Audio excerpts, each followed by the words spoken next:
exotic script in my cartouche.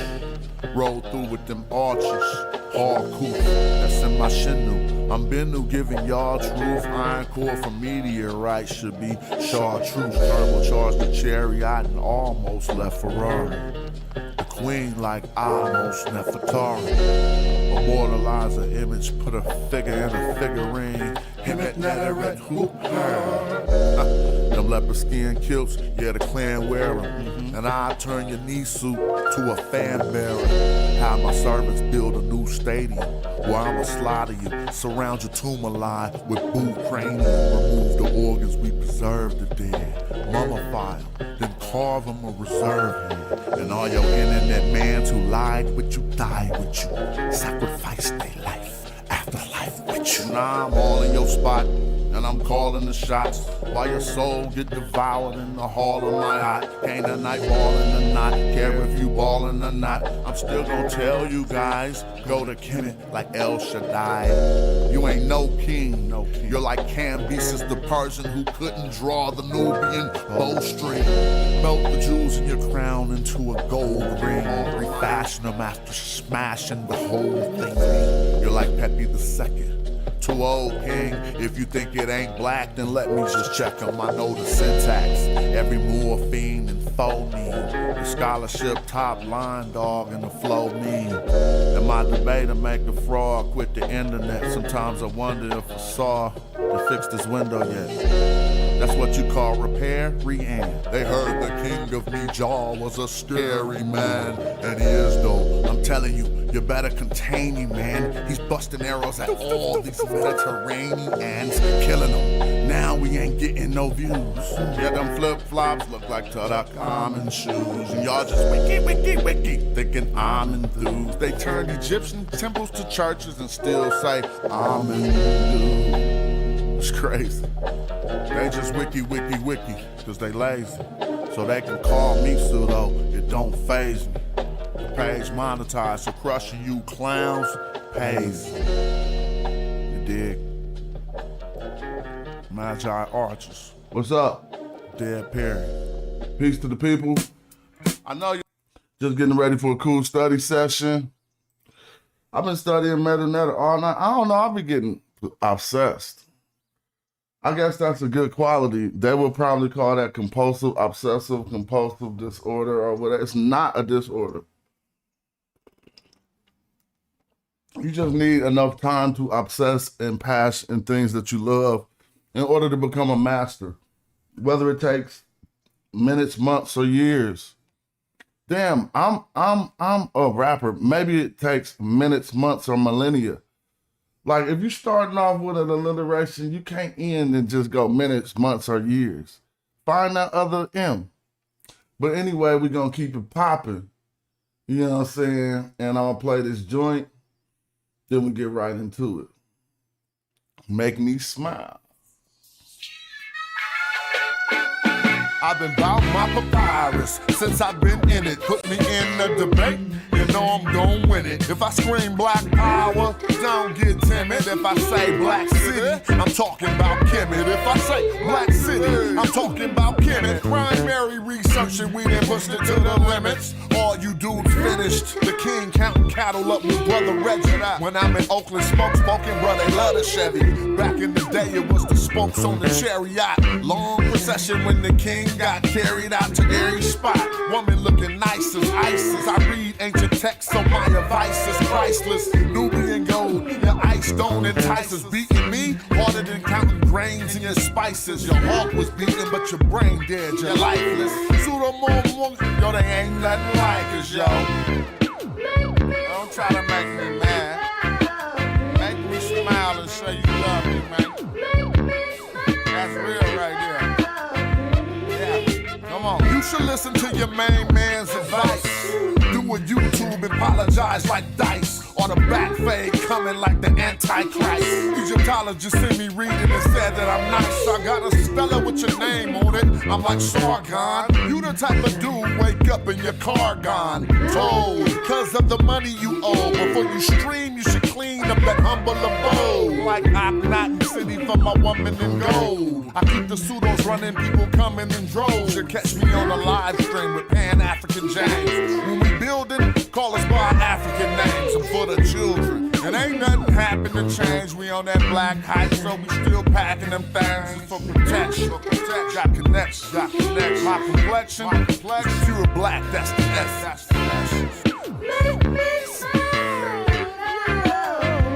You love me? Show me some love. All right.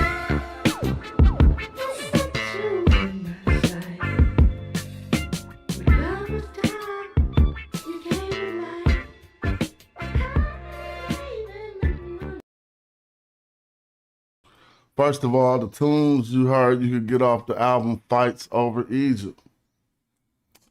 Right on Bandcamp, Casual One Bandcamp. There's a lot of nice tunes on there. It's kind of like it's a lifestyle album.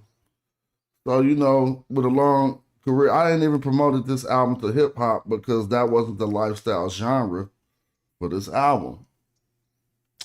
The lifestyle genre for this album is students of ancient Egypt, people who study Egypt. And I kind of like wanted to start doing that a little bit more. That's kind of how my career got kicked off. We were ingested into a lifestyle genre. Skaters straight took to what we was doing and got that popping. They put us on Plan B virtual reality early mixtapes. Not mixtapes, but videotapes where the newest skaters was doing the hottest new moves in the 90s. And they had our music playing in the background. And that lifestyle genre supported our career for up to now. Skaters and stuff.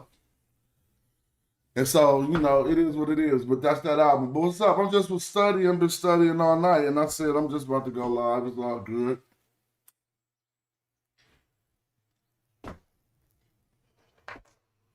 Because I need to know, like, I know enough. I don't know enough. I know enough to try to make my way through a text, but I don't know enough to qualify my desire to understand the language. You know, I ain't satisfied. I can't really, you know, it's certain parts of the grammar that I don't have a full grasp of. But, you know, you work your way through English, right? And you don't know shit about the grammar. You talk every day. You use participles every day, but you probably couldn't say what one was. So about knowing the language, peace to the chat. About knowing the language, I'm just forcing myself because in grammar school, English wasn't for nothing but writing raps, bruh. I was not in English class trying to learn nothing what they was talking about. I was like, this is stupid. We already talking. I was like, we already talking. Why is we in English class? I didn't listen to nothing. Like it was all righty. But what I would do was take words. All I would listen to was the words and try to put those words in the raps. Tell me if you was American and you was just born up in the hood that you liked English class. I don't think nobody black liked English class. I'm just saying that. I could be wrong. And don't be the one, I liked English class just to mess me up. But my point is there was stuff that I just didn't absorb when it was time to absorb it. And so I'll be still on it. It's nothing.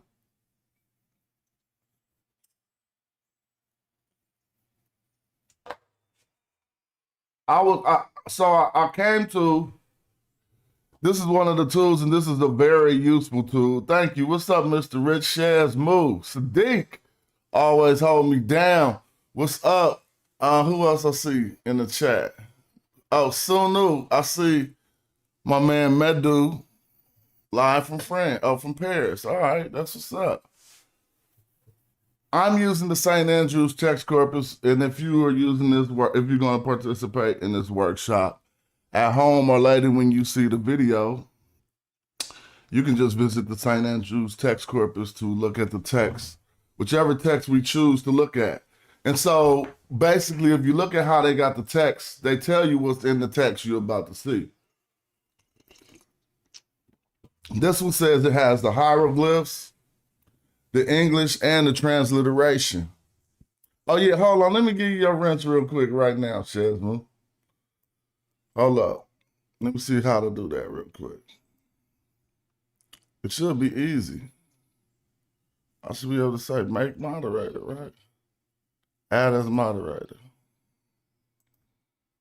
Bow. Let me see. My man said, is it possible to get some lyrics on Genius, especially for the conscious community tracks like that crazy? Some of the meanings might get lost and some people weren't there. Yeah, you know, that is kind of true. I don't know how they work. I don't know if artists submit their lyrics or if they have a crew that goes out and does that work. And right now with hip hop, I'm kind of occupied. We're about to hire some interns and get some more helpful people. Matter of fact, if you out there ain't doing nothing and you want to work in hip hop a little bit, holla at me. Because, you know, we got shit popping. But for this text we about to look at, let's see.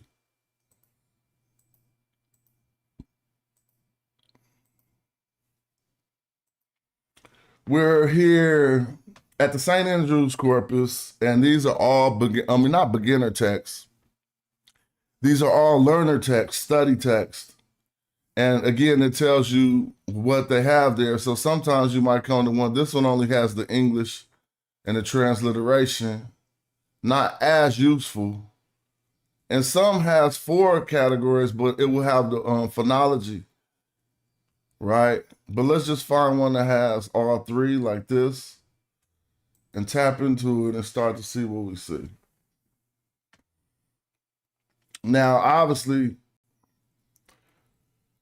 this isn't your elementary, this is part of elementary learning.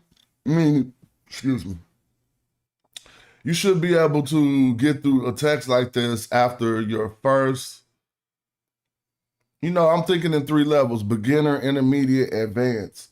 You should be able to get through a text like this at the, at least the introduction to these type of texts at the beginning, at the end of a beginner's course.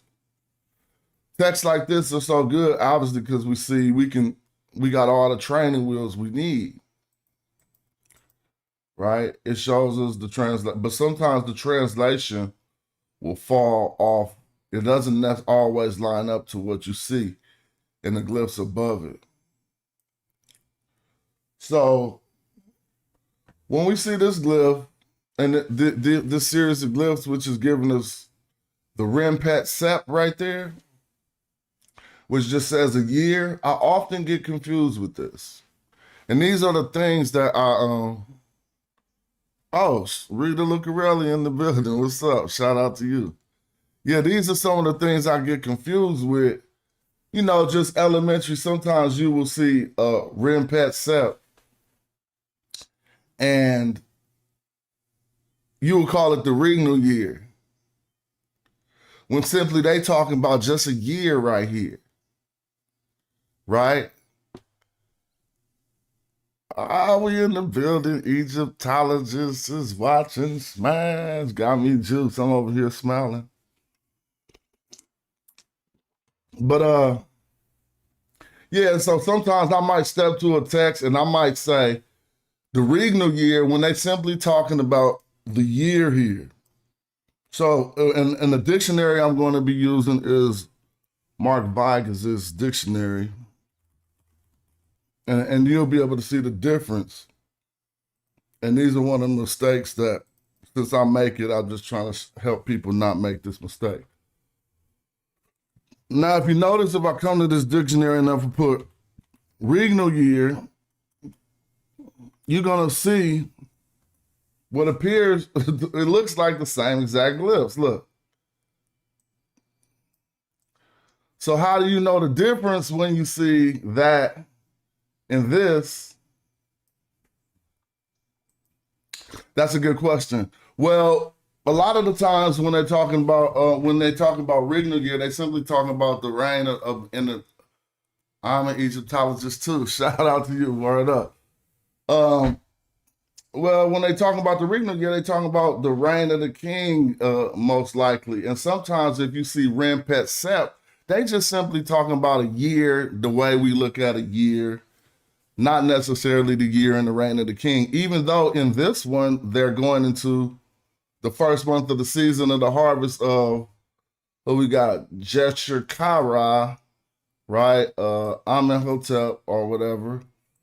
They still are not necessarily, they're giving us a Ren Pet Sep here. And that's, dang, I wish all these things wouldn't come on my screen when I hover. So then we see a number of what year that is, and it's telling us we got the training wheels. What you do if you're trying to get better is don't even look at the, dang, dude, all these things popping on the screen getting on my nerves. But anyway, what we'll do is once we start getting better, we don't even look at the training wheels. We take that part off the screen and see how far we can make it through the text. And this is not really a formula, but you'll see these repeat at the beginning of a lot of text. Some will say it is a formula because you got your Ren Pet telling you about the year. This is the number of the year. That's 10. Then we got I bet, excuse me. I bet, which is talking about the month. So if you come to the training wheels, you see you got the first month. So this isn't a single stroke under, it looks like a single stroke under this moon glyph, but since we know that this is a formula telling us about things, they're actually saying the first month. Feel me? And we can also think that this was a single stroke under this Ra. But since or Su, some might call it Su. Let's see if you say Su. That's another thing we were talking about yesterday. Sometimes when we see the sun in a glyph like this, we don't always say Ra, we will say Su. Y'all have to excuse all of these pop-ups. I don't know how to disable it right now, but it ain't no big deal. Now we talking about, so they say the month, what? The first month or the first day of the month, right? No, they say the first month. They're going to tell us the day later. Shimu, they got the trainer rules right here. It's showing you the transliteration. It's like the season. I be thinking that's a cognate with summer, just looking at the S and the M, even though that S represents the SA sound. I still be looking like, dang, that look like it just say summer anyway. You know what I'm saying? But that's Shimu Su 1. And you see Su 1 on the first day. Right? Core him, Ni, I would say Ni, but that's probably in. Core him in Nisu Biddy. So I want to talk about this Nisu Biddy because there's a person who watches this show that talked about Nisu Biddy a little bit and was saying that it don't really mean what Egyptologists say it means. And I kind of argued and said I disagree because even though we know there was not actually a designation like Upper Egypt or Lower Egypt, I argue that these were seen as two different lands, just like the ancient Egyptians said. And the heart of the homeland of the main contingency being Tashama'u, what we call Upper Egypt. But they always identified it as its own polity or place. And then Tamehu being the other land. And then they united these two lands, but they were never called anything that can translate back to only with our academic our reference to these geographic locations does Upper Egypt and Lower Egypt make sense. But in philology, that term Tashama'u needs to be. So I'm gonna expound on this a bit. But the term Tashama'u, even though we're not looking at it on the screen, the term Tashama'u needs to be looked at as its own thing. Tamehu as its own land. These are the two lands that are then united and often united by somebody from Tashamahu. Every intermediate period ends by someone from Tashamahu or further south winning the struggle. If we look into the text, the first mentions of Tashamahu is about taking the crown of what we call Upper Egypt. But the first mentions of Tamehu are about seizing and conquering Tamehu. So we have to trip off that. But what I wanted to talk about this Nisu Bidi is if we go into the grammar of Nisu Bidi, you know they said the word Nisu might come from the genitival adjective ni and the sledge plant, right? Which will give us he who belongs to the sledge plant. The sledge plant is found more often in Tashamahu or the south. But that works grammatically. Ni suit for the king. He who belongs to the sledge plant giving original reference to the southern kings being the ones. But if you take Biti, that's a nisba. Because the word for a B is bit. So then you put a Y on the end of the bit and you got one of the B. Bees, whatever. I look at all those insects that look like that. And you know what I'm saying? Like, I can't just say that's a bee, but science, the scholarship says it's a bee, but it looks just like a type of an insect that flies that you see around water. You know, and it's not my argument whether it's a mosquito or wasp or nothing. We simply talk about the grammar of Nisu Bidi. Literally says what it says and then allows them to say king of Upper and Lower Egypt. You feel me? And so everybody know that we just simply, if you say in the French, you say that's a cartouche, that just came from Napoleon them tripping though. They thought it looked like a bullet. So that's how you say cartridge in French, cartouche. Do y'all think that's a bullet cartridge? So we don't call it a cartouche. But what we see in the Shinu, this appears to be a symbol for holy. This hand holding this thing, holy Ka Ra, Jesher Ka Ra. So if we come down to the training wheels, we should see the name something like, yeah, we see it, look, Jesher Ka Ra. Now notice this translation in this a text like this, it'll often fall off of, it don't line up with the Medu Netcher. So here's the name Jesher Ka Ra right here, but they finally get around to translating it down here. Oh, it says it twice. Well, where's the second one? That's interesting. Oh no, that's the transliteration. I'm tripping. Okay, yeah. Now, what I was studying last night is a bit more complicated than this, but I'm going to segue over to that in a moment once we finish just going through these lines. What? I skipped a whole lot. This is just under the majesty of the Nisu Bidi. And at this level, I don't like going, or him, need. Nah, that seemed like I'm faking or trying to be over impressive because you don't even know what that means. Or maybe I'm at a level where I can't really tell you what it says in English literally, so I have to go or under him, majesty, need of. I'm trying to get a little better, so I'm just trying to say, like, when I look at the text, I want to be able to say, under the majesty of the king of Upper Lower Egypt, Jed Kara, the son of Ra. Then we got an Inketef, in his belly. Inketef, Inketef. Now, all right, so when I come to a term like this, I already know, I'm considering this in as a preposition just on the strength, because it says the son of Ra in. Now, first, this is how I work out a term if I'm not familiar with it.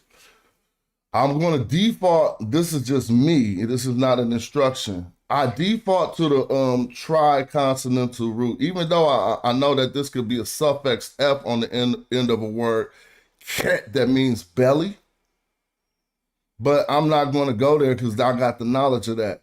If I just came to this and I didn't have the knowledge of it, the first thing I'm going to do just on general principle, since I see Sarah, which would be considered a noun, is the son of Ra that's an epithet for individual, so pronoun or whatever you would call it, right? But then I see the end that I would probably entertain as a preposition of. So Sarah of, maybe it's not a preposition, maybe it's a genitive or adjective, ni, belonging to, but then I got kf. Now I'm not going to look at the training wheels. I'm not going to look at the answer yet because I want to kind of like just display the process of breaking this down. If I was to take this to the dictionary first, I would just put an XTF and see if that renders anything. Even though I don't think that's what that is.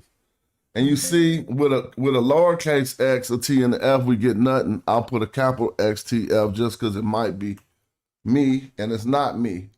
So obviously, that just let me know that this isn't a tri-consonantal word. It's probably the word belly, his belly. And if you don't know what's belly, you probably just gonna put an X in the T. If you start with 3 consonants and they don't work, then drop the last one and try the 2, which is XT. And you're gonna start getting some options, possibly. But let's see. Let me make this smaller. So when I stream from a different format, I need the dictionary really big, and now I just could use it smaller. So let's see if we come up with a bell. I just think I know the word, and there's so many XTs. I'm gonna put BELLY to show you what I think it is, and let's see what happens. Dang, this big dictionary is still too big. Hold up. Move this off the screen. Right over there. All right, cool. So I thought it was this word. See, look. So you see belly. Now, if you come over here, you see belly. But this just says cat is like to the belly or concerning the belly, right? But this is just the belly. So if you look at these 2 glyphs and then you come look back at the text, we kind of see that that's there. And then we got an F. So we may want to confirm now and see if we see anything. Now, look, they saying his body. That's perfectly fine. Because cat also means the body and an expanded, well, let's make sure. Yep, son of Ra of his body. Now, this is what you're going to have to do. When we see cat, and we clearly got it defined as an abdomen, and you're going to see the semantic range of the term isn't limited to just the belly. And looking at the other looking at all the renditions will help you see, okay, how they came up with body went right there, right? But I do know cat just from reading text to be okay, to be like body, but the dictionary isn't qualifying that right now with me just because I got the word belly in here. That's why I apologize. So now when I put body, you're going to see a cat just like we were seeing. And that's when we always talk about the semantic range of terms. It ain't as rigid as sometimes it ain't just like English. Like a term will have a range from, if it's about the belly, it could be about the body. But I'm just trying to show y'all that rendition before we move forward. Well, who cares, man? Let me see. Because it's 260 renditions. I don't want to click through every one just to get to that. But yeah. Yeah.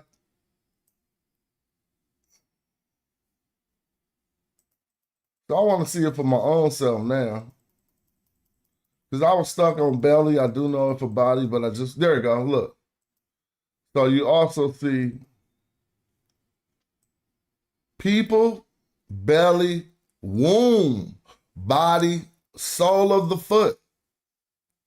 So majority of these are concerning a part of the body, even people. I very seldomly, I hardly probably haven't came across this being used to just say people, but the dictionary is telling us there's a rendition of that. Yep. So there we have it. So that's his body, and then we're back to the Shinu of Amenhotep, of Osir. They just calling him Wasir just out the gate. You know what I'm saying? That's cool. Amenhotep Wasir what? Beloved and give life forever. So that'll be the end of like the most easy part, I would say. And it don't take us talking about the grammar too much, because these are like formulas that you see at the beginning of all these texts like this. You feel me? But after we see him say, beloved forever, or that's what I said, beloved forever. We'll see, they say beloved of Osiris. But then you see give, it don't even say, it just say give life. It don't even got forever on here, so I apologize. It just say give life, right? So when we see this Osiris, Mary, that's beloved of Osiris, and it just say give life. If this normally says more than this, it'd be like give life forever. So I just went into what I normally see there. But if when I came back and looked, it just say di-ankh, which is to give life.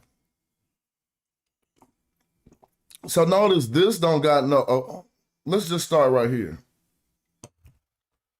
I don't want nobody to mess this up because, well, so this is what I mean. This isn't in the order that it looks like it's in. Mut Nisut is first. Here goes the command of the dang, dude. This is the worst. Maybe I'm gonna stop using Adobe because all this stuff keep popping on the screen. So it's kind of confusing. Now let's talk about why this is happening. Because normally, because this says the king of the mother's decree. And it's kind of like, yeah, to decree, someone call it a command or whatever, a decree. What's a decree? Decree ain't a word I really use all the time. Let's see if this does pop up as just a command. I'm just looking for words. Command, decree. So normally, just because I don't say decree, who says decree? You see what I'm saying? It's kind of like a command. You can understand what they're saying better. But a decree, so this is the king mother's decree. Now, is this just a preposition or a genitive or adjective? Since we'll start talking about the grammar. Well, if we want to know, I would just say it's the preposition in, which is giving us of, right? And not necessarily belonging to. We got the Ari Pot Hot Bitty, so it's like a dignitary or the former. So which dignitary is this? The Ari Pot Hot, is it the chancellor, the governor? I think it's the governor, let's see. Oh, the prince, they say the prince regent. So the Ari Pot, I know that's just a dignitary. And then we got Hot, Hati or whatever, Bitty. And then we got the seal here, back here. So Katim, Bitty Katim, is it like the seal, the count? They call it the count. So these are certain, I want people to be clear on what's going on right now. I'm looking over certain, I don't want to call them job positions, you know what I'm saying? But it's like titles. And I'm just reading the title like, I seen Katim here after this bit, after the bit. if somebody else see anything, and we often got people who help us out from the chat. So if you see something different than what I'm saying, please help keep me on track. But I was looking at a contempt, so the way I'll qualify that is, here goes the hati right here, right? So when we come over here, we're gonna look at the transliteration to see if we do see that. See, all right, they say it right here, katemu biti. So when we go back, that is this whole part right here. But the biti, they got, see, this is transposed again honorifically. And someone will have to teach. Now, now let me come on the screen just to talk about this for a minute. We often on my show talk about honorific transposition and we break it down. I don't think this is graphically transposed. I just wonder what's going on here. Maybe it's to honor the king, but the contempt word is after the biddy word in writing. But when we see it in transliteration, it was switched around.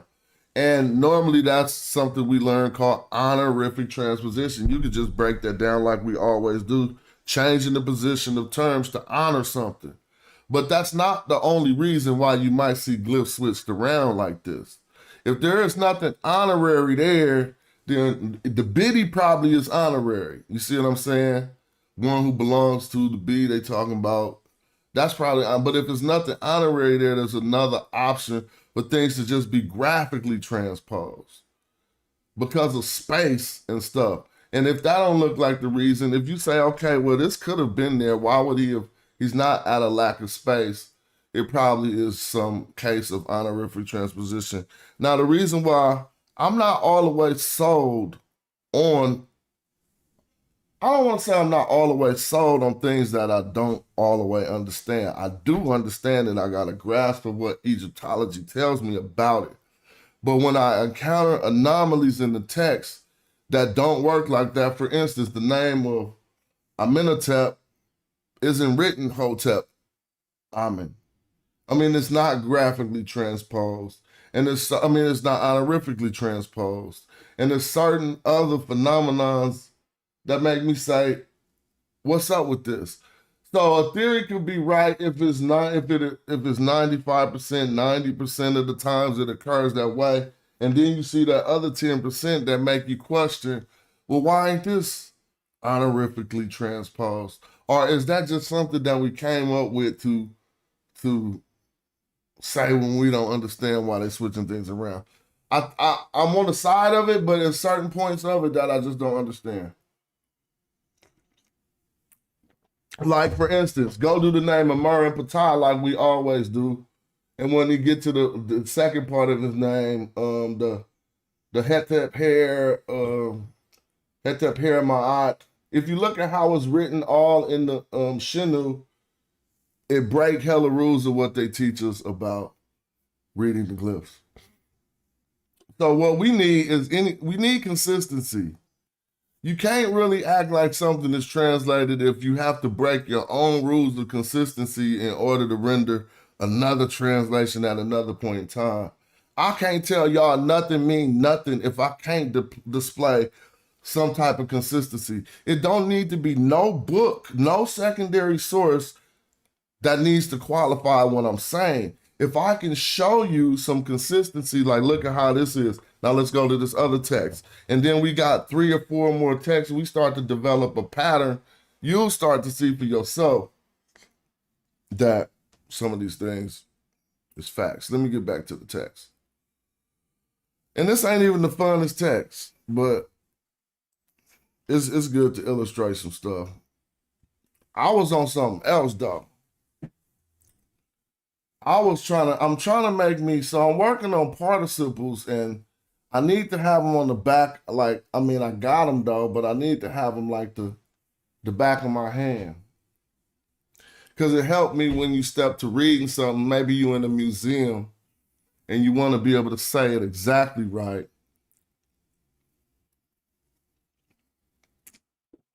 Some of these grammar points kick in. So this is a simple infinitive, right? To do, to make, or create. I mean, the form right here of this verb is generic. I call it infinitive generic, like The plain simple, it requires a tool to get it off. So infinitives require a tool to use them. To run, to walk. Do you see what I'm saying? And they're like the base, that's the base use of it.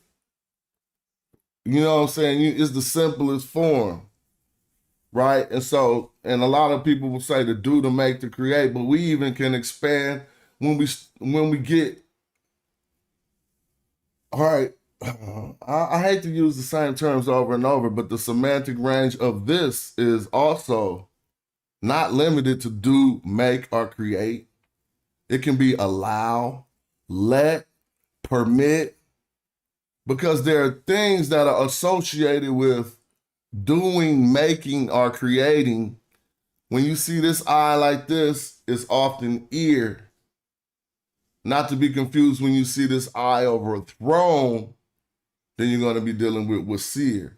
But notice I said with seer, and I still said an IR in the name of Wasir. If you break down the name of Osiris, it's crazy because it's like making power or something. But I don't want to go there. But I can. You got the Was scepter, right? Was scepter. You can say you got the Was scepter. If you look at some renditions of Wasir's name, he will have the Was scepter on his knee, but his name is more like the User scepter with the jackal face on it, which represents power. User, you know the scepter I'm talking about. Now think about this. Ear, IR, is to do, to make, or create. Wis, ear, who is Osiris, is that. But I can prove it, but I don't want to keep going in there. I don't want to come there because people don't do that. People don't break down these terms. Just like you say, Nisu, one of the sledge plant, to understand the original king is one of the South. And you can't refute that because there's no intermediate period, no time. So I hate intermediate period, that term, right? Because no ancient Egyptian was like, hey, bro, we in the intermediate period right now.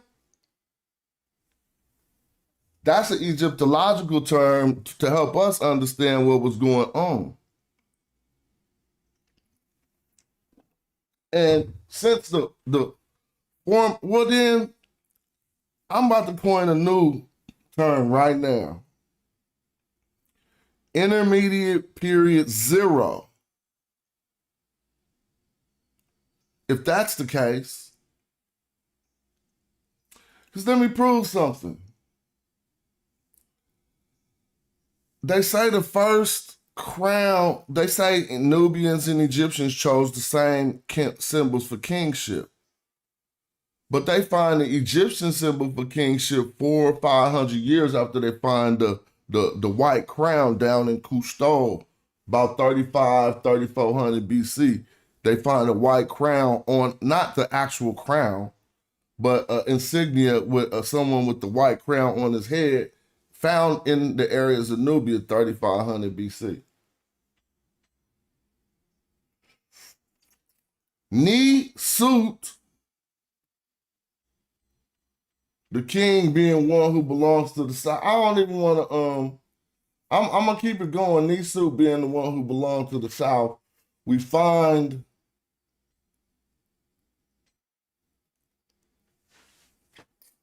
man, I don't know. It's not hard to tell. I might look a little bit too far into things, but it's not hard to tell everything they said. In coining this new term, intermediate period 0, if he had on the crown, right, at 3500 BC, and then a fight broke out at about 3100, what we call the unification of Egypt. Some time period in between there, where Scorpion and all these proto-dynastic, they call them chieftains, they don't want to say pharaohs and stuff, was fighting, right? That would be intermediate period 0. in that first unification of Egypt, we got to keep that in the context. So we look at the work we get from Jeremy Pope. And when he talks about the double kingdom, and he recognizes it and understands it as being a real thing at about the 25th dynasty. As a Cushite Ethiopian double kingdom, no, excuse me, a Cushite Egyptian double kingdom. But some of our research that what we know helps us say that he's right, but he might not have viewed that was the whole thing from the gate. So it's basically these expanding borders, yo. And it's still upper lower. It's still Tamehu and Tashamahu. Even if Tashamahu starts to run far down in the Taseti, dude. I'm trying to tell y'all, you got to look. These borders were encroached upon by different powerful polities. So let me prove it. In about the 18th dynasty, the viceroy of Kush, his area was from Thebes down. Think about that. Just stop and think about that. What if I said, you the viceroy of Mexico, I want you to govern everything from Texas down? Wouldn't you say Texas ain't Mexico? So that's letting you know that these borders wasn't like stationary map borders. If somebody get powerful and they can move meaner and they can start taking more yards, then more feet, more acres in that direction, they're gonna do it. And this is just a fact that the viceroy of Kush during the 18th dynasty would govern everything, not Thebes, but Nakin, Edfu might be Nakin, I'm tripping, but from Nakin down to Taseti. It's only 3 nomes, I'm just missing the second one. The Throne of Horus is the second one, but I can't remember what it was called. But all those was part of Kush.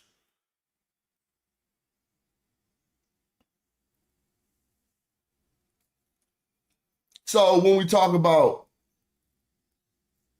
pharaohs, these are Africans fighting so deep in Africa, they don't want to put them on the register. They don't want to be like, these is the first pharaohs, and they was just Nubians fighting down in the south, Southerners fighting down in the south. When we talk about Scorpion and Scorpion 2, Double Falcon,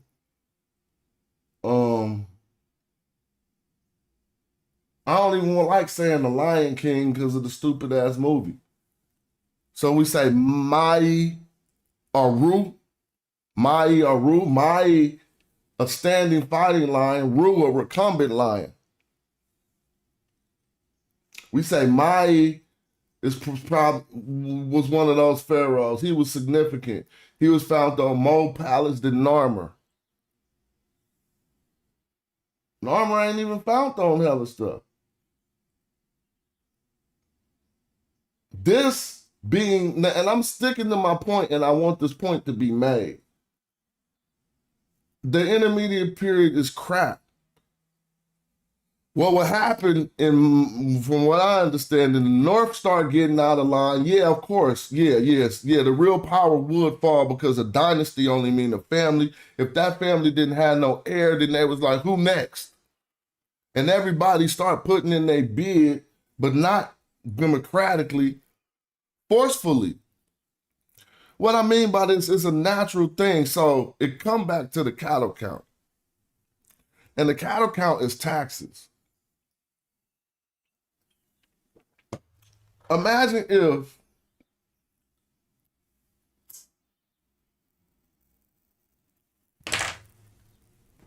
not in modern times right now, But imagine if in like ancient times, no cell phones, no nothing, no monitoring communication system, you paying your taxes back to a king, and the king died, but he don't got no heir or no family.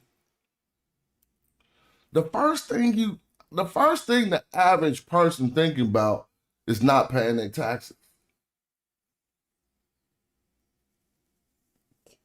Right? So if it ain't who did the cattle count? A particular staff of the government that'd be like the IRS in ancient times. The Shimsu Hor, believe it or not. First, they was just the followers of Horus, but when that name turned to like tax inspector, bruh, it's crazy. You just learn it from reading the text. So the king once a year sending out the Shimsu Hor to go count your cattle it's just called a cattle count. They counted all your stuff and told you how much of that had to go back to the state, whatever. Even if you had land that didn't even have all the stuff, what you was expected to produce, you are expected to contribute. Like they'd be like, you got all this land, you better get some cattle. You know what I'm saying? And so they'd be like, you gonna be on the hook for this much. Anyway, an intermediate period just means all that structure really just collapsed. So let's think about it. Actuality, we can't just observe shit. You gotta be a king for a minute, or be living and put yourself in that society. Let's not be kings. Let's be commoners, right? And we just heard that the person we was paying taxes to dead, and he ain't got no heir. What you think the first thing that happened in the hood? It's the same thing. Somebody knew it's about to roll through, and this is real.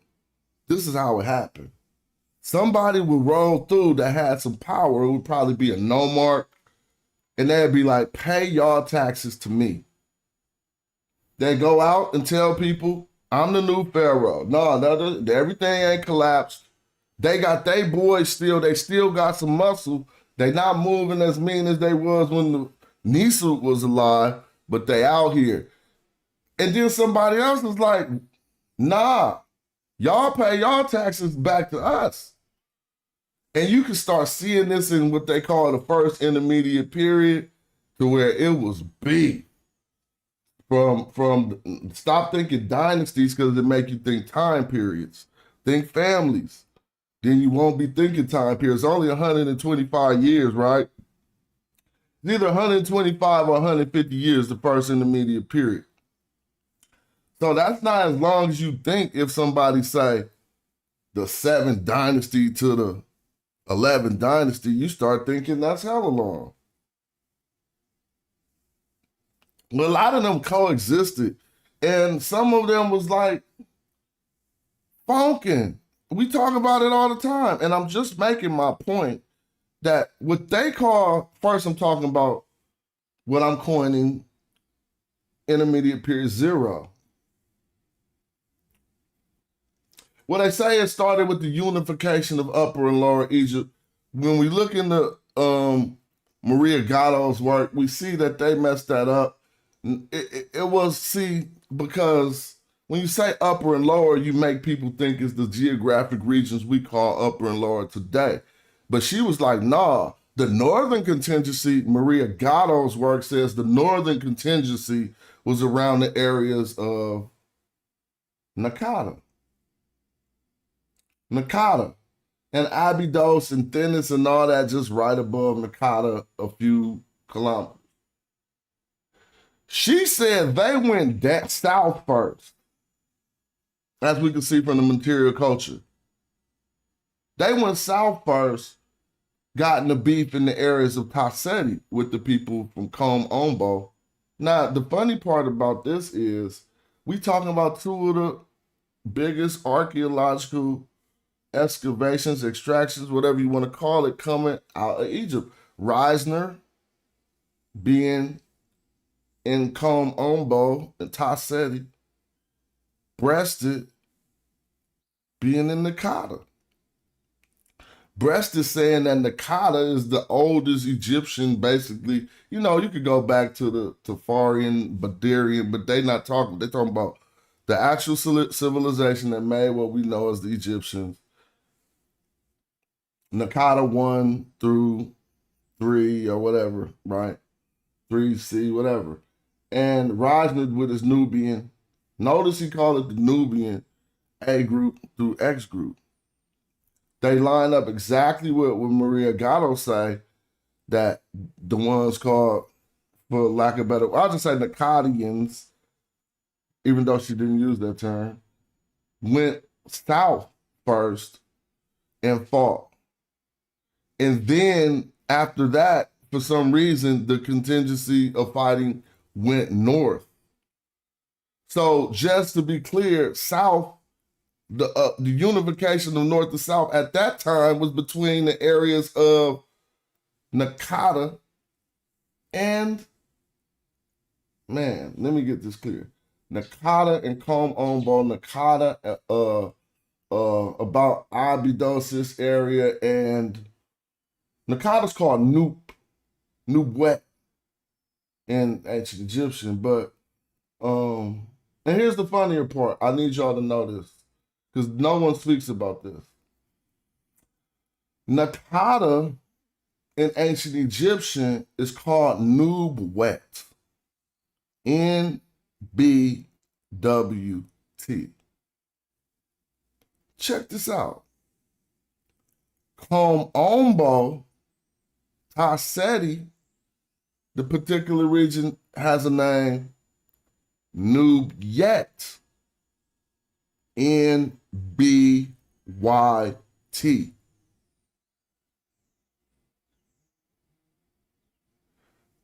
That's just something we could talk about later, how those names is just different by this one consonant, and we could go into that and see what is this meaning. Because if noob is the root, and we got wet after it, and it's a place, that's just saying abundance of gold, lots of gold. You take the noob root, it got a W.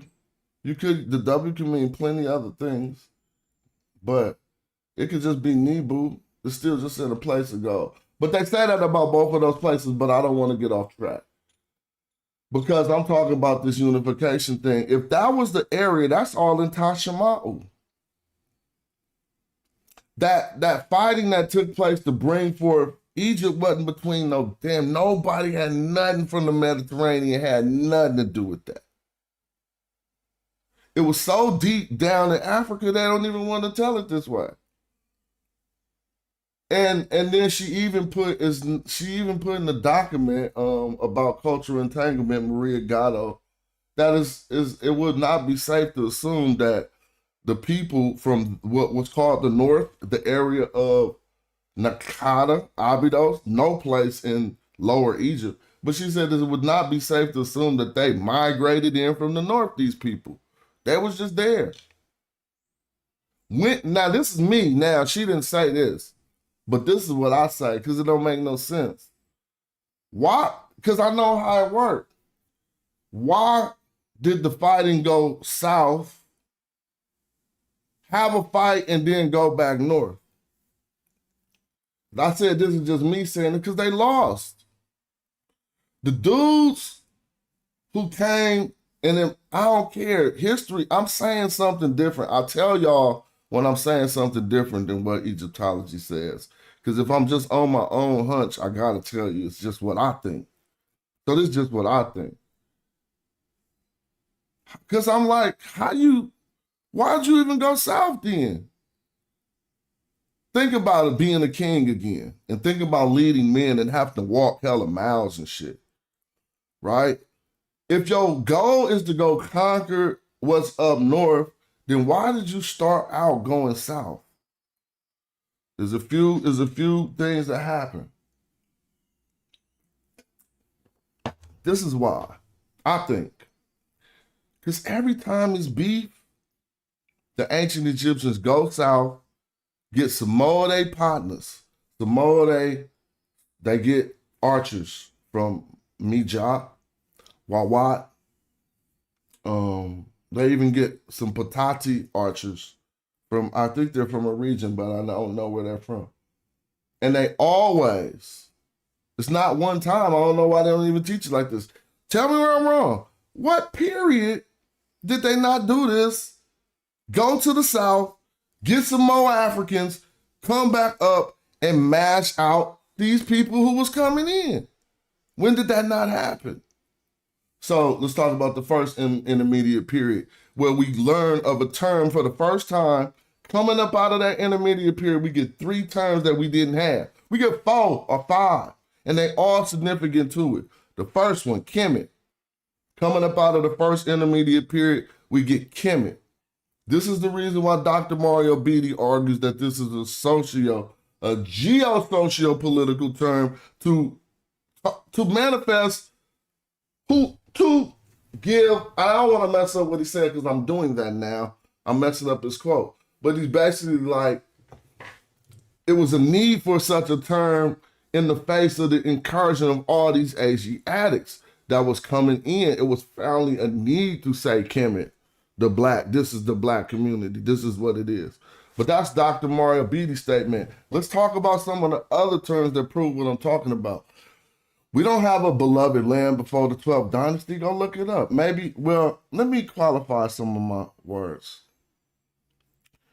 Nothing I'm saying is exhaustive, and I'm relying on the text corpus. So I should always preface my statements like that with in the text corpus.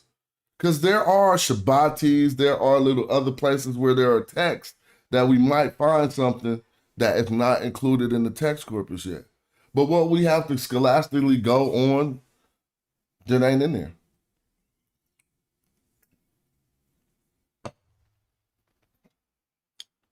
You feel me? What's up with the chat? All right, we see. I ain't looked in a long time. Maybe the South had more raw material, but they lost, like you're saying, did they decide to go north but maintain the trade relations with the South? So here's the question. I think, this is, again, what I think, because I'm trying to figure out why do you go south and fight and then go north to conquer? There's 2 things I'm going to propose. One, they went south and lost. And then, because they went into the land of the shooters. They went to Tasseti. So there's a high proposition just by the name of that area that they could have just got shot all up. Doof, doof, doof, doof. And then that turned on the mind of the people of Tasseti, just like this is a later time period when talking about Cambyses the Persian. Herodotus said that the Nubians told him, you better be happy that our sons don't feel like expanding our land right now. Herodotus say the Nubian king told that to the spies of Cambyses who went down in Nubia to see if they could try to conquer. They gave him a Nubian bow and said, sucker, tell that sucker this.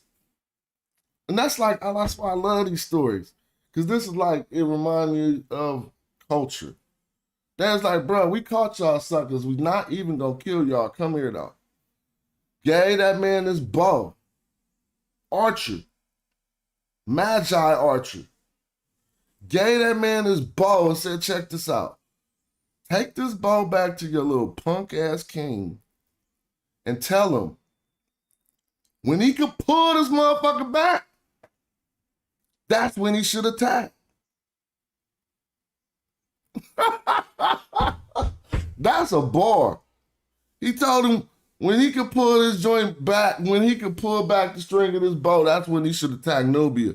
And he should thank his gods that the sons of Nubia ain't tripping off expanding our land right now. And y'all know how that story ends. Cambyses tried to pull the bow, couldn't pull it. His brother came up, Smearnees, or what his brother name? Smearnees, whatever. Came up, tried to pull the bow, he pulled it. Cambyses got mad and killed his brother because he thought he was going to take over the throne. But I'm only saying that the legend of the archery remains. So how you just going to say that this northern contingency said we're going to go south into the land of the shooters, then we beat up all the shooters, and now we're going to go north? If I was a general, I wouldn't even have tripped off them like, why go down there? No, we trying to conquer the north. Let's go conquer the north. So I could be a bad general, but what happened is I think they lost to Tassetti. Tassetti went north, and whoever was the leader of that, they say Narmer was supposed to be from Thinis. He would have been with the people who went south. So the story would say then, now I'm not in my conjecture, I'm going to go with what they want us to believe, that Narmer was for Thinis, so he would have been down with them Nakadians, the Thinite Confederacy. I don't know if you ever heard of it, but this would go back to a whole bunch of proto-dynastic kings that lived in the area of Thinis. They don't even know where that place is at, but they know it existed because it's in a lot of ancient texts.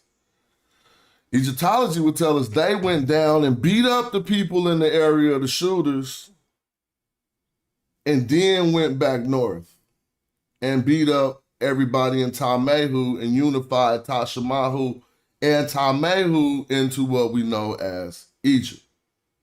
I didn't finish telling y'all about all these 12 dynasty terms to finish making that point. You get the beloved land out of the 12th dynasty. Before that, Egypt was kind of referred to as the interior of the residence, Kenet or Tawi, the two lands. It was referred to as two different places. Man, it's hard to get people to understand this.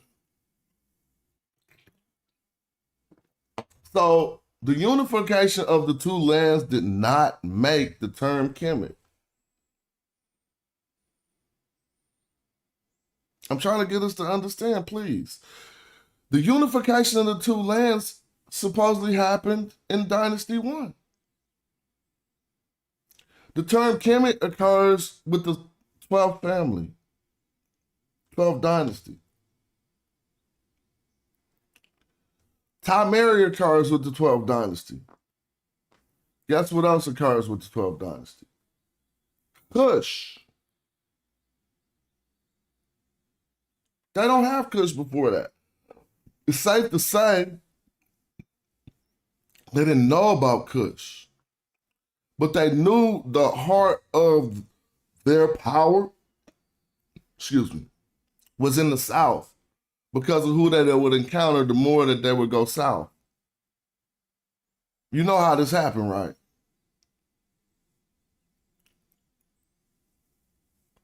Because Nubians didn't become agriculturalists. The substrate of the Nile, it changes between the areas of Ta-Nehesi, Nubia, the areas of the regions of Gold, and Egypt.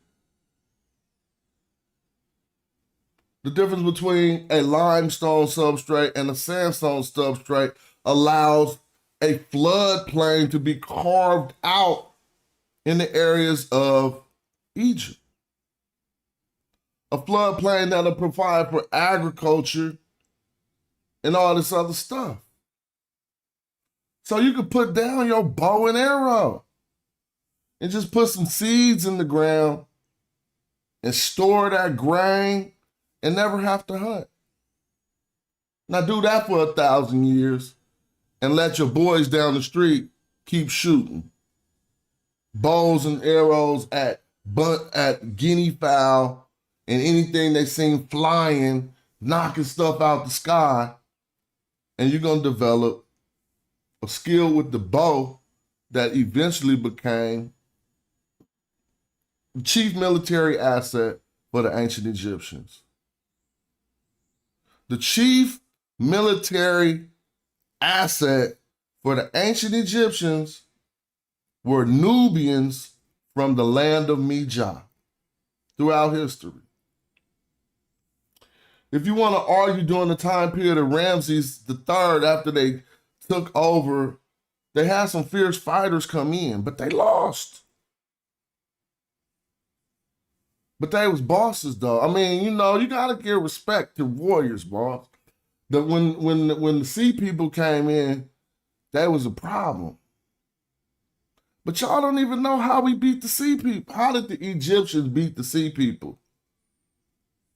If it wasn't for the archers from the south. I'm tired of this.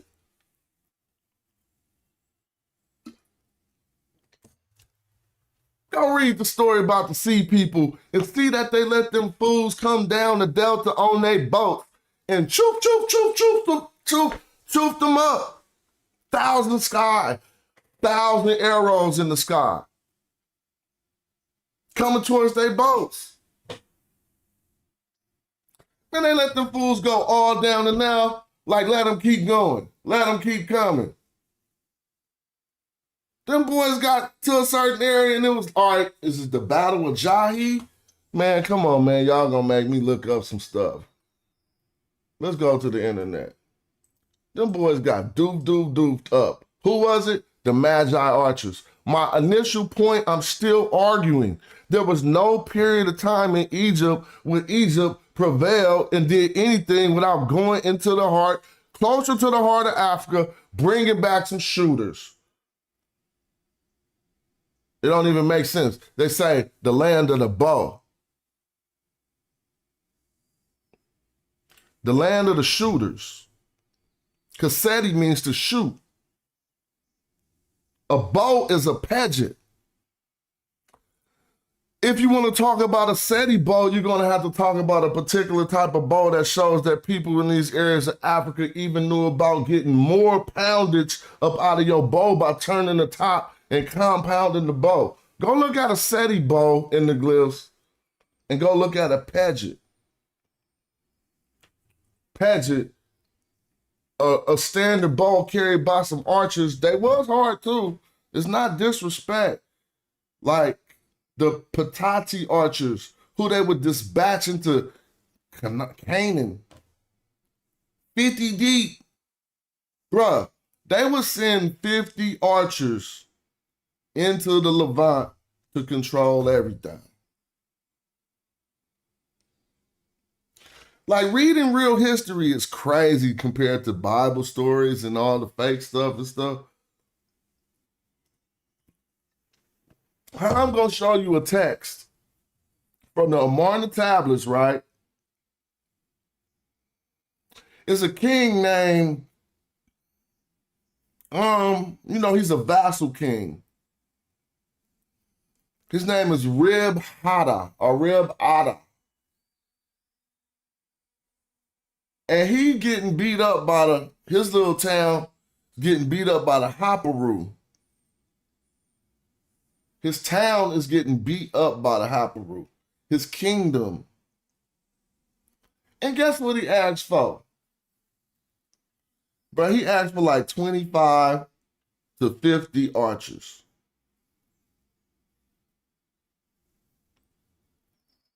So that kingdom is like a football field or something, huh? Think about it though. We just got to keep it in progress. How could 25 to 50 archers quell your thing, your beef?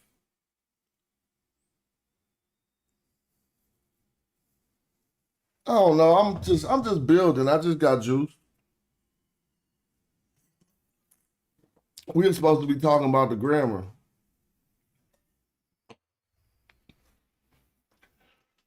Right? Oh, but no, I'm still making my point. Trick that. Because it be taking some time. You got to allow time for some of this. There's a lot we need to know. If I'm going to sit here and argue something like, peace to Ben Frank, if I'm going to argue something like I'm saying it's a lot I need you to know in order to be able to see what I'm saying, because you just think he crazy or he going off something. It's not a assumption, anything I'm saying. It's all based on evidence. And no one can refute it. You can say a bold statement like that. It's only 3 intermediate periods, let them have it. And this is how the first one ends, with Mentuotep and these new terms coming into the lexicon. This is how we can do some philology and even see what was going on. We got Kush coming into the lexicon. We got Kemet coming into the lexicon. We got Tamari coming into the lexicon. This is all 12th dynasty. But guess a 5th dynasty term, a 6th dynasty, and I'm going to call it a military term because it did not enter into the lexicon, but besides talking about nothing but fighting force. This term Magi, the land of Magi. 5th dynasty, we dealing with Unez and Winnie and Harkuf and the other brother who went down there. Is it Nini? Harkuf went first. Somebody else went. What did they go to do? They went to go round up these archers. Egyptology, old racist Egyptology, will tell you that they went to form slave armies. It's a stupid question that they can't say. It's stupid. You can't say how that is done. There's no video game simulation where you could pull off forming a slave army with primitive weapons. That's what I mean. So you go to the place where you call this place the land of the shooters. So in your simulation, you have to give these people some skill with archery, right? You're going to run a simulation on a video game or any place. And your simulation is, we're going to go make a slave army out of the best known shooters in our area. How is that going to turn out? They tell you some of the stupidest shit. They said Harkuf made an army of tens of thousands from Mija, Wawat. How do you do that if they're slaves? You get stomped all over. They'll throw you all over the place. It don't make any sense. They force things into your brain and make you think some shit that just can't transpire will transpire. The less technology we have, the less inventions we have, the more brute force comes into play. So imagine we all, even everybody locked in the chat, just take us and lock us in a room and don't put no weapons in the room. And say, fight. The people who band together have a chance. The intelligent have a chance, but their chance is limited because intelligence in fighting is limited to technique. It don't go further than technique. Intelligence in fighting don't go further than technique. The height of intelligence in fighting is technique. So you can't develop no technique if somebody throw you in a room and say, fight. So the people, this is what I'm saying. I'm just showing how brute force turns into, it gets really, really more powerful when you take away civilization. These are the agreements we make with each other. You take away technology. It's going to be the strongest survive. Are those who band together and make strength out of numbers. So how you going to, this is what they want you to believe. The ancient Egyptians had a problem with some people coming in from East Asia. So they went and made slave armies in the South and then fought off the people of East Asia. If they were strong enough to do that, why they didn't fight them off from the gate? So it's stupid. I won't keep on going into that or in on that, but you can clearly see it's stupid. Nothing in the text say that.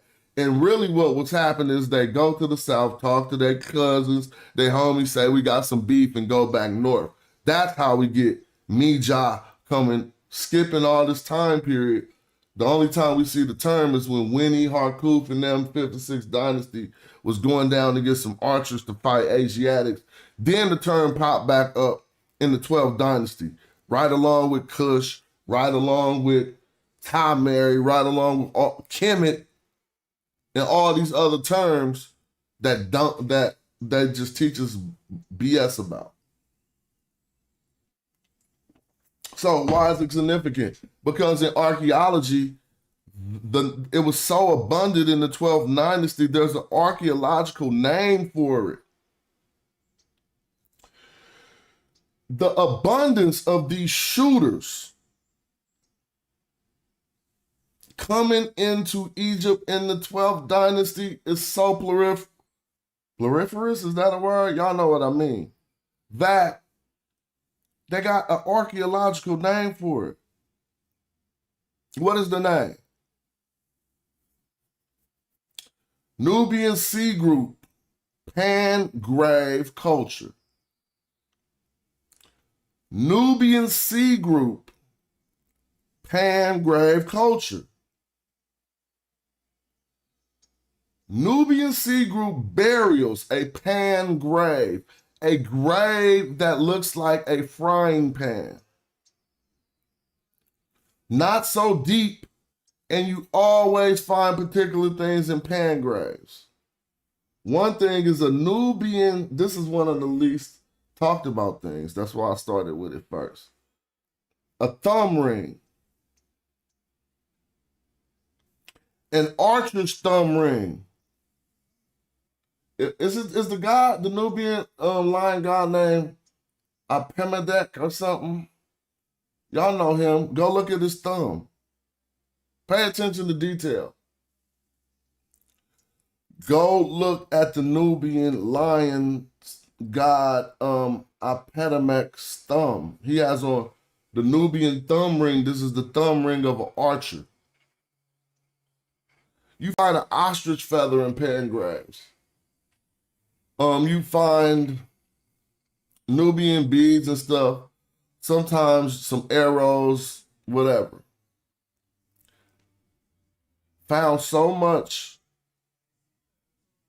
What event do archaeologists align the Pangrave culture with? They really don't line it up with an event. I'm telling you the event to line it up with is Mentuhotep going into the south. Now, dude, if you know the story of the first intermediate period, Ankh Tefi, we got stupid king, the northern king Keta, who thought he was somebody. We be having a trip. These names be too similar. But I ain't gonna go off on a tangent right now. But the northern king Keta was probably like Asiatic trying to say that he ruled shit. So they different families, so I don't know if Keta was from the 10th family. Tefi was from Tasseti, though. And Mentuhoteps and the Inteps was from Thebes. So now we starting to see the original before. Remember I told you the 18th dynasty, from Thebes down, was called Kush. But you can see how that happened already, because under Thebes, it's just like, yo, you ain't got all control of this like you think. Right? Like, you feel me? It was just like, it was not as organized as they wanted it to be. Because of the different people who wasn't listening, basically. Wasn't following the rules all the way. But y'all, I don't know. I wanted to talk about the Grand Star storytelling. Let me go back, man. Damn. Because I had that one long point I've been trying to get off from the longest to get us to understand. Yo, my day is free. I'm not pressed for time. Ain't nothing on my head. Like, I hate when I start to develop this feeling of I need to hurry up no, chill. That's actually my benefit.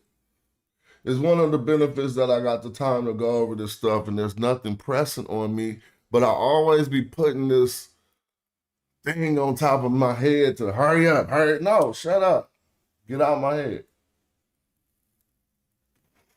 We're gonna kick back. All right. Yeah, shout out for saying the stories of fire. I pimped that. Yeah, let me look him up to show y'all the Nubian thumb ring so we can actually see that. Hold up. I was just working out participles right here, but we can talk about that in a minute. Let's look at this. And notice he gonna have this ring on his thumb. Can you see it? Oh, that's just that rendition they got, because they don't know to pay attention to that. But if you find a real rendition of him, let's see if we can find one. He normally will have that Nubian thumb ring. A lot of the times. But yeah, let's look at a real rendition. Well, yeah, you can find that. I got it in my work. Let's try this one. Can't get down to the thumb on that picture. But yeah, that is the Netcher I'm talking about. How about I'm just gonna put thumb ring? People talk about these things. Oh, they don't know about it. They just went to something else. All right, that's cool. Yeah, I'll show it. I got a presentation of it. They say the lion-headed warrior deity often depicted as an archer. Okay. Now it says the original replica of Apimene's specific rings of the rare General E-comma. Oh, no, that's... we going off track. Let's get back. All right. Yeah, no. We're going to keep going with the... because I need y'all to see my point. So then we're going to get into this next. I was just only talking about the first intermediate period that we understand ancient Egyptians don't know that term, right? So it wasn't no intermediate period. What it was hella people. All right, let's break that down. Calling them families gets confusing in the 17th and the 18th, but my brother, Suno, it really don't. What it does is the 17th and the 18th, it illustrates that they be lying. That somebody back in the day in Egyptology had some type of motives to making that look like those two families wasn't related, or that wasn't one big family, or some. I'm always up for correction, but someone would have to explain how members of the 17th dynasty, you feel me, are members of the 18th dynasty. So I'm just gonna ask you a quick question. What dynasty is Amenhotep? No, what dynasty is Amos the first in? That's Kamo's brother, meaning they got one of the same parents. But how they parent from the 17th dynasty, Senku and Rattau, right? And it's two Senku and Rattau, so let's not confuse that. But how is they father from the 17th dynasty and they from some of them, if they mama was who? Not Amos Nefertari, then how is that two different dynasties? So you right about that. It gets confused calling them families, but I gotta say, I have not put enough research into that, and they might have a very good answer. Some of this is rigorous work they do, but I can't always be suspicious of everything. Sometimes it's just that I haven't seen how they came to that conclusion. But still on what we was building on, that ends by Mentuhotep family just winning basically and saying, look, it's us. So then the 11th dynasty, they unified, right? But then they say the 12th, but go look at the names. How is Mentuhotep in the second, in the 11th dynasty? He reunified it after the first intermediate period, but then they say the 12th dynasty it starts the Middle Kingdom, where the land is unified again. But Mentuhotep from the other family unified it. Can somebody explain that at least? Well, that's that intermediate period. Let's go to the next one. Because this shit is hella farcy. Why? Because Mentuhotep unified it, right? And then it lasts for one dynasty, y'all. The 12th. You cannot say the 13th dynasty is not the beginning of the second intermediate period. So that right there. Now watch them go back to the south again. See? See what happened? So you telling me 7 through 11 is the first intermediate period.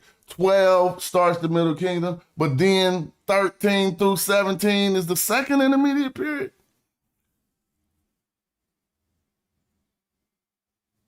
Man, I'm cool on intermediate period. That's damn near how it was half the time.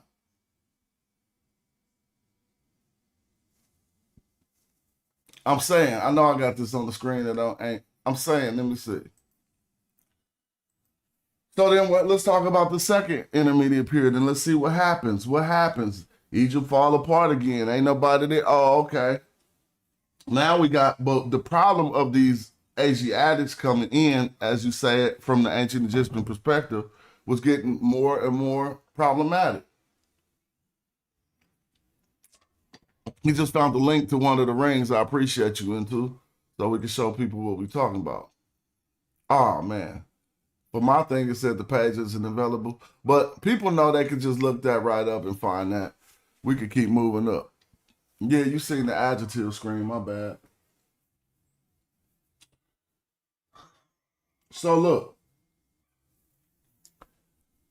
we got all this hike soak stuff going on. It's starting, in that second intermediate period, which don't make sense for it to just start after one dynasty.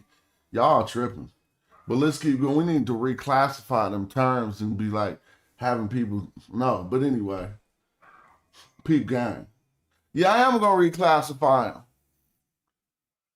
Because this is the first Southern, it's the first Southern reunification. Tell me I'm wrong.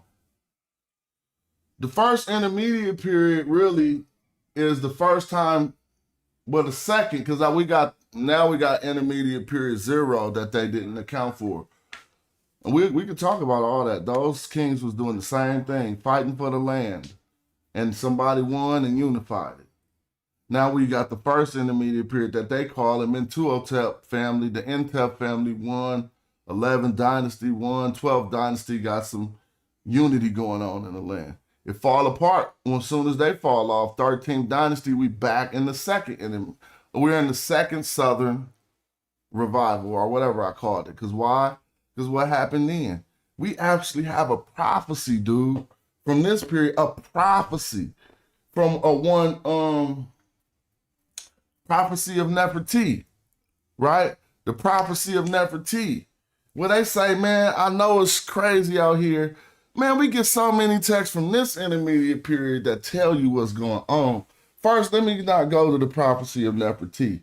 So about the 12th dynasty, we get the eloquent peasant. Peasant? Yeah, pheasant is a bird. Eloquent peasant, right? Some call him the eloquent farmer. That's better because he's not no peasant. That's that other shit. The eloquent farmer, right? Now, in that story, he's living in the Wadi Natron. The Wadi Natron is in the western desert of the Delta. NTR. I'm not throwing you off, I'm helping you out. NTR is Natron. Netcher. So here's something. Cleanliness being next to godliness is also something that you could see came from Kemet. That's why purification and being clean was all a part of it.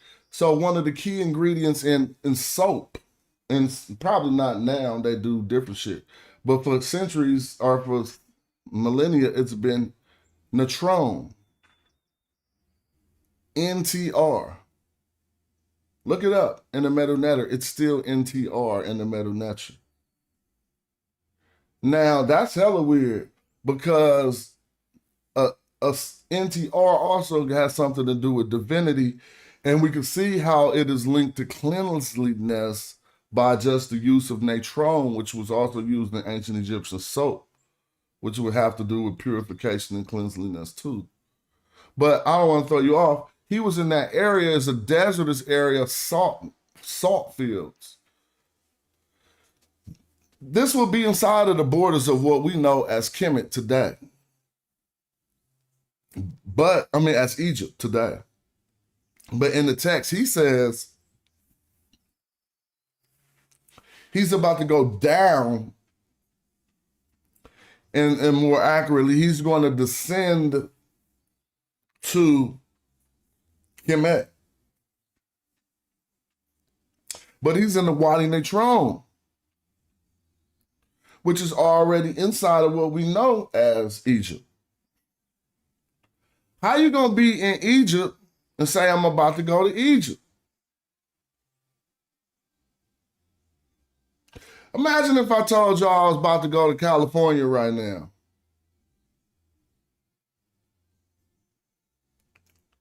First thing you say is, aren't you in California? So if he was in the Wadi Natron and he says, I'm about to go down to Kemet in the 12th dynasty, then stop being fooled by everything people say. Kemet did not mean Egypt. He was in Egypt. Now, they tell you Kemet has something to do with anything about the black silk. This one story will prove it don't got nothing to do with that either. If you pull up a map and look at the Wadi Natron, which I'm about to do to show you,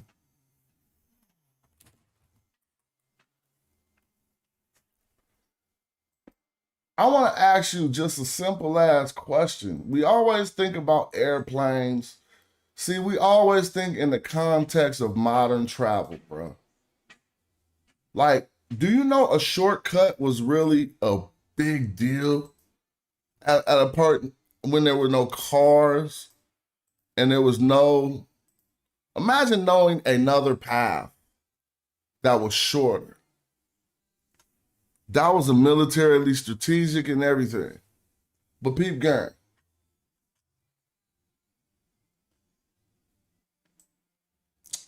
There we go.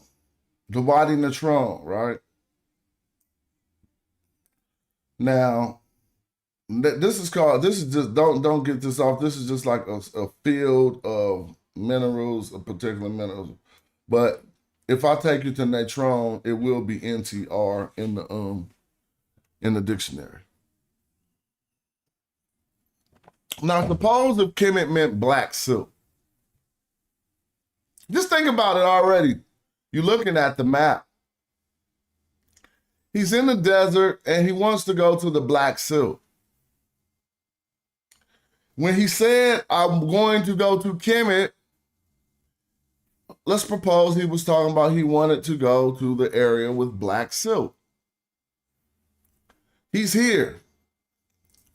Let me zoom it out some. What would you do on foot, on a donkey, if you was right here and you wanted to go to the areas with the black silk? What would you do? Please, anyone. Just don't even complicate me with no dumbass shit. Look. You're not about to go south. Do not say you're going to be standing right here and you're looking for black silk, which you know you can find right to the east of you.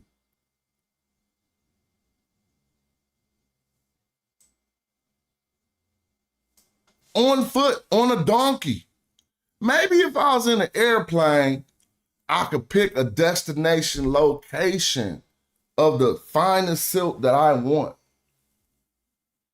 Even if I had those same ambitions on a donkey, my range gonna be limited.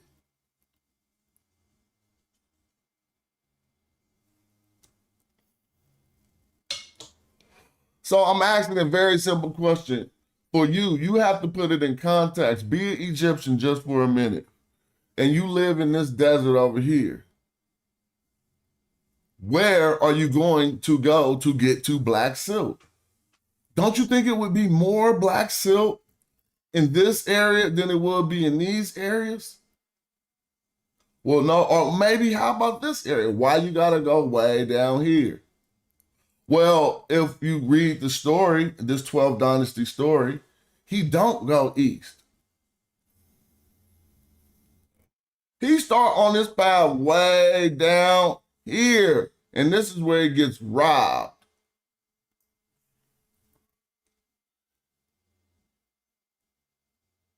Heracleopolis, excuse me. I was looking at the Hercules and that and was just tripping. That's where he gets robbed. On his way to Kemet.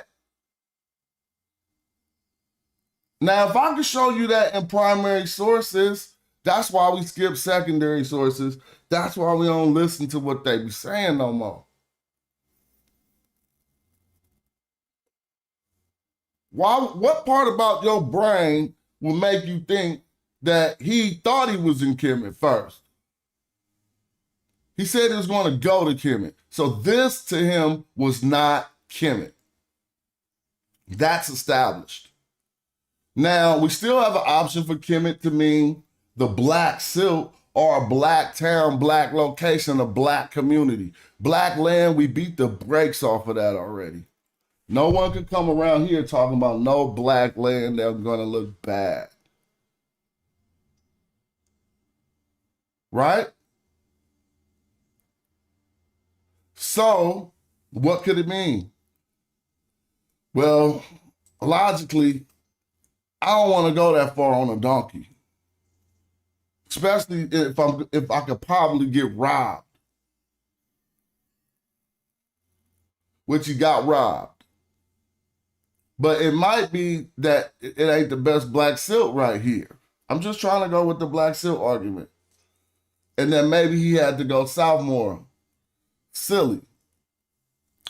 He was going to a destination location and it didn't have anything to do. It did have to do with food being there, but he wanted to travel there in order to do what? To trade for food. He got robbed by one called Nemti and had to go to the son of who? Meru? He knew whose house Nemti. He knew the owner of Nemti house. Anyway, I'm not going to go too far with that. Nemti was about in this area and he robbed him. When he was going to where? Kemet. So logically, Kemet ain't nowhere up here.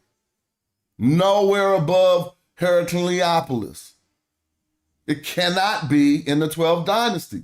In later time periods, see, we got to keep the periodization right. For words, what they mean at certain times. When it came out in the 12th dynasty, nobody gonna argue.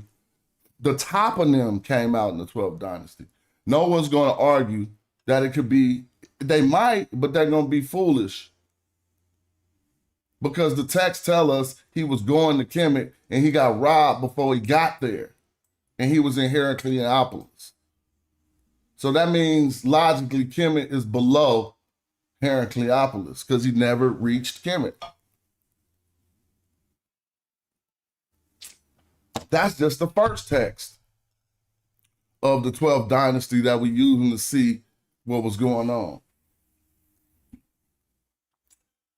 The second one I wanted to refer to was the prophecy of Nefertiti, coming out of the second southern unification. They call it the second intermediate period. The second African southern unification was prophesied by who? Nefertiti. Nefertiti, the prophecy of Nefertiti was a prophecy that a king, don't worry, I know it looked bad out here. I know it's ugly in the land. I know it's been overrun by Asiatics.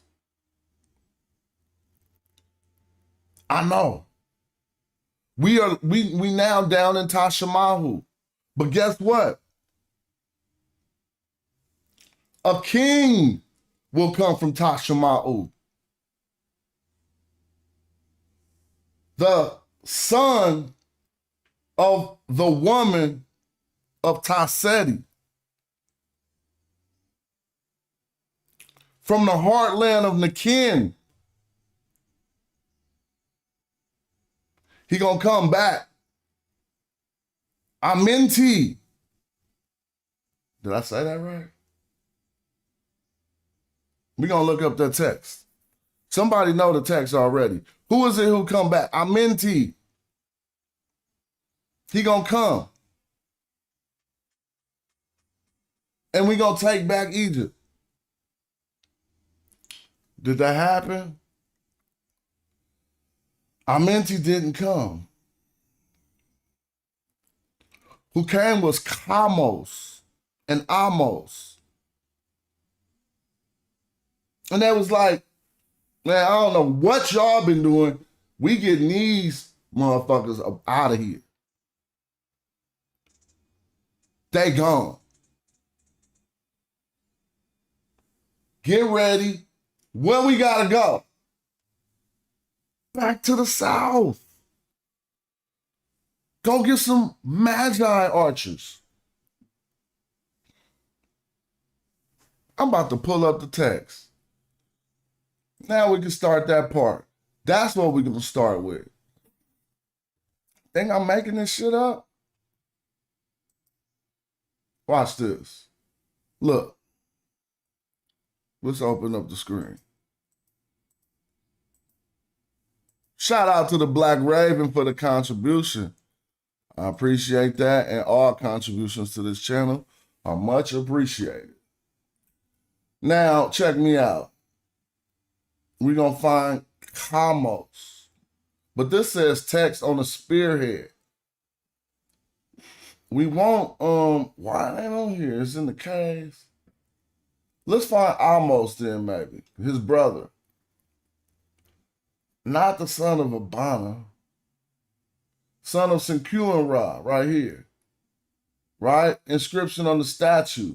But we need, shout out for the super chat again. We need the Stella where he talking about the funk and the beef. But let's just try this real quick.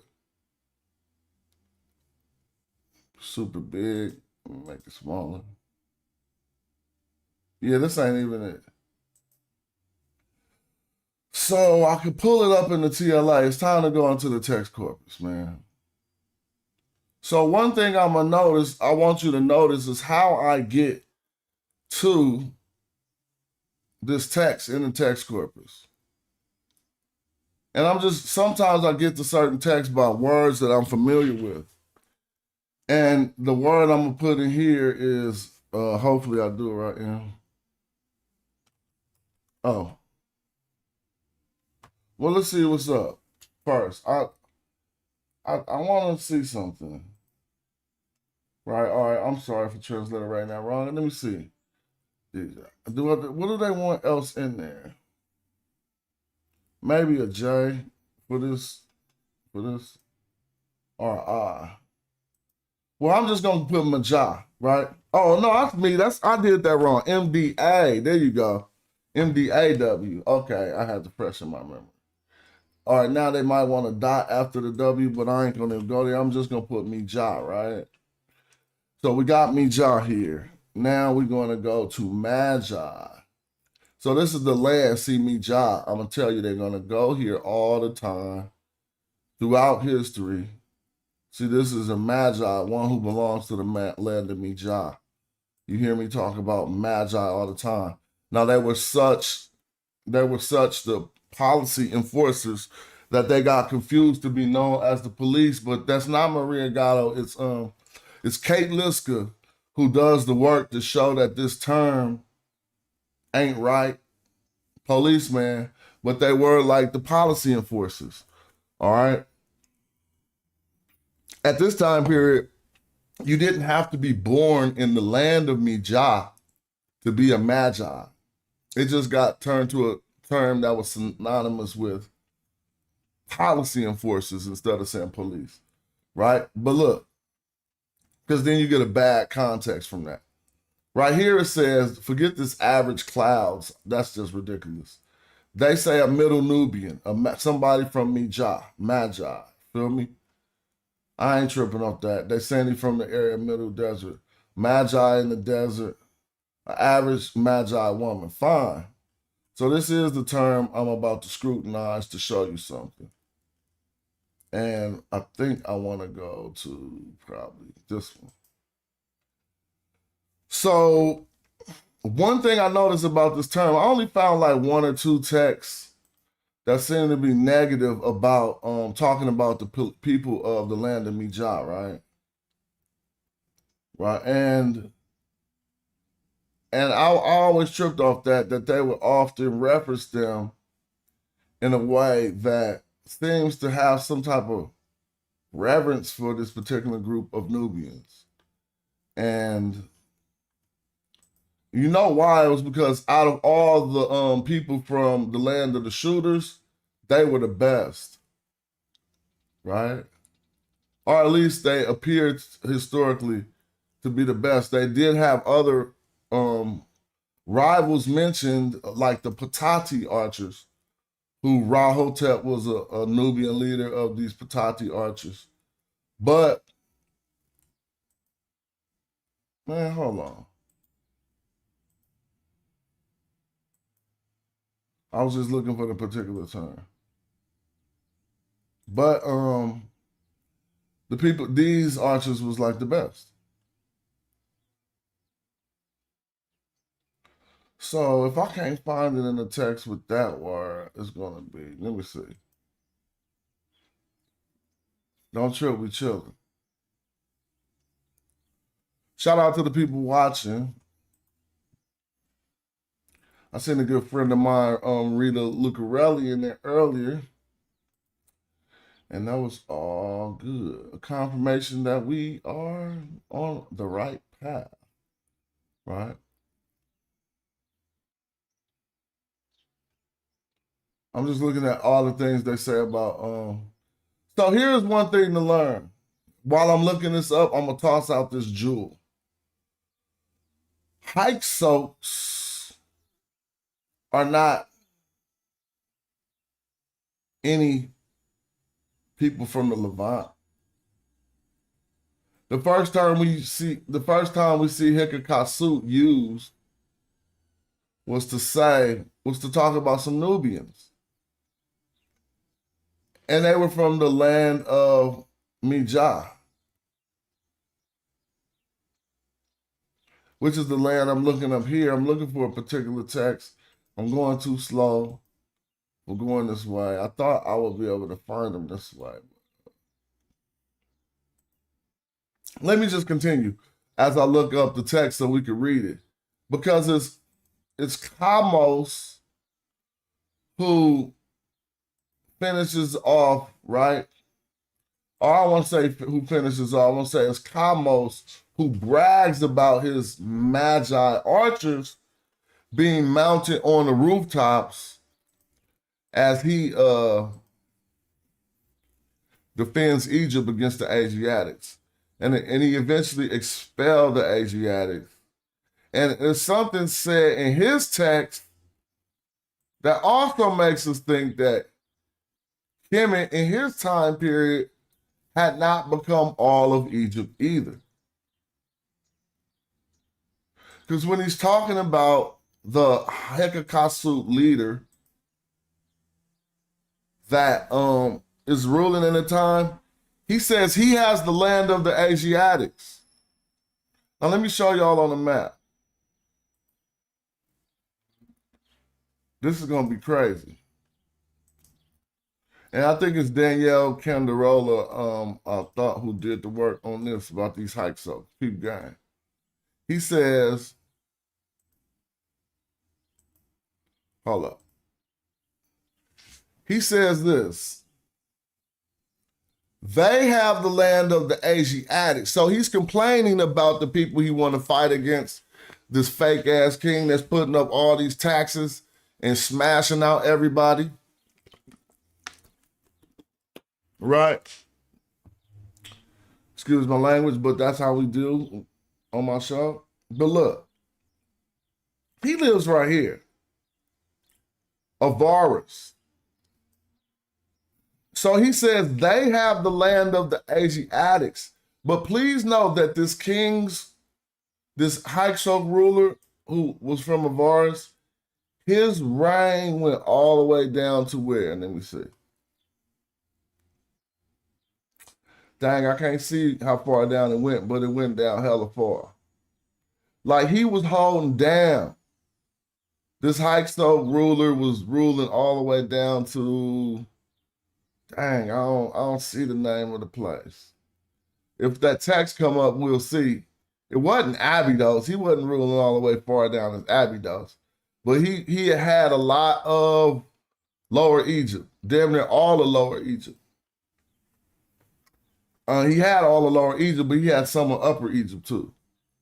Now, Kamo says they have the land of the Aamu. He didn't say Avaris. He said the land of the Aamu. So this is Tamehu.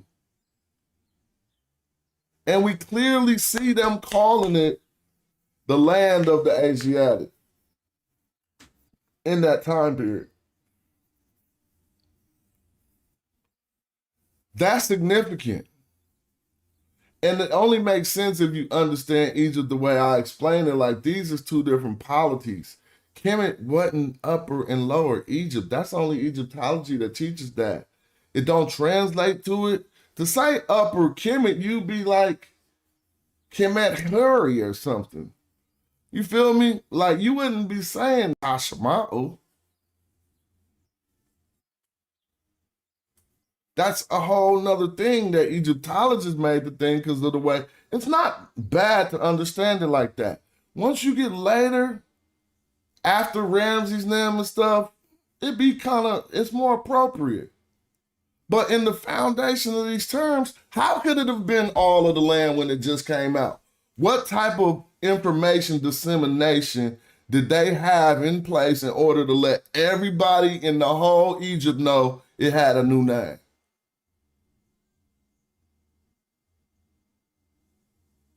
Did they get on the news and say we're changing the Gulf of Mexico to the Gulf of America? Did the Pharaoh get on the news and say we not calling it Tashama'u and Tamehu? No, that's what I'm saying. There's no way to do that. It would have to take hundreds of years for everybody to know that this new place got a new name. Not hundreds of years, but some time. Not to get off the point, clearly the text says they have the land of the Asiatic. We have, what do they say we have? And where was he when he said that? He was in the Thebes area. I can't say he was in Thebes. But he was in the Thebes area. What did he say we have? We have Kemet. They got the land of the Asiatics. Matter of fact, that's another way I could come to it. It's a better term that's going to take me to the text. A'amu. Sometimes it'd be hard for me to find text, and I'll just try to remember.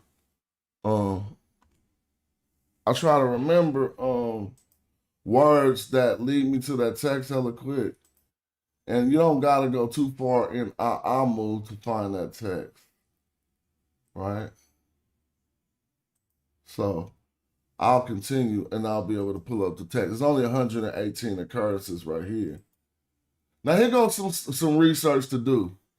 Y'all know Stuart Tyson Smith wrote that book. See, let me not go all over the place because what's on the screen is relevant to what I was talking about earlier about them going to the South and stuff because they was fighting off these Asiatics. But look, this says, right, this is the first sixth dynasty.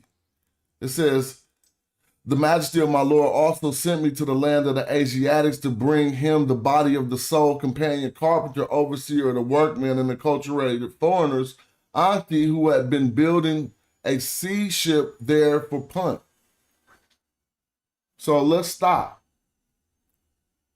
Back in the day, somebody had to go get the body of one of their homies who died while he was in Retinue, or they say the land of the Asiatics. He was probably in Retinue, probably in the Levant area, or he could have simply been in the north.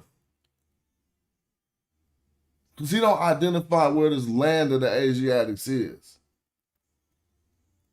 Kasat A'amu. So let's just note a few things. Now look, the Asiatics belonging to the sand dwellers had slain him and a division of the expedition that was with him. This is sixth dynasty, y'all. The first time the word popped up, they talking about Egyptians getting killed by these people, these A'amu. Now, again, the first time it popped up in the text corpus under this rendition. And if you're going to write a book or something, it got to be more exhaustive. You can't just do what I'm doing on YouTube. But this is cool for us taking a look to see what's logged in Egyptology's text corpus. And the first mention in the text corpus, sixth dynasty, it was to build a ship to go to Punt. But he got killed by some Asiatic sand dwellers. So I would just argue that it's occurrences like this that turn the terms pejorative. This is how Asiatic sand dwellers become a negative thing. Because you read in temples, this is written on a facade of a doorway at a temple. So you go into your temple and reading, and they reading about how some of these Asiatics had killed one of the elders. This is a philological stance, but we trying to make it real. Damn, it's this one dog in my neighborhood that look really good, and he be so loose, dude, and he gonna just get hit by a car, dog. I'll be like, these people do not be taking care of their animals. I hate that. But anyway, the Asiatics belonging to the sand dwellers have slain him. See, this helps the terms to become pejorative. But let's keep going. The Asiatics were driven away, made to flee, when I slew the men among them with a division of the expedition that was with me. Okay? This is the initial type beef, sixth dynasty. The secretary ordered that the clerk Anu was with a blah, blah, blah, because we're not going to get lost. We're looking for this one rendition during the time period. Look, I punish him for the Asians, defeating the Asians. Now, don't line this word up with our modern day word for Asians. You'd be tripping. This just is a word, A'amu, that scholars are translating as Asians. It don't line up to the modern day people you call the Asians. That's incorrect. They're more or less we talking about people just coming in from the East. Right? And they didn't like them. Here's something that's hard to find, but they make you think they didn't like the people coming in from the South. And people like Simra, the misreading of text like Simra set text will make you think that that thing. So here's another thing. There's another text I have to visit. This is Sinaway, and it's the same time period, 12th dynasty. But Sinaway was growing old, and look how they felt about him growing old in the Levant. Because he had left Egypt to go become a boss up in the Levant. Sinaway, right?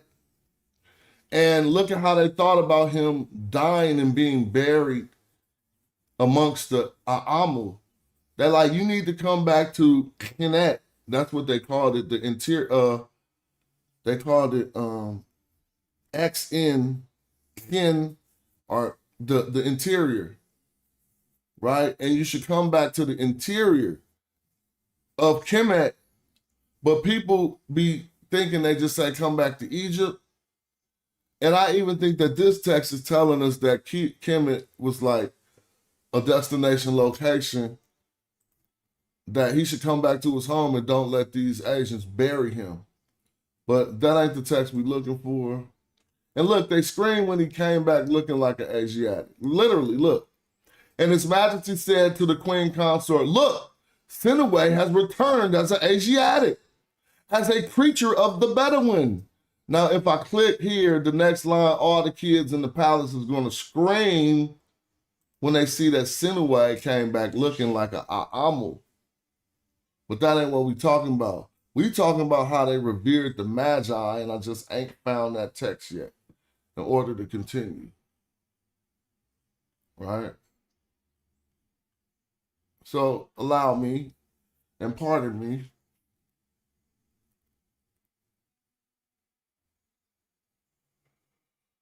So soldiers are united to fight with the Asian. I'm looking, this is still Simroset time period.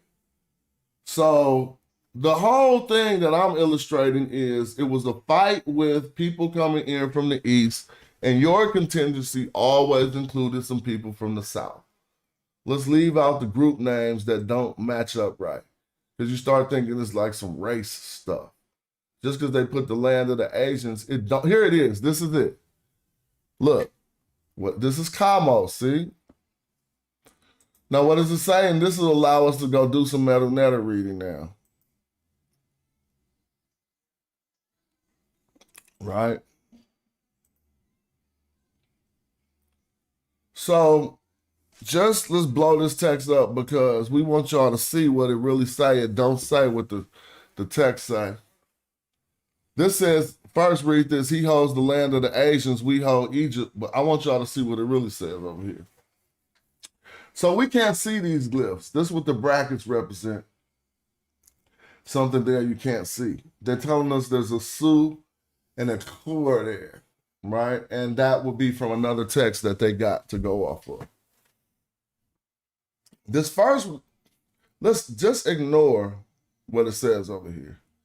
The first thing we see in the Medu Netcher is actually Ta.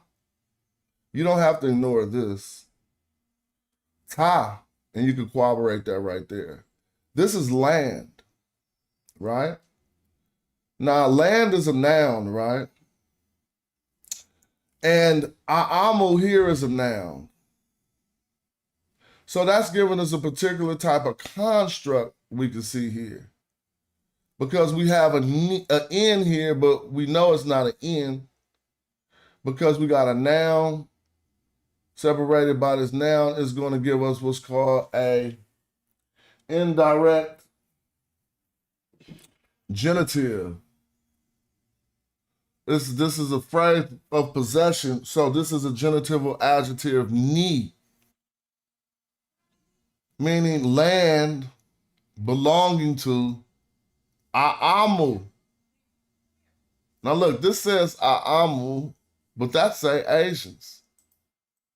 That's misleading you. This says Kemet, and this says Egypt. That's also misleading you, and I'm showing you on the map. Land belonging to Aamu is here. Avaris, and all the area down that he waged his taxes.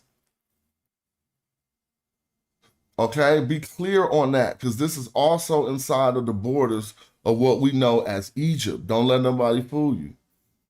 So if he say that they got the land of the land of the Asian, Aamu, then what does this mean? I'm gonna break this down because this two here is but see, so two is representative of the king here. I need y'all to know that. But he put an N after it. See, two is a dependent pronoun, right? And in this time period, two is just representative of the king. So this is what you call a royal we.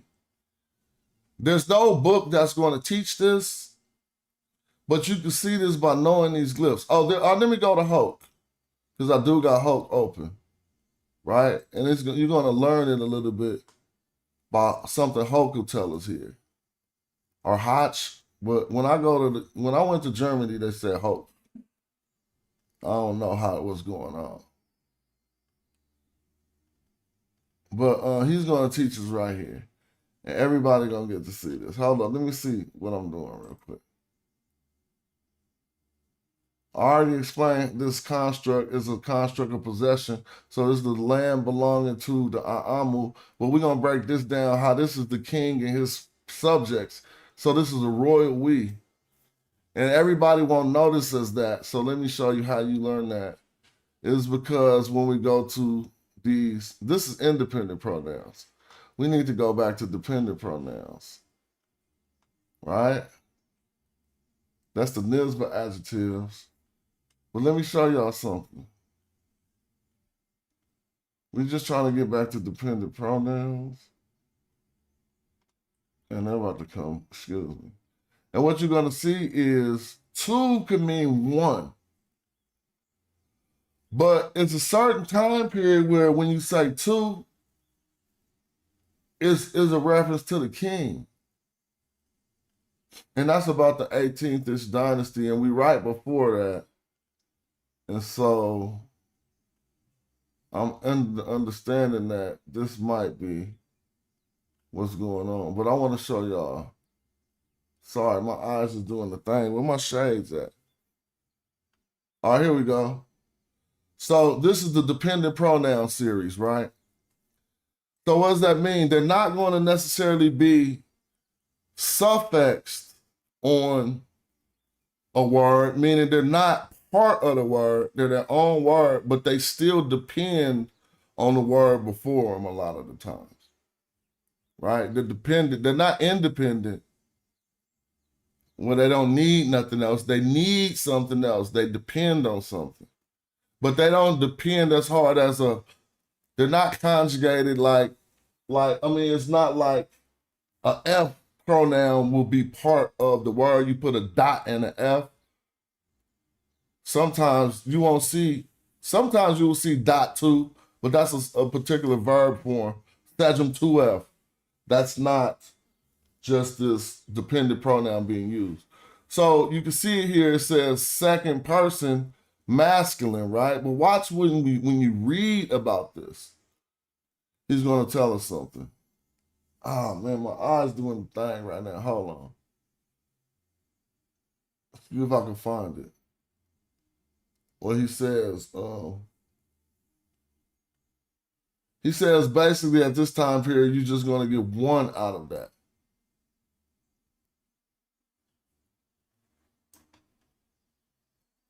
I might have to take a break or start opening up the chat because my eyes is burning. Shit. Staring at the TV for too long. Sometimes I need my shades. Where's my shades? Or I can make the words bigger so I won't strain my eyes so much. Well, I need you to see certain things in grammar books because when I'm talking about it, and you might just think, what is he talking about? It might be something that you know. We know different things. I'll be reading hella different grammar books. And sometimes I might take something out of one book that ain't necessarily taught that way in another book. But the biggest problem I'm having right now is watery eye. Let me see. So just bear with me. Now, since this also talks about a two, I'm just going to go over this. But this is the past tense passive of a circumstantial form. Sagem 2F being the so now we're going to get to, that's going to turn some people off because everybody won't understand this. But I'm just going to read what it says anyway. The past tense circumstantial passive forms are not formed with two. Instead, a completely different verb is used to form this. This is called the Sagem UF passive. All right, but there is a Sagem 2F that is also a circumstantial verb form. But all right, again, I'm giving too much information right now. And it'll throw off some people who just barely learn it. So excuse me, let me do what I can to do. My eye feel better now, at least. Now let's see. Oh, so it says, I'll just read the section on dependent pronoun. The basic use of the dependent pronoun is as a direct object of verbs. So let's go see if that's working with what we're analyzing. Well, right now that's not happening here because this says land, this is like the he holds would be up here. Suhor, land belonging to the Asiatics. That's the first clause. The second clause is starting down here. So this 2N that I'm still saying is just, they saying we. Let's see how they doing it. Yeah, they is doing it like I'm doing it. 2N, exactly. So we're right. So it's really what I'm saying. The 2 represents the king, and the N is N. You don't have to say 2 to say we. There you go. Okay, 2N is a subject pronoun. Yeah, thank you, Chris. And you said it came in about the 12th, 11th, 18th dynasty. Kind of like what I'm saying. Also in the 18th dynasty, we get 2 to just represent the king, Chris, right? And so then I'm looking at this 2N as a royal we. You feel me? You know the royal we when you include, the king includes his subjects and say, we hold Egypt. And let me click it and see what if it said royal we? It just say we first person. I wish it would have said royal we. But yeah, that is like a we where where the royalty is including his subjects. Word up. And we clearly see it says they holding Kemet here. So if he holds the land of the Asiatics, we go to the map. This is the land of the heartland of the Asiatics. If we read the whole story, he was talking about how his taxes is struggling people all the way down the Nile up into a particular point. And it's just an illustration that even to Kamos, Kemet was not all of Egypt, right? And Chris is one of the brothers who keep me on point with my glyphs. And so here we go. And this was the text I was looking for. This is, because Chris, what I'm doing is arguing against this intermediate period nonsense. And the reason why I'm calling this nonsense is for a few reasons. A lot of the time throughout the history of Egypt, it was intermediate period. If you look at the history of Egypt, they call from 1 to, my phone is ringing somewhere and I can't find it. They call from Dynasty 1, oh, that's my daughter, hold on. Hello?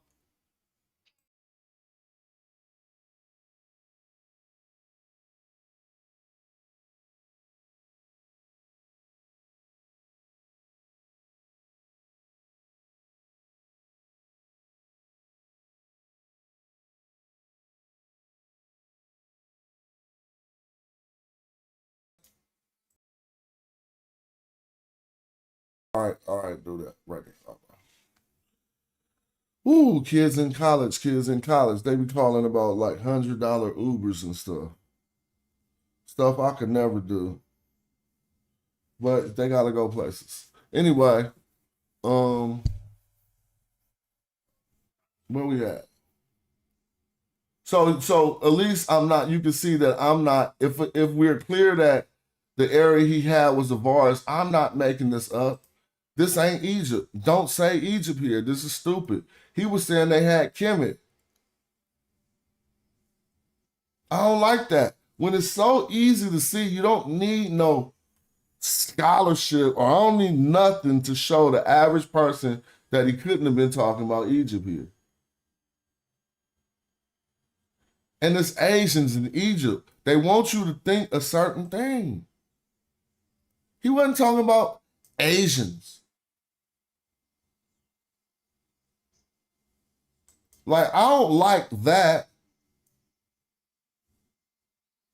And he wasn't talking about Egypt. He was talking about these fools, a lot of them is there to this day, acting like they the Egyptians. So don't think Asians watching my show, this is the text corpus telling you that, and I'm reading the text corpus. They wasn't talking about no race. People coming in from the east. When they said Nehesi, they wasn't talking about no race. People from the south. But the text corpus will say Nubians. Then you go look up Nubians, it's going to say Negroes. Oh, well, that means no Asians was Egyptians and no Negroes was Egyptians. Because we didn't categorize these terms in a way that you could just basically do that. What everyone should see, Ta, Ni, Aamu, land belonging to the Aamu, not the Hyksos, not no race, just some foreign people who getting their head cracked, if you want to look at what they telling you. And then this we, they say a hold, it's a core, that's hold, whatever. Kemet. Right? Now notice here, they say land here. Ha, land belonging to Asiatics. To Aamu, so we don't have to look for a land in this word. It's said here. But we hold black 049 glyph. This is not a land. This is a crossroads that don't make sense if the people are not referenced. If you say town, you're saying people. When you say ghost town, you're saying no people. So we hold black. We hold Kemet. We hold the black community. Look, they got the land of the Asiatics. How come they can have something that you line up with a race, but these people can't have nothing that you line up with a race? It gotta be, yo shit gotta be consistent. You can't say he was talking about a race right here and then in the next line switch to a country. That's exactly what I said. That's exactly what I was saying. They was talking about, they switched from a people to a country. Nah, he's still talking about the people here, and we proved that 100 times. Because of the word 049 glyph is not even in the category with land. Go look at the Gardner sign code. This is O. That's buildings and temples. Land is under the N category. But people have put the fix in. They made us think that this one glyph that's in parts of buildings means land, so they could say this is about black silk. But they telling you they fighting some Asians. Who are the people fighting the Asians? I'm using their logic now, not mine. I told you in my logic, this don't line up with a particular race. But in their logic, this is Asians. So who to them is fighting the Asians? Egypt don't say what type of people. That could be all kind of different people. But this say black community. Anyway, we got another story from that time period. Y'all know I'm still illustrating one thing. I'm reclassifying, this is in my head. Intermediate periods don't work. That stuff is stupid. It is more like, what did I call it? This is the second Southern unification. Now, this was the text where I'm going to go further in this text because I need to prove something to y'all, man. They do not do none of this ever without the South.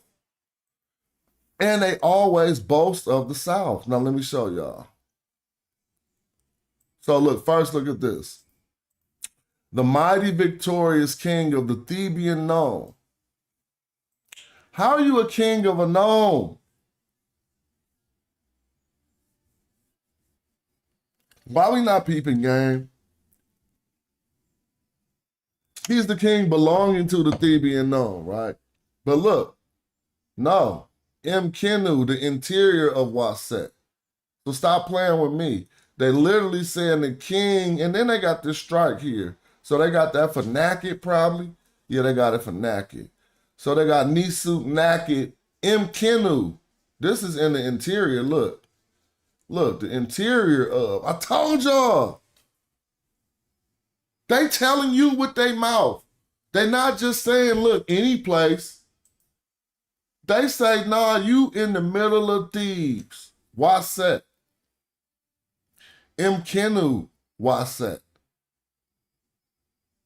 That's not what I want to point out. But in the context of this battle, he's saying, I'm in the heart of this right here. Now, let's watch how this goes. Hum. All right. His Majesty spoke in the palace to the council of high officials who were in his retinue. I would like to understand what my power is for. Every man has, and this is wrong too, but y'all want to break this down? We been did this. I did this with Jonathan Winterman, and he was even stumbling like, he kind of seen what I was saying. And he have to see what I'm saying. Now let me show you. The only way that this don't make sense, every man owns his part of this Egypt. So to have this Egypt, demonstratives don't work that way. You never have this without that. I know it was Dres from the Black Sheep who taught y'all that. You could get with this, or you could get with that. You could get with this, or you could get with that. How you got this Egypt? Well, then what is that Egypt?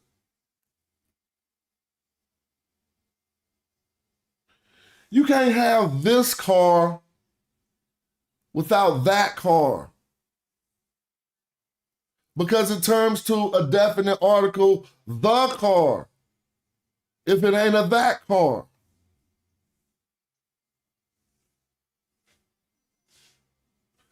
This the simple stuff people gotta understand, bro. If you can't get this, you ain't gonna feel me.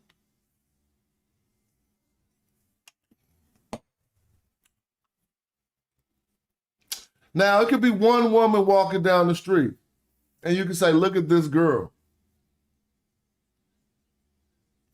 But that's because other girls exist, other women exist.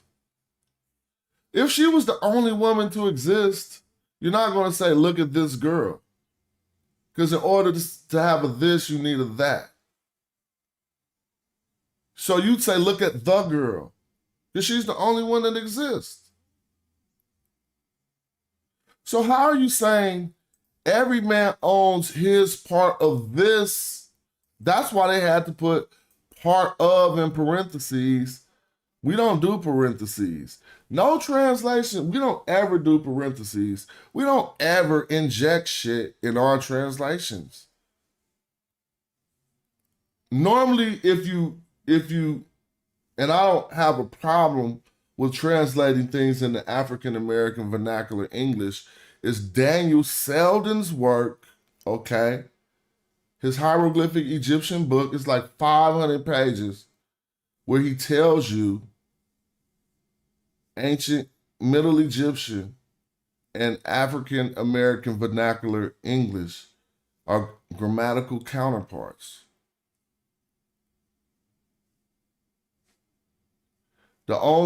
He calls African American vernacular English the counterpart to Middle Egyptian. Because of the way we form words naturally in our head. If I say, I don't be tripping, bro, that's how the expression is coming out my body naturally. But that ain't proper King's English. I do not exist in a state of worry. That's I don't be tripping, bro. I don't be. To be is win in ancient Egyptian. It is to exist. You can see somebody saying, I be all the time in ancient Egyptian. But I ain't gonna get off the point. The point here is, if you disagree that you don't need a that in order to have a this, they work together. Regardless. So if they do work together and this person had a concept of this Egypt, then the scribe had a concept of that Egypt. And no one can ever tell me what that Egypt is. Every man owns his part. So what he's talking about is, whatever he's talking about is divided already. Now that would be a division of what he knows, and then it would be another one because of the this. This one is being divided. What's happening to that one? It's more illustration that this don't make sense. And let me show you what's happening here. Right? And I'm proving it with grammar. They want you to believe that this is the demonstrative. Dude, my translation worked 1,000 times better, and it don't require I inject anything with parentheses. Look. So I want you to see this, because all of this is over here broken up. So that every man ain't even on the screen, right? Oh, excuse me, I forgot my daughter called and I didn't even send her that bread. Hold up, I was waiting for her to send me a request. Sorry, y'all. You got to be doing all things at once, but this ain't gonna take no time.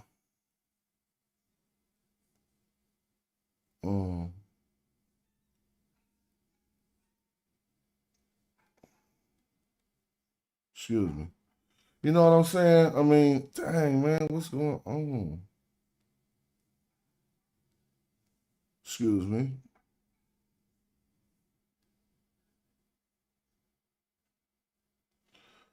Quit. All right, now the Zaneb ain't on the screen. But that would be every man, right? Let me just send her some extra bread, man. My mama used to always give me extra bread when I asked for bread. So now that's kind of like my, there's a part of me. You feel me? So my daughter asked for this amount, she need more than that. Feel me? So let me handle that. Let me see. All right, we back cooking. Now, watch this. I'm just playing. Since the za ain't here, I gotta go to the transliteration for there. That would be a man, right? Oh, she's just calling me. Hold on. Hello? I just sent it right now.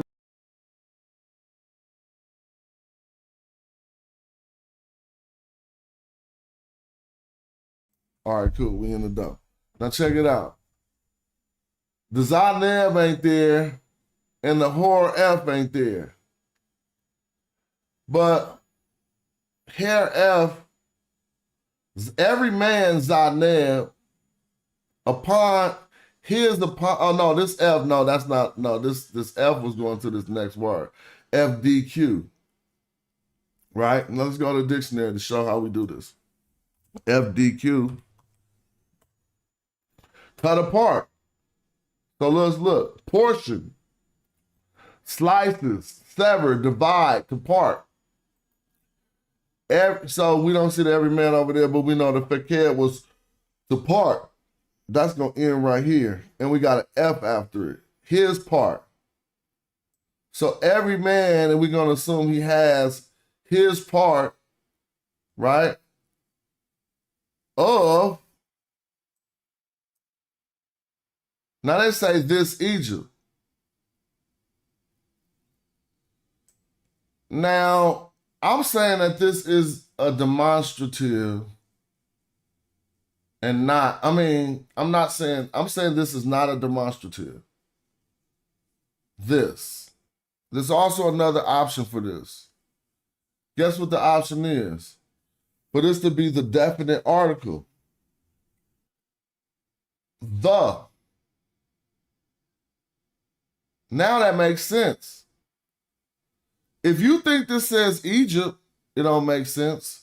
But we argue that this says black town or black community. Now you don't need to inject part of, because you know this Egypt don't make sense. We know it wasn't Egypt because he said he got the land of the Aamu. So the black community makes perfect sense. But let's slow down, because I don't like to point out when my theory can have holes in it.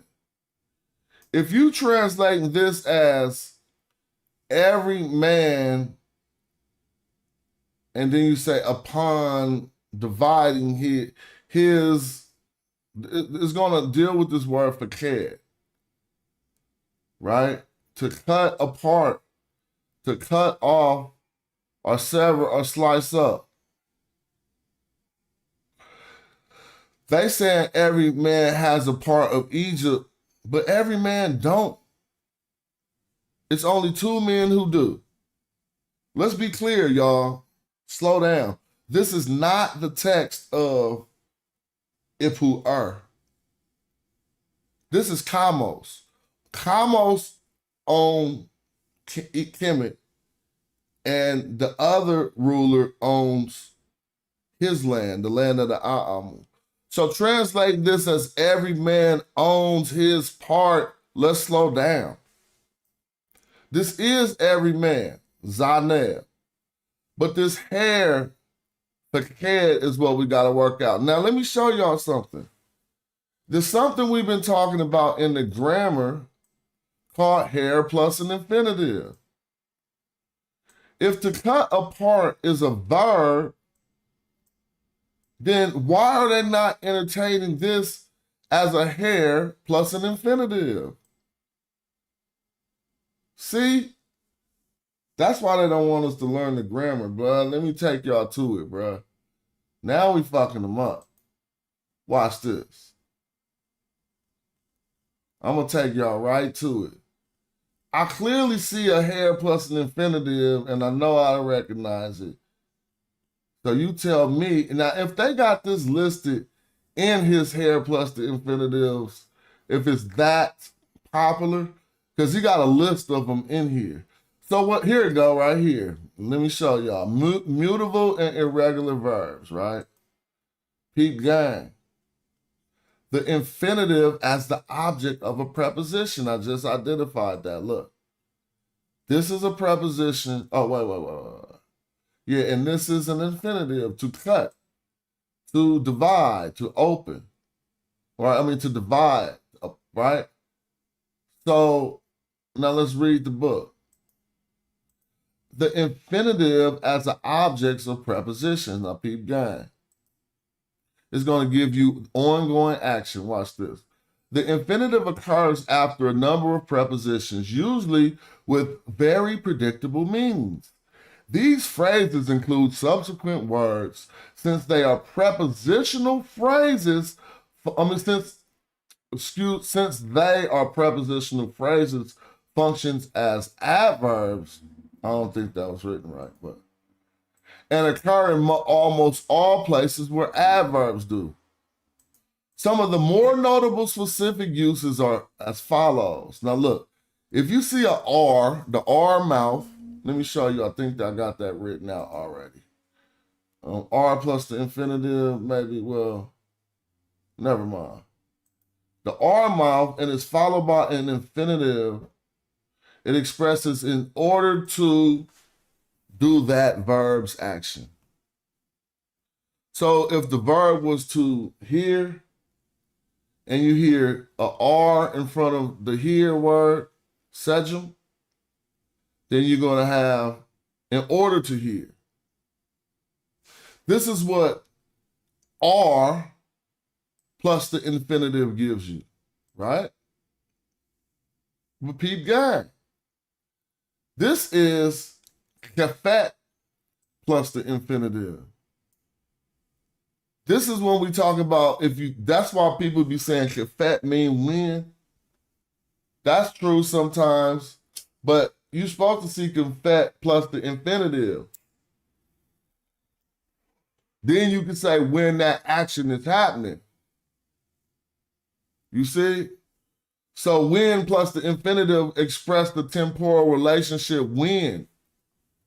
You can't just say when because it's not a question. It's not interrogative. It's not interrogation. You're not asking. When the action occurred. So now, it's not always when the action occurred because this is passive, like when seen, right? Not when seeing, which is active, but passive is when seen, right? Okay, so let's keep it going though. When someone got there, this is kafet plus the infinitive. So this is, if we know iti to mean to come, then if we see kafet come, that's when he came. So that's when he got there, upon arrival. That's kafet plus the infinitive. Now look, they have imket. Y'all know that? Imket, like before or after. Imket plus the infinitive is an action. Infinitive is that verb, so before the verb is going to express a prior action. See what I mean? So if imket is before or after, then say the infinitive was iri, to do. The imket iri is after doing, which is he's saying right here, expressing the prior action after blank doing or after having done. So imket ma'a is after seeing.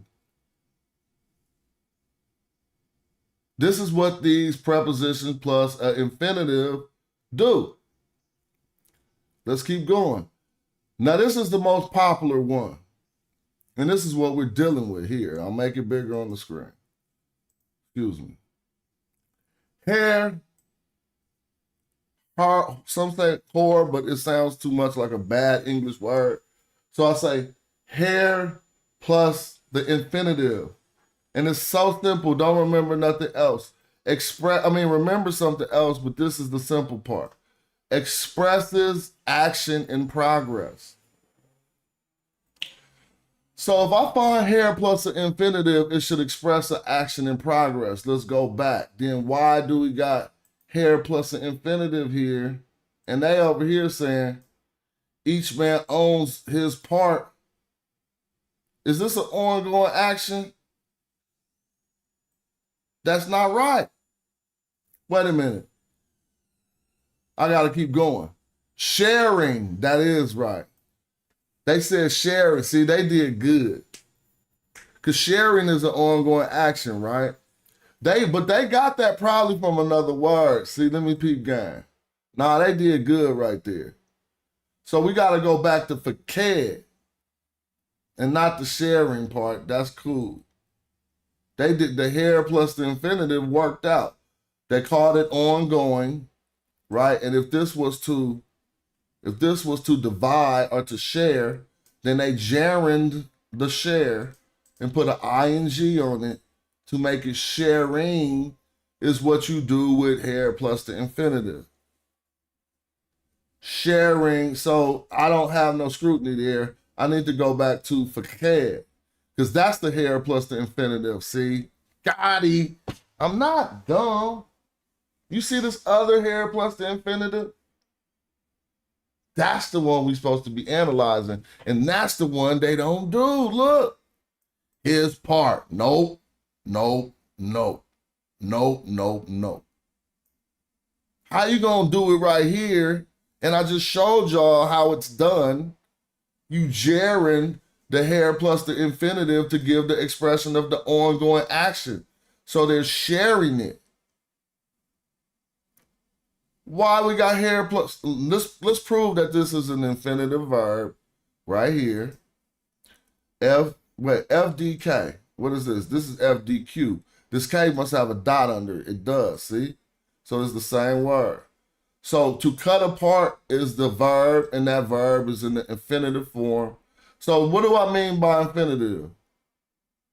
It's generic, or it kind of requires a tool to use.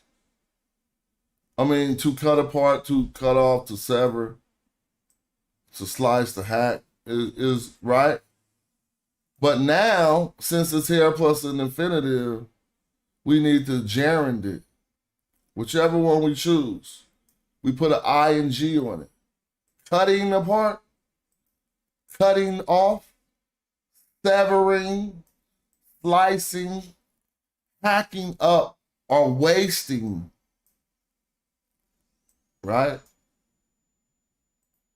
Instead of just saying his part. That don't work. You got hair plus an infinitive. You breaking grammar rules. So let's fix it. Every man, where's the ownership? Every man owns. Where is owns here? But they be doing this stuff, dog. Show me a word for possession, something, anything that has to do with possession here. I'm only looking at the transliteration because it's not there over there. Nothing here says owns, y'all. It says man. I'm going to click it for you. This is man. Look, man. Next we got every or all. All. So we got every man that's there. Where is owns?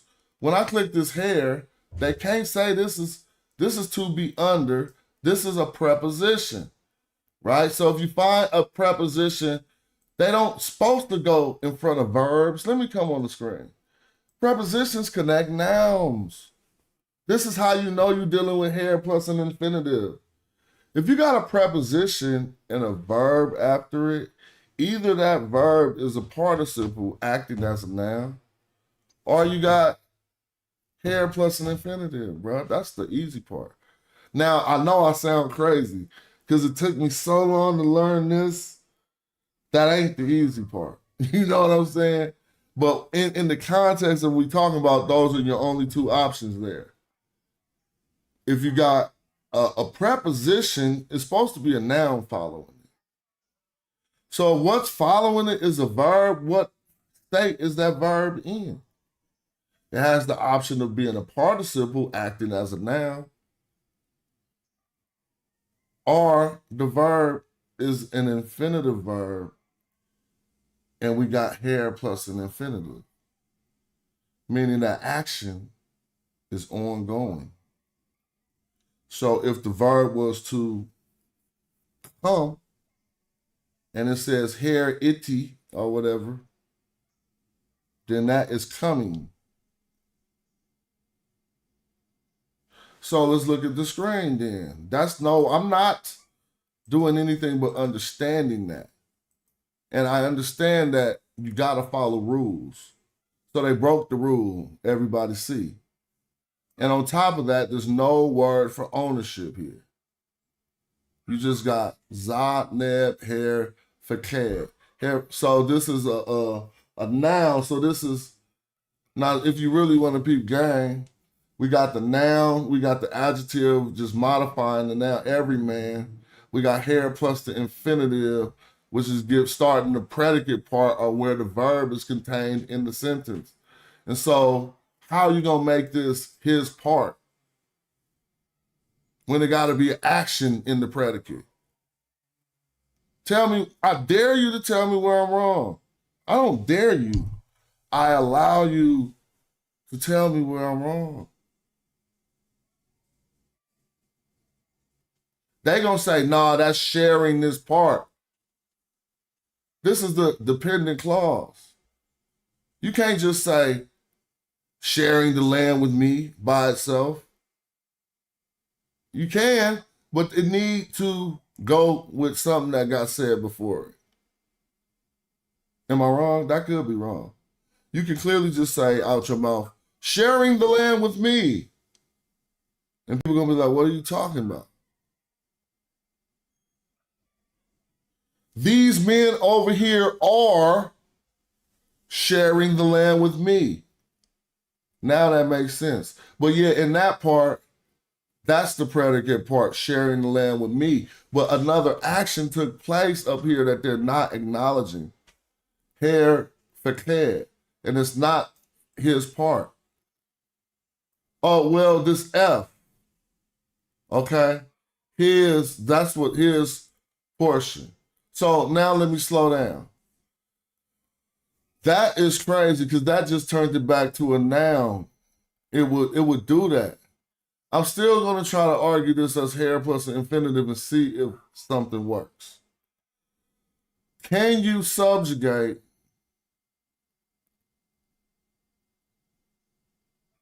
I don't think you can. If this is acting as a verb, then it shouldn't have the F at the end. So you got to figure out what the super smart Egyptologists know that you don't. And that's probably it. Hey, what's up, man? What's up? I'm just streaming. And that's probably it. But I need to go back to the text, to the book now. I already know that this hair press is infirmly run, because if this was an ongoing action, running, then that would be he. I'm just making this. He's running. That probably could happen. Chris, can you tell me if this infinitive can take a suffix pronoun? I think it can't. And that's probably why they're saying his part of. But let me look into the grammar book. They're going to tell us, right? Oh, yes, it can. I love it. I know I don't be that wrong. It's doing it right here. It's doing it right here. I don't be that wrong. Let me show you. Hair plus infinitive expresses action in progress, equivalent to the English progress tense am doing, was doing, will be doing, or will continue to do. So if we got hair plus this arret, which means to do, that is doing, right? That's cool. Now we got hair plus sejum. Sejum means to hear. So we're going to have, they say hair sejum was listening. Okay, we with that. The use will be, excuse me. This use will be dealt with at length in the next lesson, although rare by comparison with the progressive use. Hair can be used with the infinitive in its other sense. Hair when F. Now, that's what I want you to see. There is a there is a suffix F on hair plus an infinitive. Everybody see it. Look. And it says hair can be used with the infinitive in its other senses. Hair plus the infinitive when them on account of its eating. So I gotta be right on account of its division. If it's on account of its eating, then this will be on account of, so this is sharing. I mean, this is every man on account of its, okay. I'm just trying to see.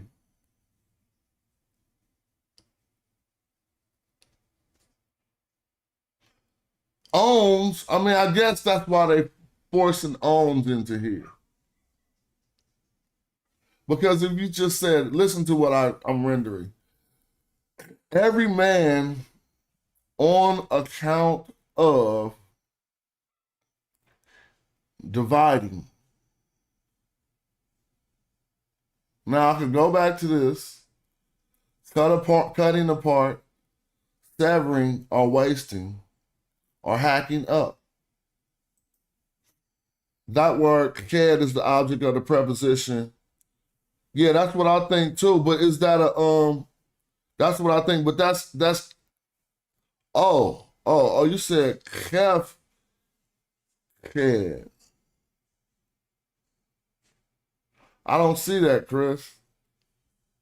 Is the object of that preposition, because your transliteration got, okay. Oh, okay. Thank you, Chris. Thank you, Chris.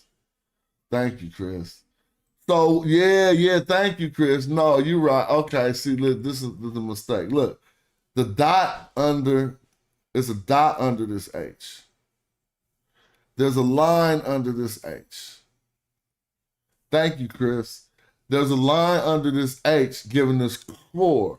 Because I was like, I don't see core FedEx, so this couldn't be hair. Thank you. And that's what happened when you can't look at the glyphs. You got to look at the transliteration. You have to know that each little symbol you see can't be ignored because this hair core is not a hair. So I appreciate that injection. And that helps me work it out. But I still got to continue now that you brought me some clarity. I need to take a break. And I know y'all probably need a break from my voice. And I want to visit with my wife for a moment, so just a second. I'm going to play one of these videos. I feel like this is a cool show so far, and so I don't want to mess it up. And I got time on my hands. So I'm just going to take a break, right? And I'm going to play an informative video. And first I'm going to hit y'all with some hip-hop. No, I'm not. I want to keep it information. So the hip hop, I'll do a different show about that later. Yeah, because I need to just take a break. Sitting there talking for 3 hours. Let me hit some push-ups real quick. And stretch my limbs. And, you know, I like playing this video a lot.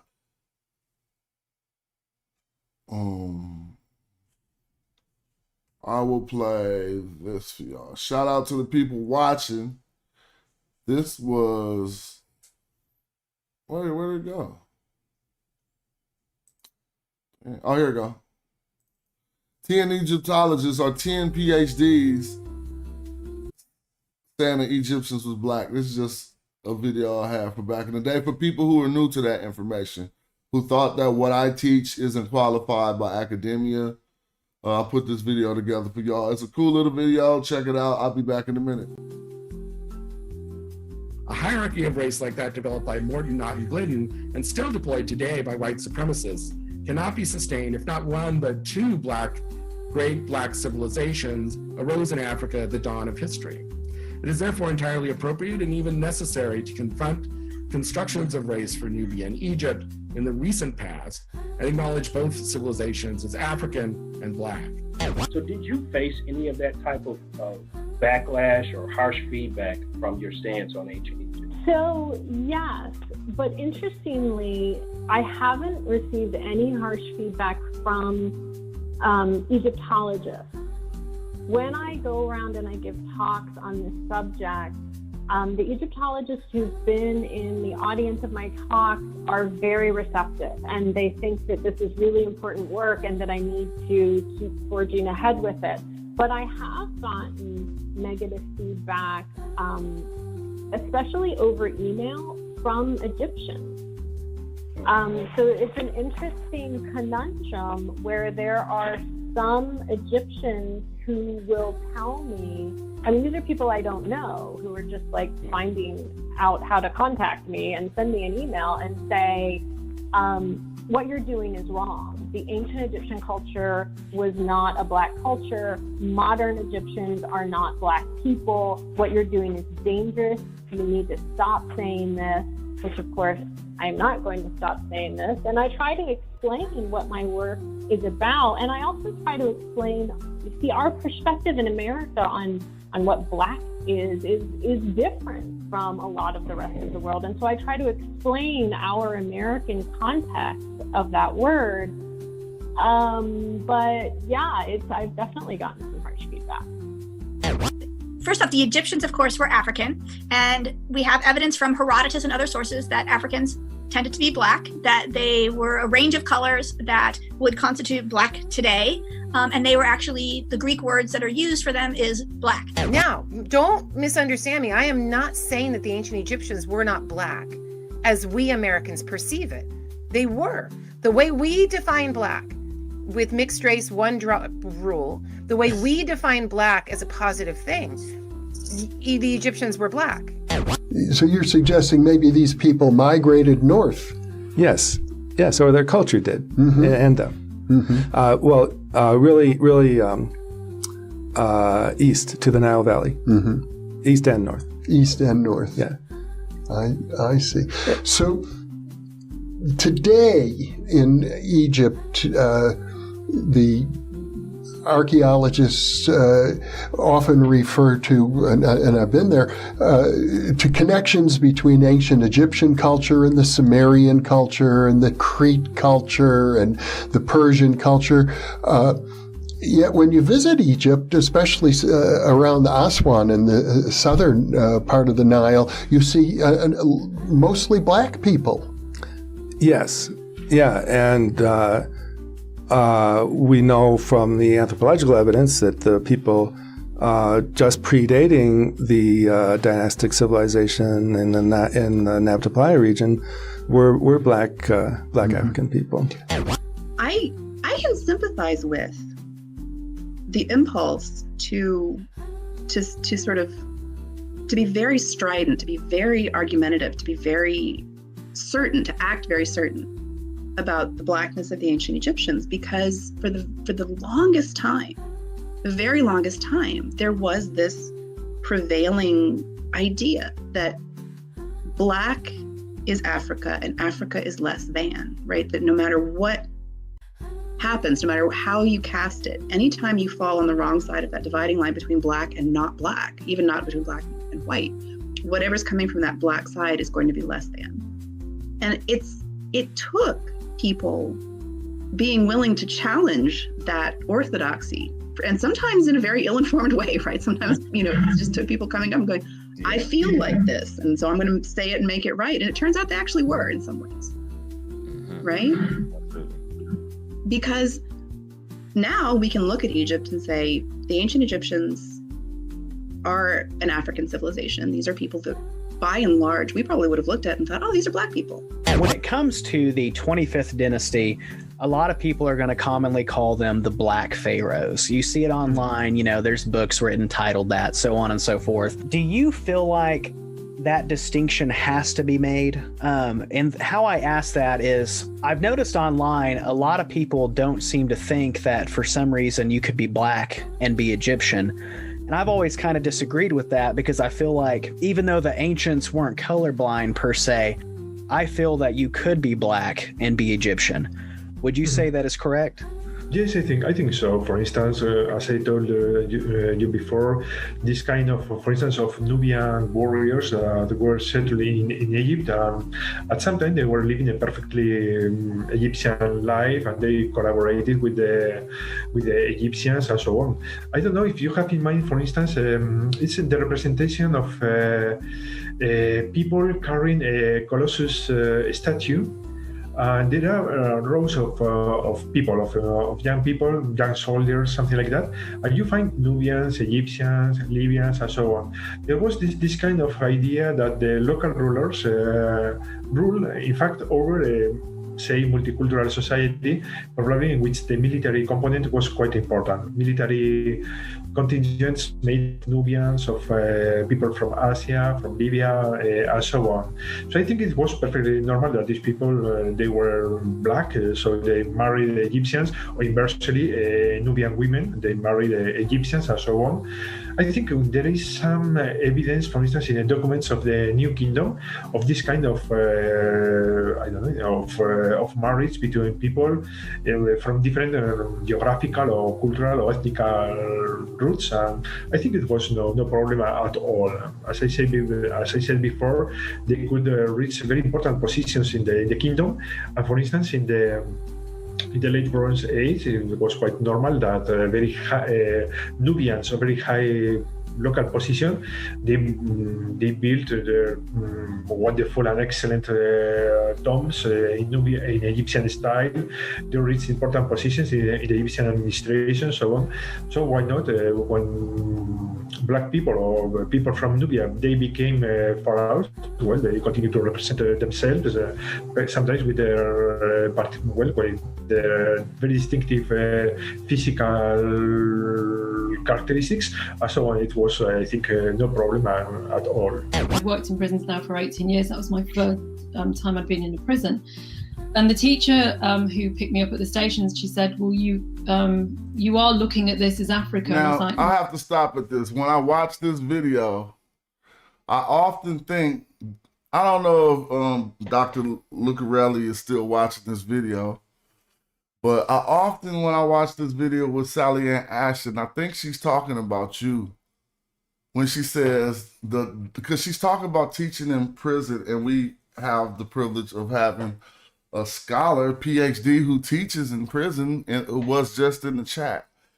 And I thought she was talking about you on this right here. So check this out. She might not be.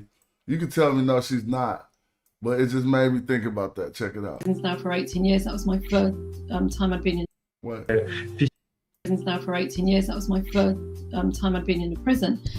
And the teacher who picked me up at the stations, she said, well, you are looking at this as Africa. And I was like, well, yeah, of course I am. Mm-hmm. And she said, well, because she said that's how they, my students see it. And I said, well, how else would they see it?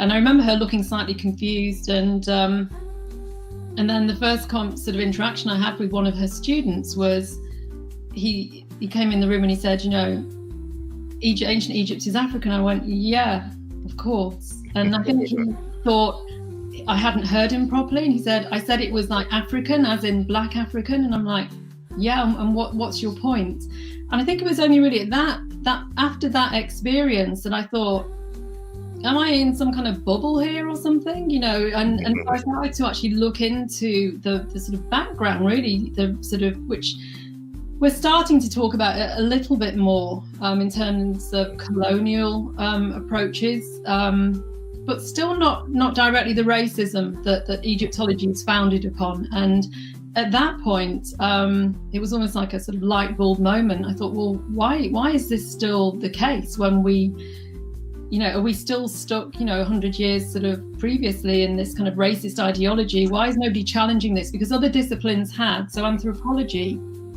had looked very hard at itself in terms of looking at its colonial kind of past. It just seemed that Egyptology was kind of almost stuck there and it didn't really want to talk about it. So for me, it always was African. It was a bit of a shock to me when I actually started looking a bit deeper into this and then started having conversations with people and seeing how they responded to that. I think that the further back in history you go, the blacker the Egyptians are. And by black, I don't merely mean dark. Yeah, that video, I need to upload that video. All right, let's get back to work. I'm learning. I'm dedicating to my memory the use of these different verb classes just to help me read better. And I'm learning publicly. I allow myself to do that to inspire others, to show you ain't got to be perfect. You just got to be wanting to be. You know what I'm saying? And you can do it. So let's go. So Chris revealed something that was really good to me because I could not see the glyphs here. I don't pay as much attention as I need to the transliteration. And so what I notice here is there's a straight line under this H, and there's a dot under this H. This let us know that we get a sound here, core, and we get a h sound here, hair. So these are two different terms. So I was investigating this, whether this was what we were just learning about, hair plus an infinitive, because this can be a verb to cut up or to slice. Now, since we see this is not a, this isn't this preposition hair, but it's core, well then we know that this must not be a verb and it's possibly in a state of a noun. So we just about to go back and clearly see that it's going to have another class. Right here is verb, but let's look and see when it says noun, right? It's going to have to be like that. See, that's what I'm saying. So notice when it's a noun now, a lot of the options are, like I often say, the semantic range is now more limited. When it's a noun, they just say it's a slice or a portion. Look, here go another noun. Slices or portions, right? So it's getting more clear how they come up with what They translate, here we go again, as a noun, they're giving us two options. Slices and portions because, again, it is in that state. Now, the first core we seen, and I'm going to do this so everybody can see it, was XR. And I want you to see it the way it's written. They probably want me to, I mean, those mean the same thing, but sometimes people got to see the same glyphs in order to know. Once you study the glyphs, you'll know there's multiple ways to write one word, but actually, they probably want me to go like this. Yeah, they do, in order to pull up the rendition we're seeing, right? So now, this is the one, prepositionally, it's just spelled out. Let's go look at it in the glyphs. You see that glyph, which is T28, right here. And we're going to see that. Oh, damn, they don't let us know it's there because we can't see the glyphs. It's probably the one that they're using, right? Or they could be using the other core, but I can't tell now. So is it that core or is it the KH, or it still mean the same thing? I don't want to confuse nobody. Right? Under, beneath, but this has got an expanded range of carrying, holding, or possessing. So you don't think each man is under his division. You probably think each man is holding his division or possessing his division, right? That's how they say owns. They making this be ownership if you're under your division. But then where's his part? Nah, bruh. Nah, I'll be trying to give them some give some credence, but that still ain't working. Right? If they just injecting the ownership, bruh. Because under his slice is right here. And they just, yeah. And then they say of this Kim.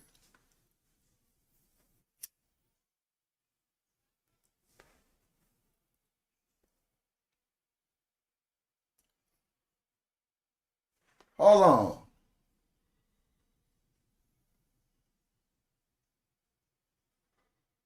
Because he gonna say something about a Nubian and a I'm still willing to dialogue on this and just keep on trying to beat it up. As I'm looking, all I'm getting is every man. I'm trying to force owns into there, bro. Y'all gotta tell me. Because it's like, I'm gonna read the literal, right? Every man under or possesses his slice of this Kemet. That's what they're saying. Feel me? But I gotta share some understanding to this. Because at this point, and this is why cats be scared to blow, you gotta expound. When I'm chilling and smoking, I'll be willing to expound. Some people don't be willing to expound, but check it out. Who is every man? Every man is not the other Nisu, dog. And what he's complaining about here, talking to his high council, he want to know what is his power for. Why am I the Nisu? I would like to understand what my power is for. Then he say, I'm just saying, I'm going to read what they say. Every man owns his part of this part of Egypt, sharing the land with me. Right there, he's not talking about, to me, I don't think he's talking about the other Hyksos king yet. He's about to. You're going to see this. He talking about his status don't seem to be, this is what I'm conjecturing. He's talking about his status doesn't appear to be so elevated over the other people who in Kemet.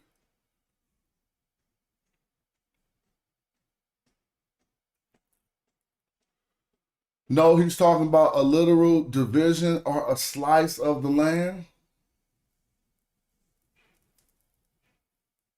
Well, let's keep reading. A man cannot stop, literally come to rest, because he is bought from the tributes of the Asiatic. He's saying that the people is taxing, the Asiatics is taxing too much. Now, he's talking about a man here, and in the sentence before, they talk about every man.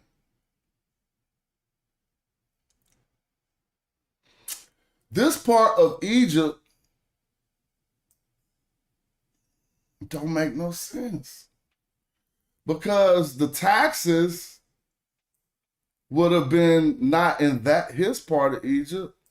See what I mean? So this is his complaint, that that other king up there is putting taxes down so far that everybody is crippled. The average person, not him.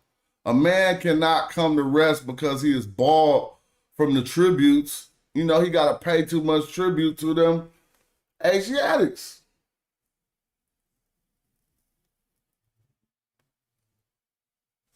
So right now he's talking about the commoner. And I'm saying right here, he's talking about the commoner too. Sharing the land with me, like, yo, like everybody is the king. But let's keep peeping if this works or not.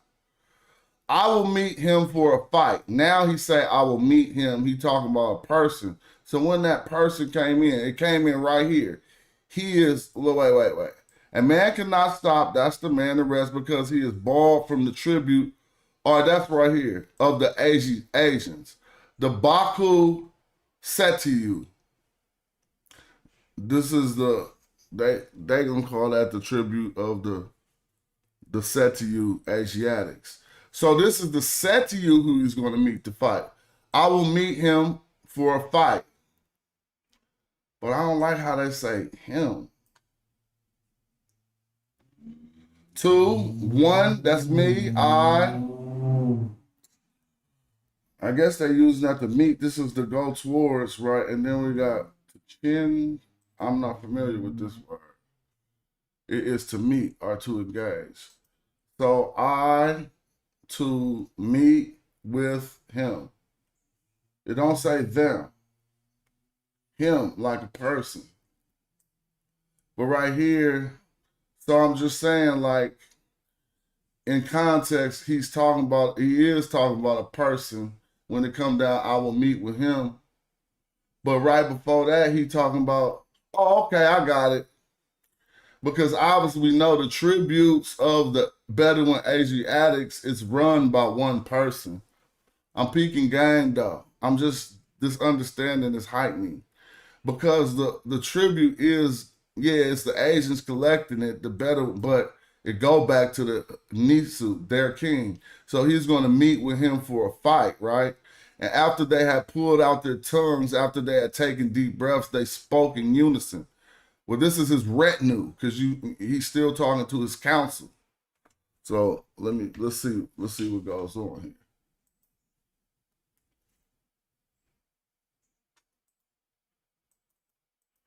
All right, hold up. For us, the best was plowed from their fields. So they came in talking crazy. When his retinue stepped up and his boys stepped up, they was ready. Because imagine if you were saying, man, what's my power for, man? Like, everybody in Kemet got their own little part, you know what I'm saying? And the taxes of these Asians is just crippling fools. Then his boys step up and said, bruh, for us, the best is plowed from their fields.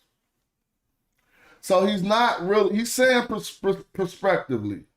Let me prove this is a prospective statement, is because it ain't starting with a U particle, right? I mean, I'm just saying, like, y'all can help me out, but it's not starting with a U particle. And if this is his own independent statement, if it don't start with the U particle, if it's not starting, it could be entertained as perspective. Meaning something like that they looking towards the future. But they like, bruh, it's not saying that right now we are extracting the best of their fields. It's saying, man, if we gonna fight them, man, the best of their fields, that's for us. Like right now, it says, our cattle graze in the Delta marshes. This also is perspective. Look how the statement is starting out. It's just starting out with the cattle. A noun, right? Our cattle upon whatever this word is. I guess this is to graze. So to protect. Oh, but they got another word for it. Hold on. To guard or to graze, right? And now it's here plus the infinitive again. You see the infinitive. So then that lets us know it are grazing. But that grazing ain't happening as he's speaking, because this is a perspective statement. How am I saying this is perspective? There's only ways that we can entertain certain Egyptian sentences that don't start with a particular particle. This is not a statement of fact, right? It didn't occur already. It's not a statement of fact. It says our cattle's graze. Now we know it's not graze because, again, we could look at it as grazing in the Delta marshes. Tell me if that's the wrong. No, that's not wrong because I can see the glyphs now. That's the hair, and then this is our infinitive, graze. So it's grazing, but it's in the future. It's a prospect of something that might occur. That it's wishful thinking. Now it says, he holds the land of the Asians, we hold Egypt. So to reference back to the earlier part of the complaints of every man having his slice of Egypt, this don't make sense with that context. Because he don't say he got Egypt.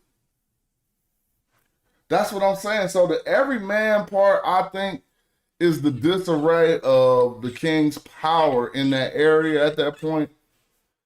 And when he's going to go out to fight the one who holds the land of the Asiatic, which is Tamehu at that time, he's saying we hold Kemet. It only makes sense because Tamehu would be part of Egypt. And that was a long talk on that discussion. But I'm just saying, I just would want to move forward and get on to other subjects. I will go north, right, to stage a fight with the Asians. So I did come to this to see what he was saying about the Magi, and I never seen that part. So I guess I'll end right here. Look, Magi archer units were on top of our deck structures. You see? It'd be taking a really long time to get to the point, but if you've been watching, this is what we've been talking about how they always go to the south to handle this fight with the people from the north. So right after we analyze all of that, what does he say? He don't say Egyptian archers. He said Magi archers. On top of our deck structures. I had sent out a strong Magi rifle squad. It's the Magi archers. While I spent something, for I repelled the Asiatics who refused to obey Kemet. All right, I'm going to open up a link and see if somebody want to build. We can start that portion of the show because I ain't even tripping. It's nothing, but we can go back in on some grammar. I want to learn some more about participles and stuff. Because as we investigate the meaning of Kemet, so much be being revealed. And so learning all the different grammar is just the best part. Not to the elementary level, not to the intermediate level. I'm trying to master something. It's going to take years, but it'd be cool.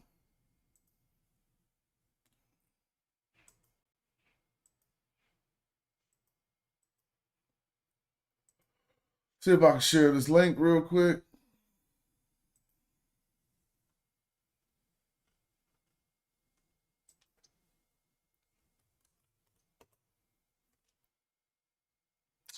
Nah, I mean, you know, they got a pin message. Anybody welcome to hit the link, but it's all good. I'm gonna keep on. I'm gonna continue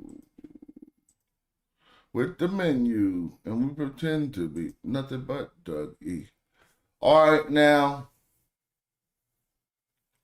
for I repelled the Asiatics. So he used the Nubians, because my point is to let you know about the Southern. It ain't no intermediate periods. It's all about people from the South coming back and taking over, helping take back over Egypt. That's your second intermediate period or the second Southern resurgence. I know I must be kind of loud outside when they be looking up to my window like, damn. But they hear knowledge coming out the window, so what they can say. Like, imagine if I was your neighbor and you heard this shit coming out the window. You'd be like, he a nerd. Every day, all I hear is stupid words is probably what they be thinking. But anyway, all right, let's get back on some Medu Netcher, if y'all want to. For I repelled the Asiatics who refused to obey Kemet, while he made Nefer Usu a nest of the Asiatics. All right. Once I had broken down Breach's walls, I killed his people. Damn. Like that. So they got them Avaris walls. Why people be saying there wasn't no walls, man? Boy, had walls. Yes, right. Oh, you want to get back on that Medu Netcher? Maybe we could go to the book. I was going between Hulk and JP Allen lately. So we was on the hair plus the infinitive. Shout out to Chris, who showed me what was going on, and we always need somebody to chime in, keep us on track. But if we see that M preposition, that M verb, plus the infinitive verb of motion, it's mostly the equivalent of hair plus the infinitive. So I guess we could just put an ing on it, right? So it is, I don't know if y'all see the glyphs, but is coming. Less commonly M. All right, cool, man. I mean, even last night, I study almost every time when I don't feel like playing video games, I'm studying. Normally, sometimes like I would do a real physical hobby, like working on cars and stuff like that. But that's not in my cipher right now. Maybe I'm going to start working on some jet skis. But until then, I think I'm going to be studying for like the next 6 months. This that next semester I was talking about.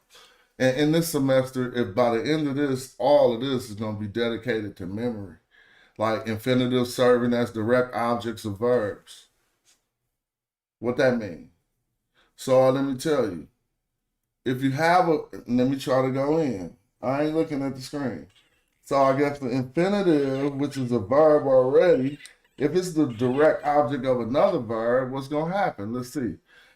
As a nominal form, the infinitive can also serve as the direct object of certain verbs. In particular, the verbs have to do with commanding, perceiving, saying, wishing, thinking, and causing. How about this? Let's knock down this example since the answers ain't on the screen. So this is he decreed, but what's the shad? Shad, there's something about a pool or a field. Oh, this is a canal. So he decreed this canal. Now we got Imched Gemet. So Imched we know is after. He commanded this canal after he found it. Oh, this is the dredger canal. He commanded the dredging of this canal after he found it. Oh, wait a minute. Is this? Well, maybe this is the canal. He decreed, he commanded this. What is this word? Shad. That's a canal, right? Because I see the canal right here. This canal imked after he found it. Daba. What's daba? Dredged. One of these words is to dredge. Appear. After he found it something, appear something stone. Uh-oh. I don't know. Jabba. Jabu. Let's look that up. D-B-A. Jabba. I don't know. Not that Jabba. Maybe it got a capital A. All right, there you go. In exchange for? Nah, that ain't it. On account of, in exchange for stone, replaced with to restore. Oh, to restore the stone? What is anir? Anir is stones. What does it say? They're going to have the answer someplace down here. It says, His Majesty commanded the dredging of the canal after he found it blocked up with stones. Talking about, you know what I'm talking about. All right, come on. Who want to play the Medu Netter? Hit the link. Let's read. Infinitives and captions in journal entry style. Ooh, I don't know nothing about that. Infinitives and captions in journal entry style, the narrative infinitive. I ain't even gonna learn about that right now. I skipped over that every time, just like this. Because when I'm trying to grab something, I can't really clog my brain up. Infinitives as subjects of verbs and predicated adjectives. So what is the predicate adjective? So, all right, let's break this down. Right, I gotta break this down, my own understanding, to see if I'm gaining some understanding. The predicate is the part of the sentence with the verb in it. Predicated adjectives is going to be a different type of a sentence. An adjective acting as a verb. Predicated adjective. So it's not going to be a verb there. That part going to have an adjective in it. But maybe the adjective is acting as the verb in that clause. Now let me read it. It says, infinitives as subjects of verbs and predicated adjectives. As a noun, the infinitive can occur as the subject of a verb or as the subject of the predicated adjective. That's not what I want to know. I want to know about the predicated adjective. Sorry, I got it written down, bro. Let me go to my homework. Right, let's open up the screen for the people. It's just stuff I was just writing down. That's all. I'm gonna dedicate stuff to memory. All right, here we go. To make this more simple, adjectives can serve as the predicate of the sentence. I didn't write this on the screen, but remember the predicate, normally in English, the predicate is the part of the sentence that got the verb in it. And now it's telling us adjectives can serve as the predicate of the sentence. If an adjective is the first word of the sentence, it's a predicated adjective. That's more strong to remember right there, bruh. If the adjective is the first word of the sentence, then we're dealing with something else. It's a predicated adjective. Often no introductory particle. If you see nefer, which is an adjective, at the beginning of the sentence, you got a predicated adjective. And it's probably going to be in a different state, but we will talk about that in a minute. If it's not, it should never be preceded with a U. It says can be preceded by mech, but never by U. See? And this is out of Hoke's work, right? So I hope you're following me, because I'm making it as simple as it could ever be taught, right? So let's go back. The predicate is the part of the sentence with the verb in it, but this is a predicated adjective.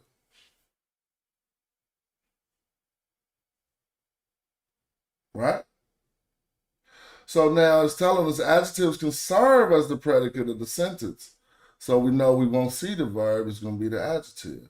If an adjective is the first word of an ancient Egyptian sentence, it is a predicated adjective. You're going to see this often with no introductory particle, like you, how we often talk about you, is giving us a statement of fact. It'll never, and this is Hoke's authoritative stance, that it would never be preceded by you, but it might be preceded by mech. It might be like, behold, and then a nefer after that, which is an adjective. It shouldn't be like that. So you're looking at a different type of sentence. Now it says the predicated adjective is invariable with regard to gender and number. It don't vary because of the gender and number, and does not agree with the subject. So you ain't gonna have to see it feminine or masculine, even if the subject is feminine or masculine. And if the subject, lastly, is a pronoun, the dependent series is going to be used. So you'll see to, you'll see the other, I think su, or some of the other dependent pronouns, not ek, f, and those. So I wanted to put examples on the screen. Let me open up JSS. Oh, no, you know what? Maybe the book is better, so I won't have to type up all kind of stuff. Right? So I know that was, it might have been, even though I thought I was making it simple, it might have been something to grasp, but we're going to look at examples of it in the book. I think that's lesson 10 in the book, predicated adjectives. No, not pen 10. I don't even know what pen 10 is right there. But I don't think that's an example of it. An adjective starting the sentence would be an example of it. Right?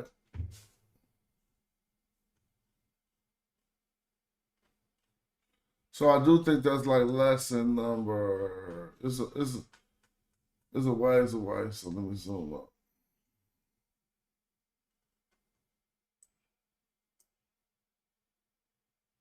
Now, this ain't as complicated as it sounds. It's the next lesson. Give me a second. It ain't, though. And grasping this help us read better. Because we make mistakes. It's part of the game. Right? It's nothing to be embarrassed about. Let me see. But we straighten it out when we come to the lessons. That's an exercise, and then it should be the next lesson. All right, lesson 10. Yep. No, this is the participle? Damn. That ain't what I was on. We was on the, so let me go to the, excuse me. Dog. Hey, I hate just looking around all day. I'm going to go to the index. No, we want to learn about predicated adjectives.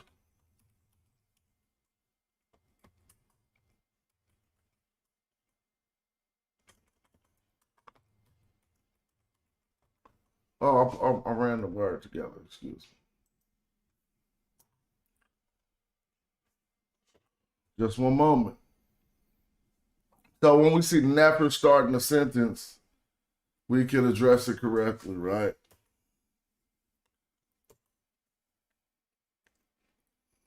Dang, why they ain't let me do it like this? That ain't spelled wrong, though. So maybe the search ain't working. All right, it's letting me down. Maybe I gotta go back for that lesson. I guess I should just go to Jason. Here we go. The impersonal predicated adjective with the all right, here we go. The predicated adjective is lesson 44 or whatever. Now, a lot of the stuff that I just was talking about is straight right here. We're reading it again. It's just reading it out the book instead of my presentation, which was this book is the basis for my work right there. So in here, when examining the predicated adjective, we're just simply coming to look at examples. And now I'm going to blow up these examples so everyone can see. And this is an adjective. And I heard some people on another channel arguing about this the other day. And Eddie K, you was wrong, bro. As you see here in the book, can mean big, large, see? Someone was telling you when there was like the big black man in the TLA that it could be big, not just great. But now, since we have this as a adjective leading off the sentence, we know what we're dealing with. Predicated adjective. Look at the sentence. Ain't no verb. Let me take you to the English. I'm sorry.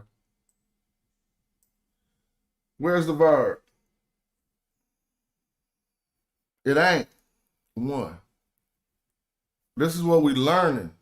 In sentences like this, what did they tell us? The adjective can serve as the predicate.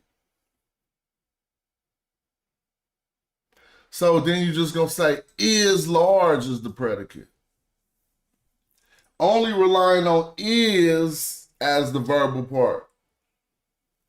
Is large is really an adjective. Now watch how this go like this. Big boat this. But you notice ain't no verb in here that's an adjective or predicate. The adjective is forming as the predicate, the verbal part of the sentence. Therefore, this boat is big. Because you're going to introduce this type of predicate with the is. Feel me? So now look at this other instance. Big it. But you're going to introduce the adjective or predicate with the is. It is big.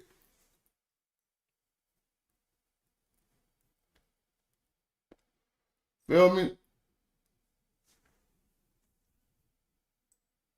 It's big. So you don't have to say it is big, because for this one, to keep this one word, you just say it's big.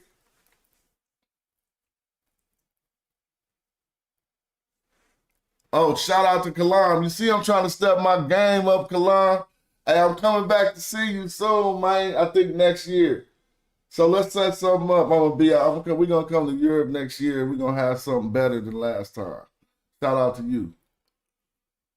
And all the scholars and bosses that's watching this show. I appreciate y'all much. I'm trying to advance my pimping. You feel me?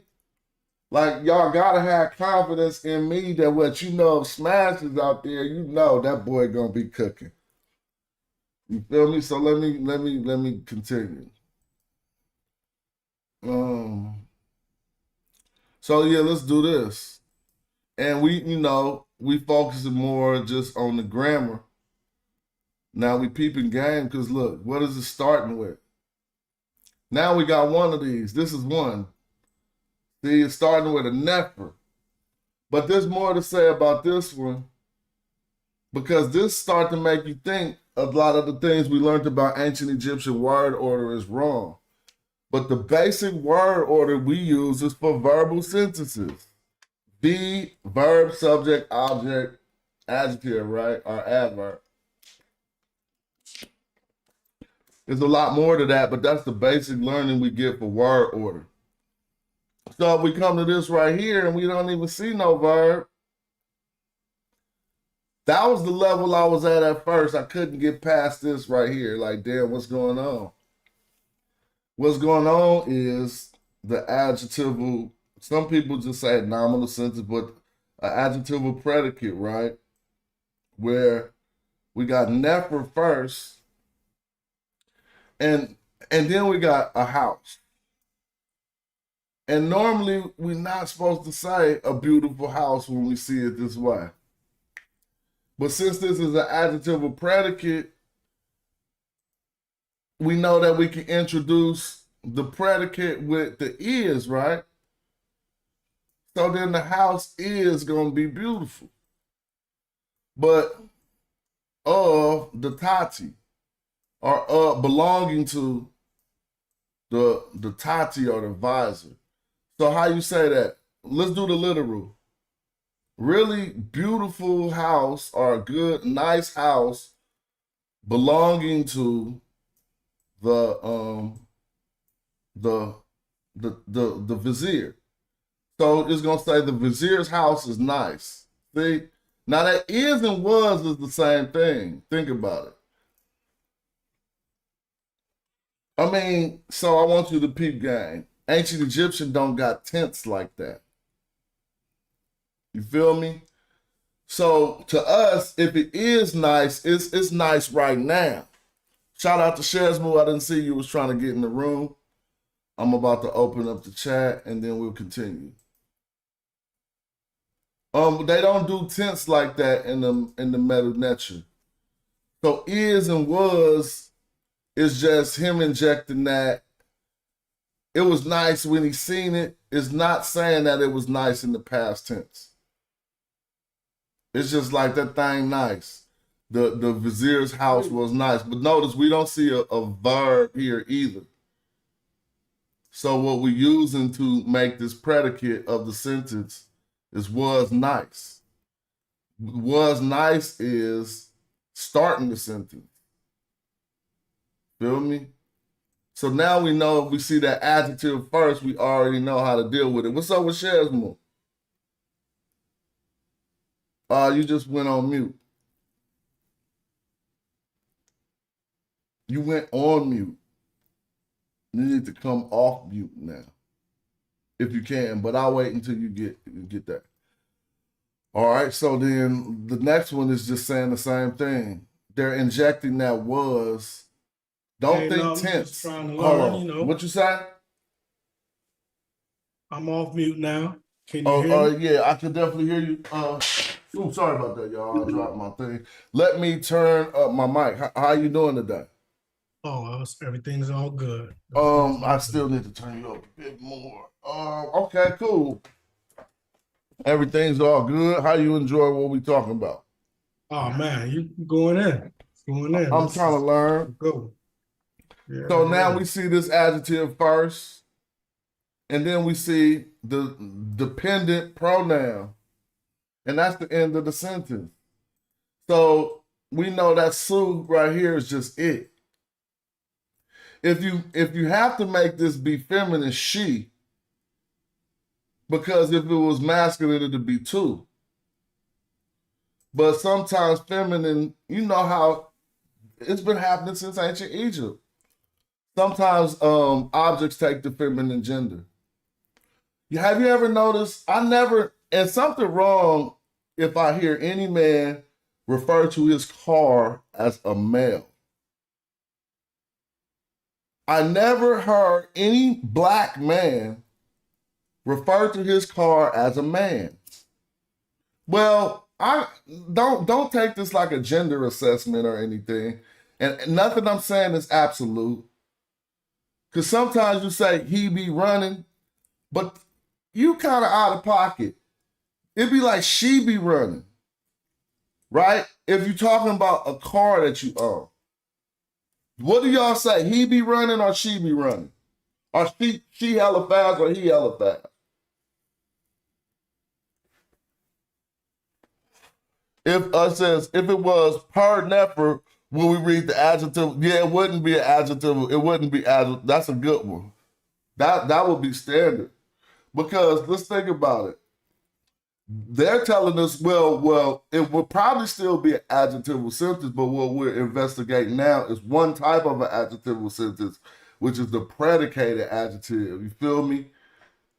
And so with most people be like, the car, we give a car a feminine gender, and then sometimes we give things that are it. We say it. We just give it that gender. People do that, but it's not like a stance that you should think has anything to do with how we view the world. It's just like the way people default when they talk about certain objects. They give them pronouns. Sometimes they give objects a feminine gender. Ancient Egyptians would give toponyms a feminine gender, it seems. But I think Chris will inject on that.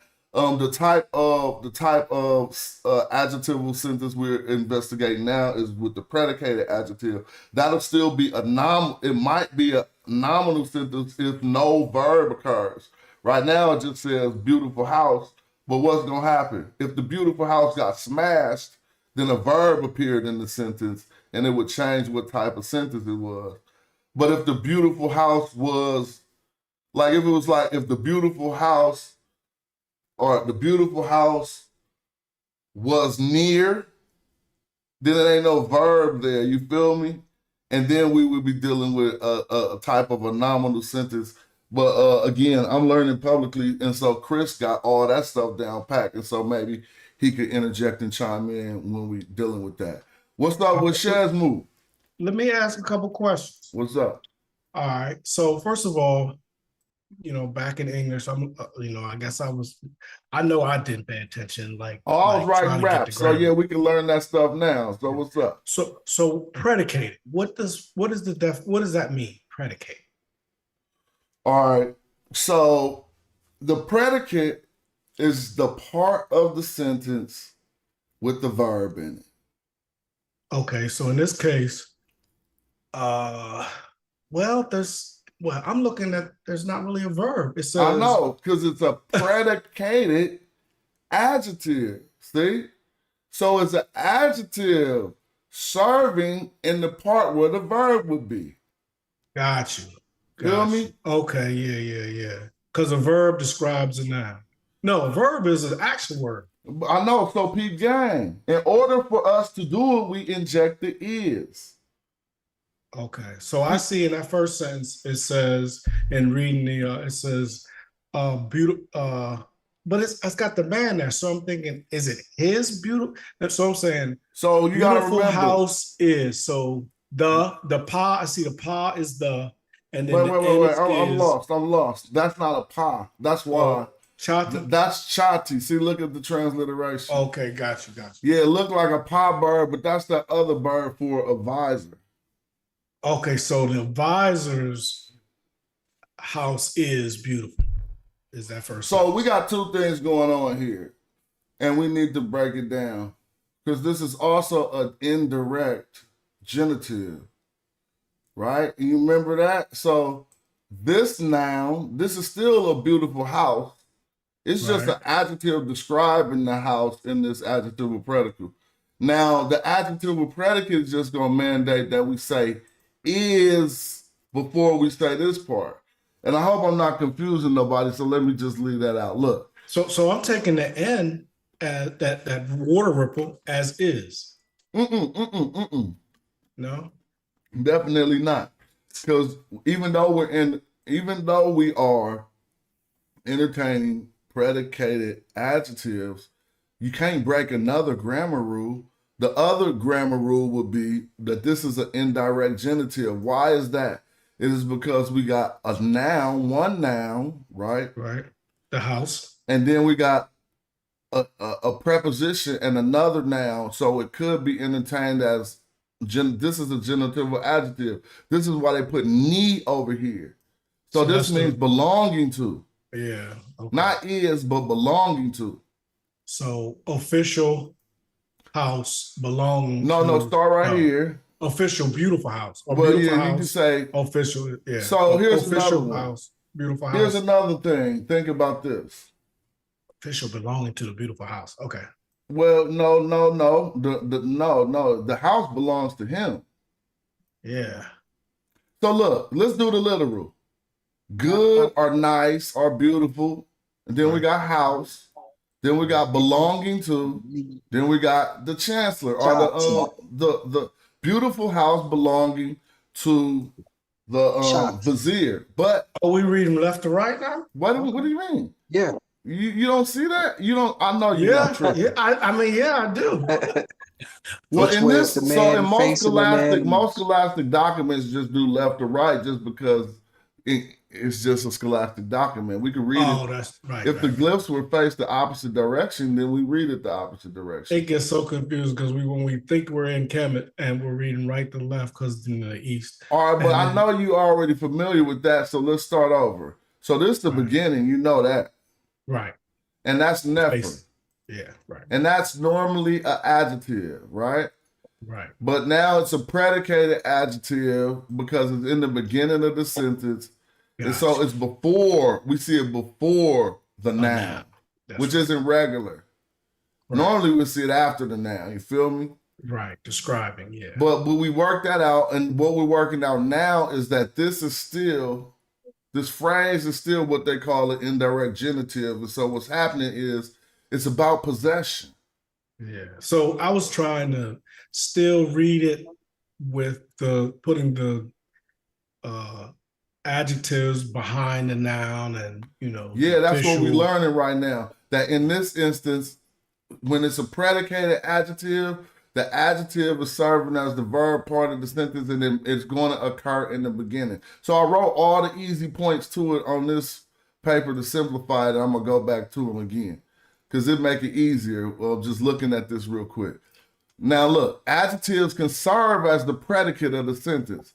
So even though the predicate is the part with the verb in it, we're learning that when a predicated adjective, it can serve as the verb part. You feel me? It could be in a predicated adjective. Next, we learn if an adjective is the first word of a sentence, it is a predicated adjective. So that's exactly what we're examining. We got that never in the beginning, remember? It's the first word of the sentence, so that's already letting us know that we're dealing with a predicated adjective. Now, in order to further confirm that, it'll often be no introductory particle, and it can be preceded by met. Sometimes we see behold, but never by you, the reed leaf and the uchik, which is just starting a new sentence. It's a statement of fact. It's never going to be preceded by that. And the instance we're looking at isn't preceded by any of those. Now it says the predicated adjective is invariable with regard to gender and number, and it doesn't agree with the subject, so we don't need to see no declension or no type of changing the end stuff. I mean, the last radical or the last ideogram. Yeah, we don't have to see that. And then they say if the subject is a pronoun, the dependent series is used. So everything that's on here is being illustrated in the lesson we're looking at, because if we go back to the book, right here, this subject is a pronoun, so that's why you use su. See what I'm saying? So it say never su. Now su just means it. It only say it nice. But we see we got the adverbial predicate or predicated adjective, so it is or it was nice. Wait, it says nice is or nice it. Yeah, it says nice it. Right? So it's nice. Yeah. You know you gotta switch that around to say it in English. Where we get the past, they got the what? Where we get the past tense from? So this is the thing to remember. Egyptian don't got a tense word like that. Oh. Okay. So when we see an English tense word holding the space of an ancient Egyptian one, we need to remember that it was holds the same place as is. Feel me?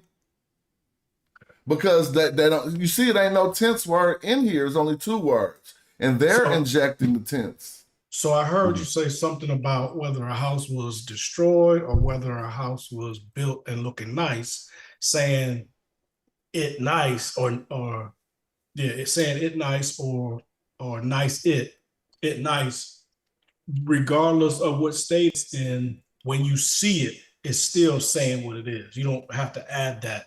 It was no, nice but you or do. is I mean, nice. just to understand it in English, it is nice. He said Right. was, but since he understands that that's not being used as a tense word here, he's just like it was nice. It is nice. Gotcha. But it ain't shall be nice because that will be perspective into the Right. future. Future. Right. Yeah. Peace, Asar. What's up? Peace, Asar. Peace. How you all doing? Chilling, trying to get a grasp of this. I'm peeping it out. Never sue. It was nice. You feel me? Really, you say nice sue. Yeah, it. I mean, nice it. But then we learning that in these constructs how to deal with them. You Yo, feel why me? don't you nice it?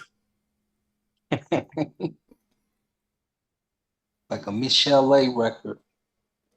So now let's go to these examples, and it's going to help us with the we. And this helps us with the we because we see this a lot. We actually seen this in a text we was examining, and I just figured out it was how, but just from remembering these lessons. But he's saying never we see is how good she is. But let's break this down.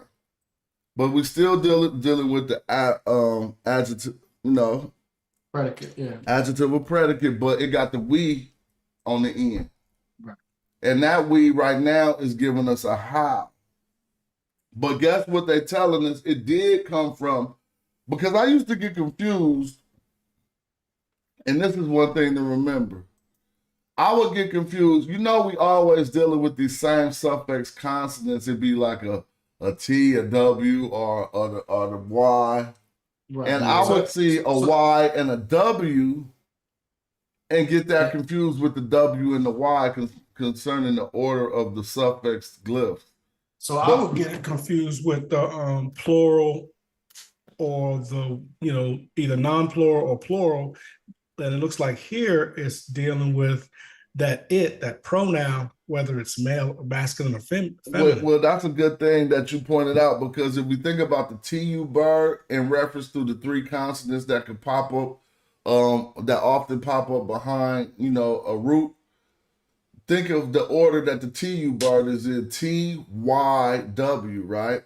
The T giving us an assessment of gender, the Y turning it into an entity, and then the W making it plural. That's how we get the collective out of that. But it gotta be in that order to say that. And in that order, the Y comes before the T. The Y becomes before the W. The Y will be closer to the root than the W.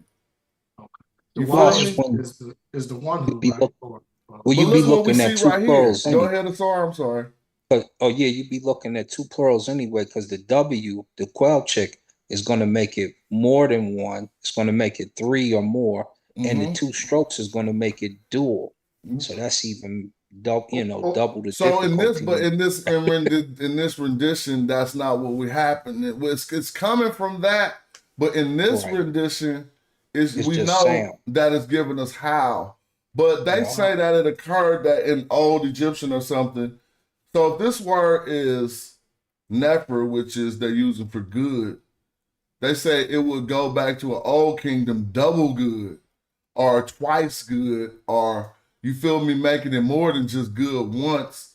And then eventually they say it got fossilized into a question of how good, but not a question. You notice this isn't a question mark. Yeah, she good. Yeah, it's like, damn, how that black talk. How damn good is she? How good she is, but it really says how good she. I mean, yeah, how good is she? I mean, how good, It say good how she good she is. That's fine. If we read right? it correctly. But notice here we're starting with the same adjective, except it got this we at the end. So this is not just big or great. It is how great. And then we got this petty, which is giving us the strength belonging to Amen. Yeah. Now ain't no verb in here, huh? Nope. I'm gonna ask. Chris. So that's the now I'm gonna try to classify the sentence all the way. I see Chris in the chat. So we know it's an adverbial predicate. Oh, I see Joey trying to come in. My bad. We know it's an adverbial predicate, but we are trying to keep going further than that. It's also a nominal sentence, right? Because ain't no verb, and we got this. It's only nouns, and we got an adverb serving as a predicate. We got the power or might, but we don't got no verb. So it still looks like that great and that ooh, we gives you the plurality. No, So no, it don't. That'll be an error. No, great might honor. You shouldn't do that, because if they wanted you to see this as plurality, they wouldn't even put a uchit, because plural. Wait a minute, I'm sorry. If they wanted you to see it as dual, they wouldn't put the uchit, and if they wanted to see it as plural, they wouldn't have put the two lines. See what I mean? The Y, And yeah. so yeah. it say if you was reading it that way, it would say dual and plural, which don't make no sense. Exactly. That's what I was just pointing out. So we know when we see that quail chick in two strokes, it's how. But And not it's gonna be interrogative, honorifically not interrogative. transpositioned in Is the how, like, damn, how fine is she? Yeah. Okay. You feel me? It's like a colloquial how. Oh, he said adjectival sentence, not nominal sentence. Thank you. That's great. Yeah, adjectival sentences, yeah. Nominal sentence is going to concern the noun in the front, if I'm correct. Right. Here it's just describing. All right, well, they're going into the impersonal predicate adjective plus the dative. That sounds weird. Let me see if I can get it in with. So impersonal is just not going to be no pronoun. Wait, impersonal? I'm trying to think before I read it, because I'm trying to memorize all of these so I can know what's going on. We know plus the dative means it's going to somebody. I think of a dative like a date, like going on a date. So that means to someone or for someone. But if it's an impersonal predicated adjective, we understand it's a predicated adjective too. So the impersonal mean it ain't got no preposition. It probably ain't telling you who it's about. You feel so me? Probably more think like those or them. It's not going to say who it's about. Now watch this. I mean, I'm just trying to learn my knowledge. I'm not saying watch this like I'm doing anything. But the predicated adjective without a subject, just like they said. So that's what the impersonal is. No person. Sometimes you just got to break down words. Like the predicated adjective without a subject can be followed by a dative. To him, to you. Good for them. So even though this predicated adjective don't got a subject, it could be followed by a to you or for you. And they say, and mostly with the meaning of things or adjective for a person. Feel me? So they saying basically, I get it. If we see a predicated adjective without a subject plus the dative, it just means things are this for a person. Let's look at the example. Well, I can keep reading because for others to grasp it. Sometimes English will prefer a verb or adverb. It goes well for. Things will turn out fine for. Or the term impersonal means that the subject is non-specific, things in general, circumstances. Damn, sorry that keep popping up on the screen. They'll be all right. It says in English, one must use a dummy subject like it or things. But in Egyptian, one can simply omit the subject altogether. So let's take a look at some of these examples. Joey, what's up? I heard you come in. What's up? So let me pose a question to you. We are using this thing we call grammar for us to understand how these things are constructed, right? Well, I want to answer that question, and that's a very good question.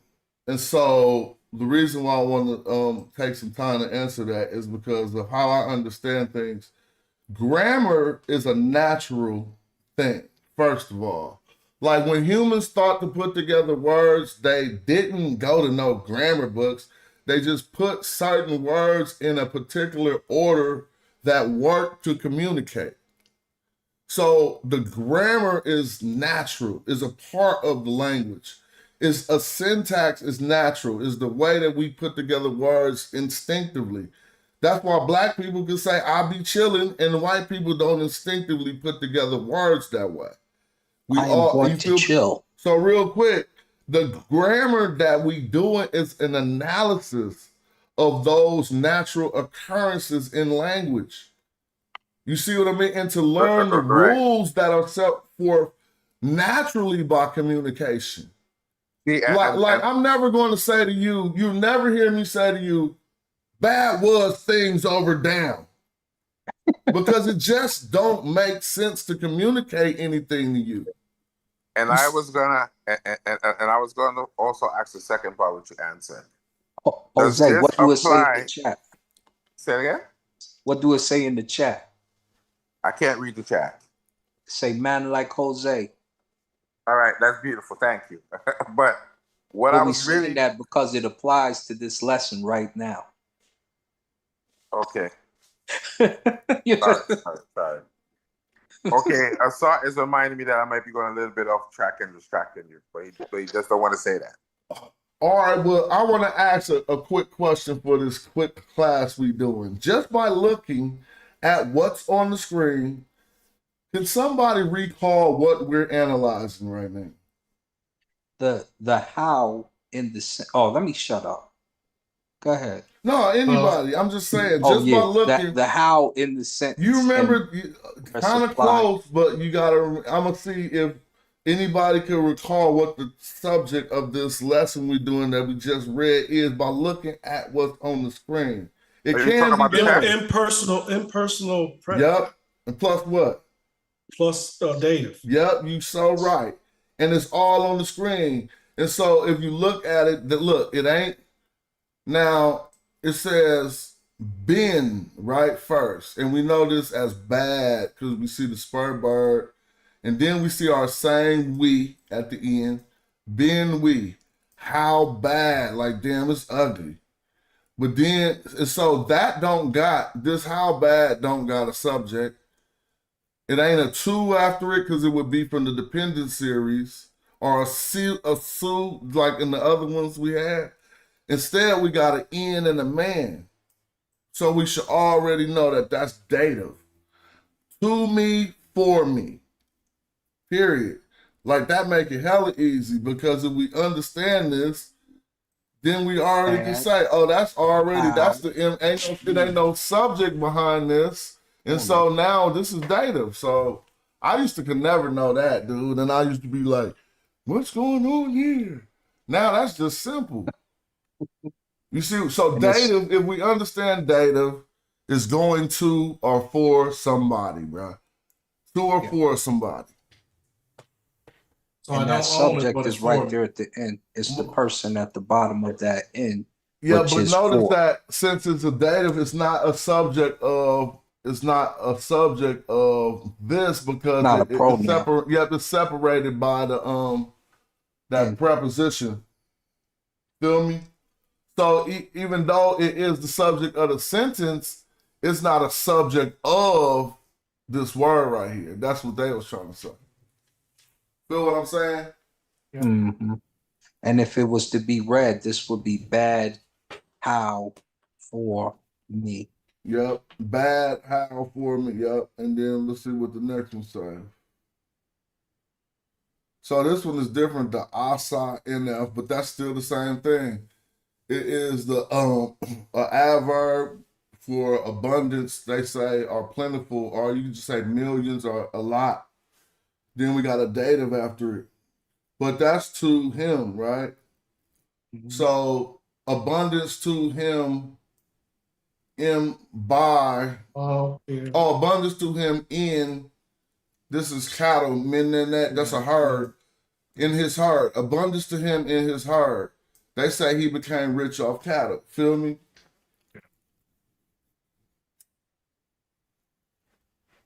But y'all can see that, right? Asa for abundance.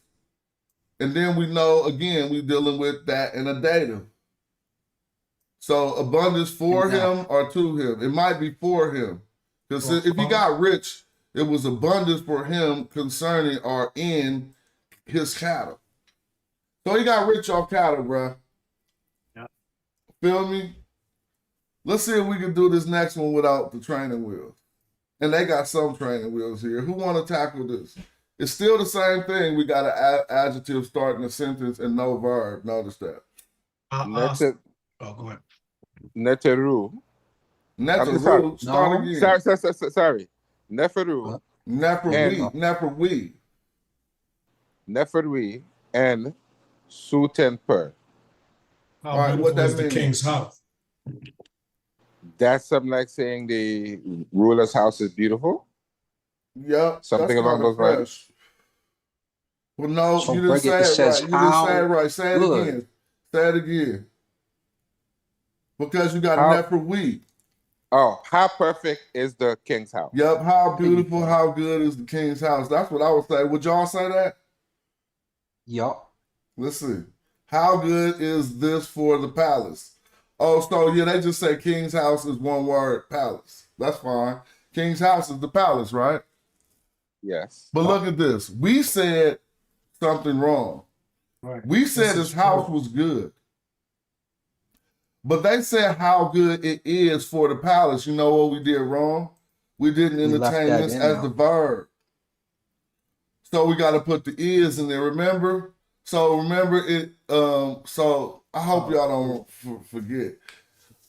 So it goes like good. How good is? But we got to flip that around. It's like how. How good is? They just put the it in there, but I'm with that though. But this is something being good for the palace, not the palace being good.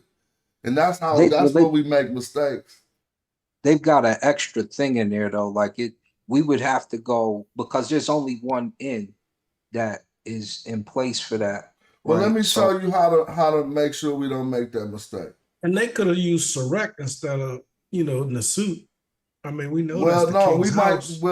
we might see this and we might need to be familiar with it. If you see the king's house, you could just make that into one palace. word. Yeah, exactly. Like we know that's the we don't have to say palace, but anything like that you could say the castle, right? It was say that's the predicate Neferui, Chris. See, I see good, house. How, in, which is going to be is or for. But they got it is for. We don't see all that. Yeah, so, that the is or it is for the palace. So right, we see is how good we see for because that's what the N is going to be, as opposed to it is for, and that's where they've taken it from the Egyptian grammar to European. Well, let's just try to trip off it real quick. Let's try to leave out the it is. How good for palace? We left out the definite article too. And eventually saying how good for palace to make that in English, palace, right? How good it is for the palace ain't that's what they mean, I think. But even though you're right, I don't see it is. You're right. Right. They just got a few extras in there because they put it in, like I said, they put it in a European context so you can say in English is proper. Well, kind of like Netcher. The is mandated because this is the adverbial predicate though. Yeah. And so think about it. If it's an adverb, if it's an adverb taking the place of a verb, you're gonna use is when you say a verb, like he is running. You ain't gonna say he running. So since this adverb is holding the place of a verb, we can say is good. What they say how good it is for the palace, that is going towards the palace, and that's the part I'm tripping on. Right, because they added that. They added if we take that IT out, yeah, how good is but the when they add the it, then the is refers back to the good. Think about it. How good it is. So that makes the is refer back to the good. To the palace, right. Well, no, to the good. Think about it. How good, if you left out the is and you said how good it for the palace, you're still going to be referring to something else that is good that is for the palace, right? Whether it was putting a roof on it or whether it was putting a door on it, it would be good for the palace, right? But that's why I say, depending on how the sentence would end, if we took what was there, like it says, never good, we how the end. If I say is in suit kings, or if we say suit 10 per, then we know we're talking about the palace. But this says suit 10 per. They have per in the suit. So this would be, if we put it in a different method and we use just what we have, it would be how good is the palace? But because they've added it is for, now we've got it and for that have been added, and we've got this extra the that's been added.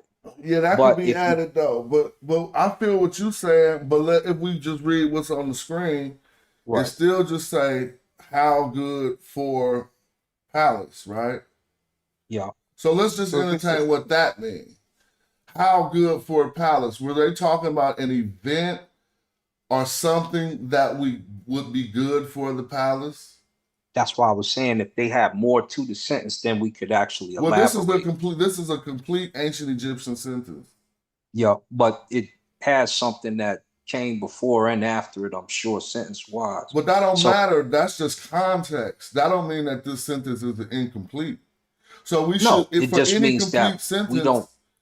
for any complete No, I'm sentence, just you saying. can understand that sentence, but the context of the sentence is why you would need the other things. But this Yeah, is that's just a what I'm complete saying. sentence.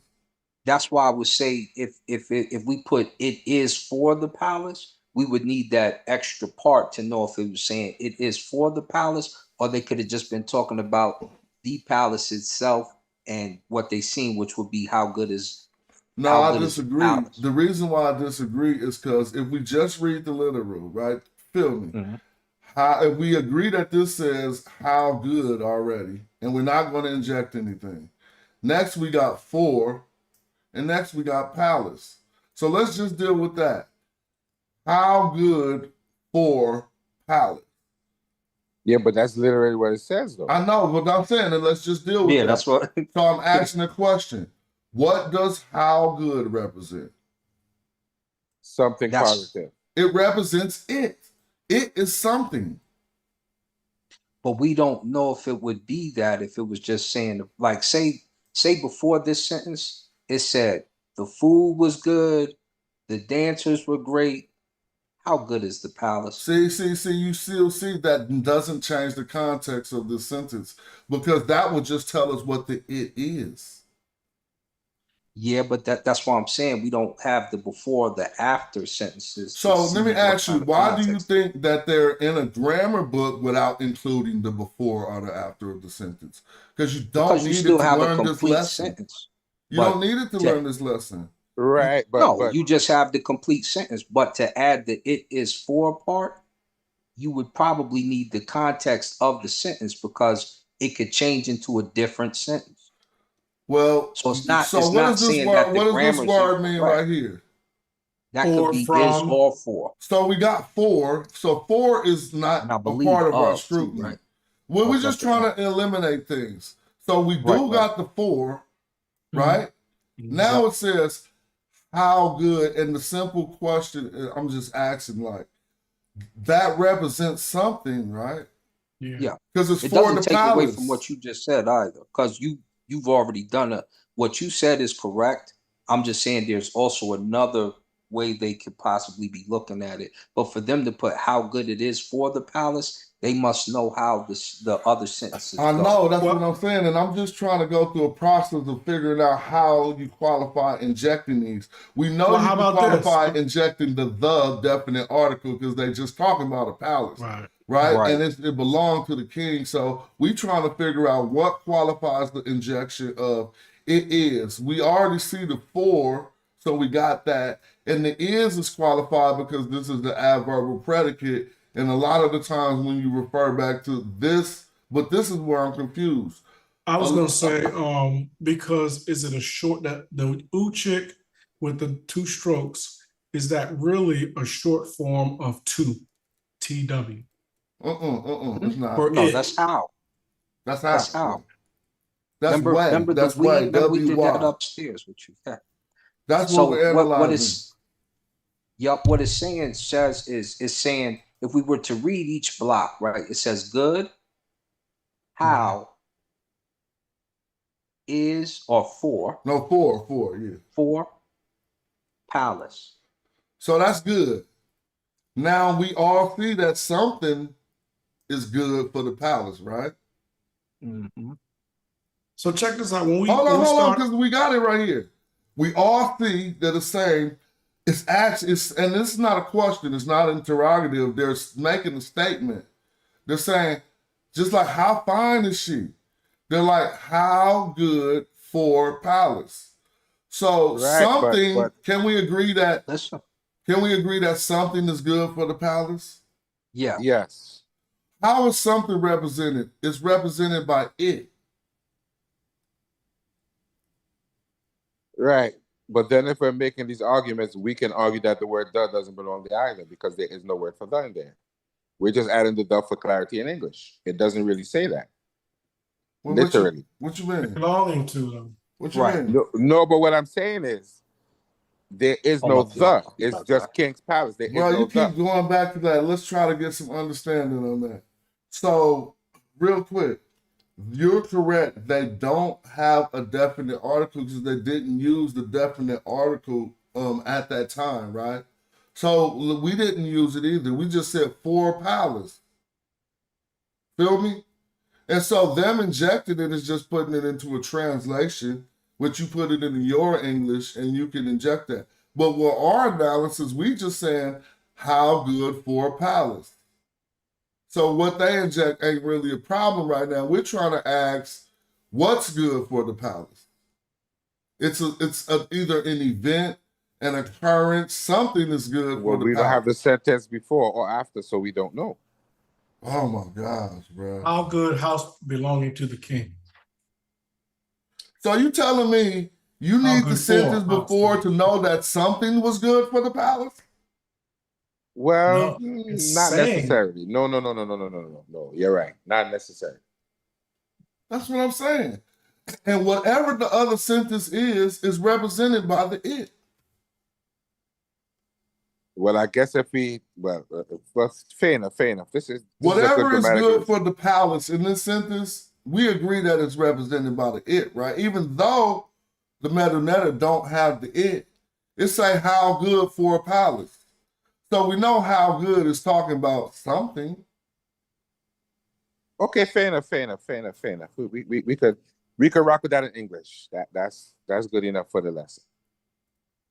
That's fair. I still say this is why African Americans have issues with grammar in English. Well, we don't know. I don't know if you want to limit it to African Americans, but yeah, I feel you because I don't force stuff. And it's not natural for me to force it into that English. A question we got from the chat is why not how nice is the palace?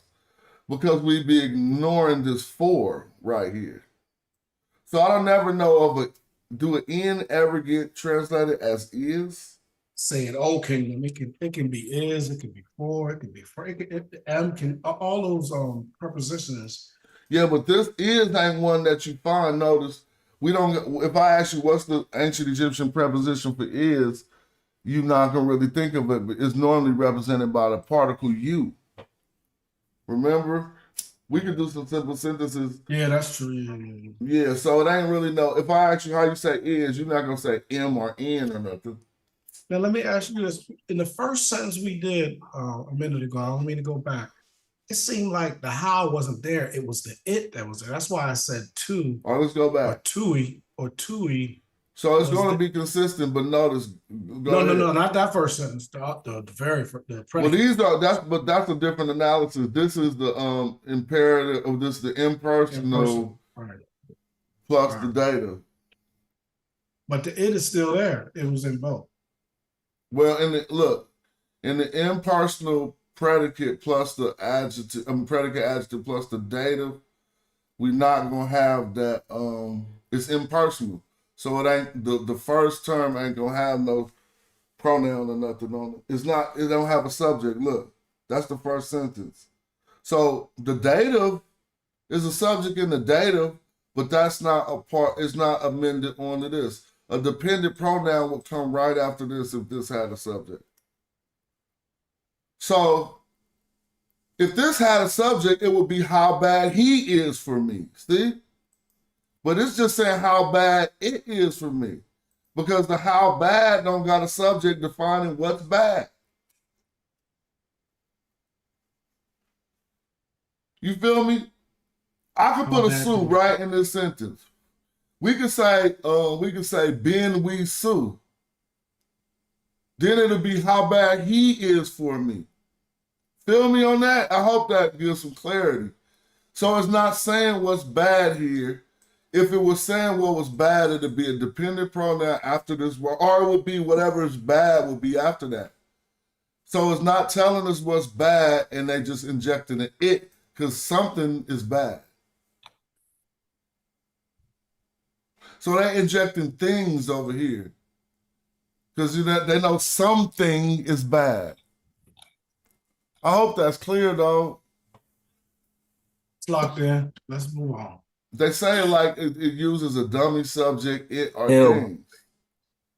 Yeah, it is what it is. And we just have to eat that. Well, like, some things that if we at least how bad he is for me.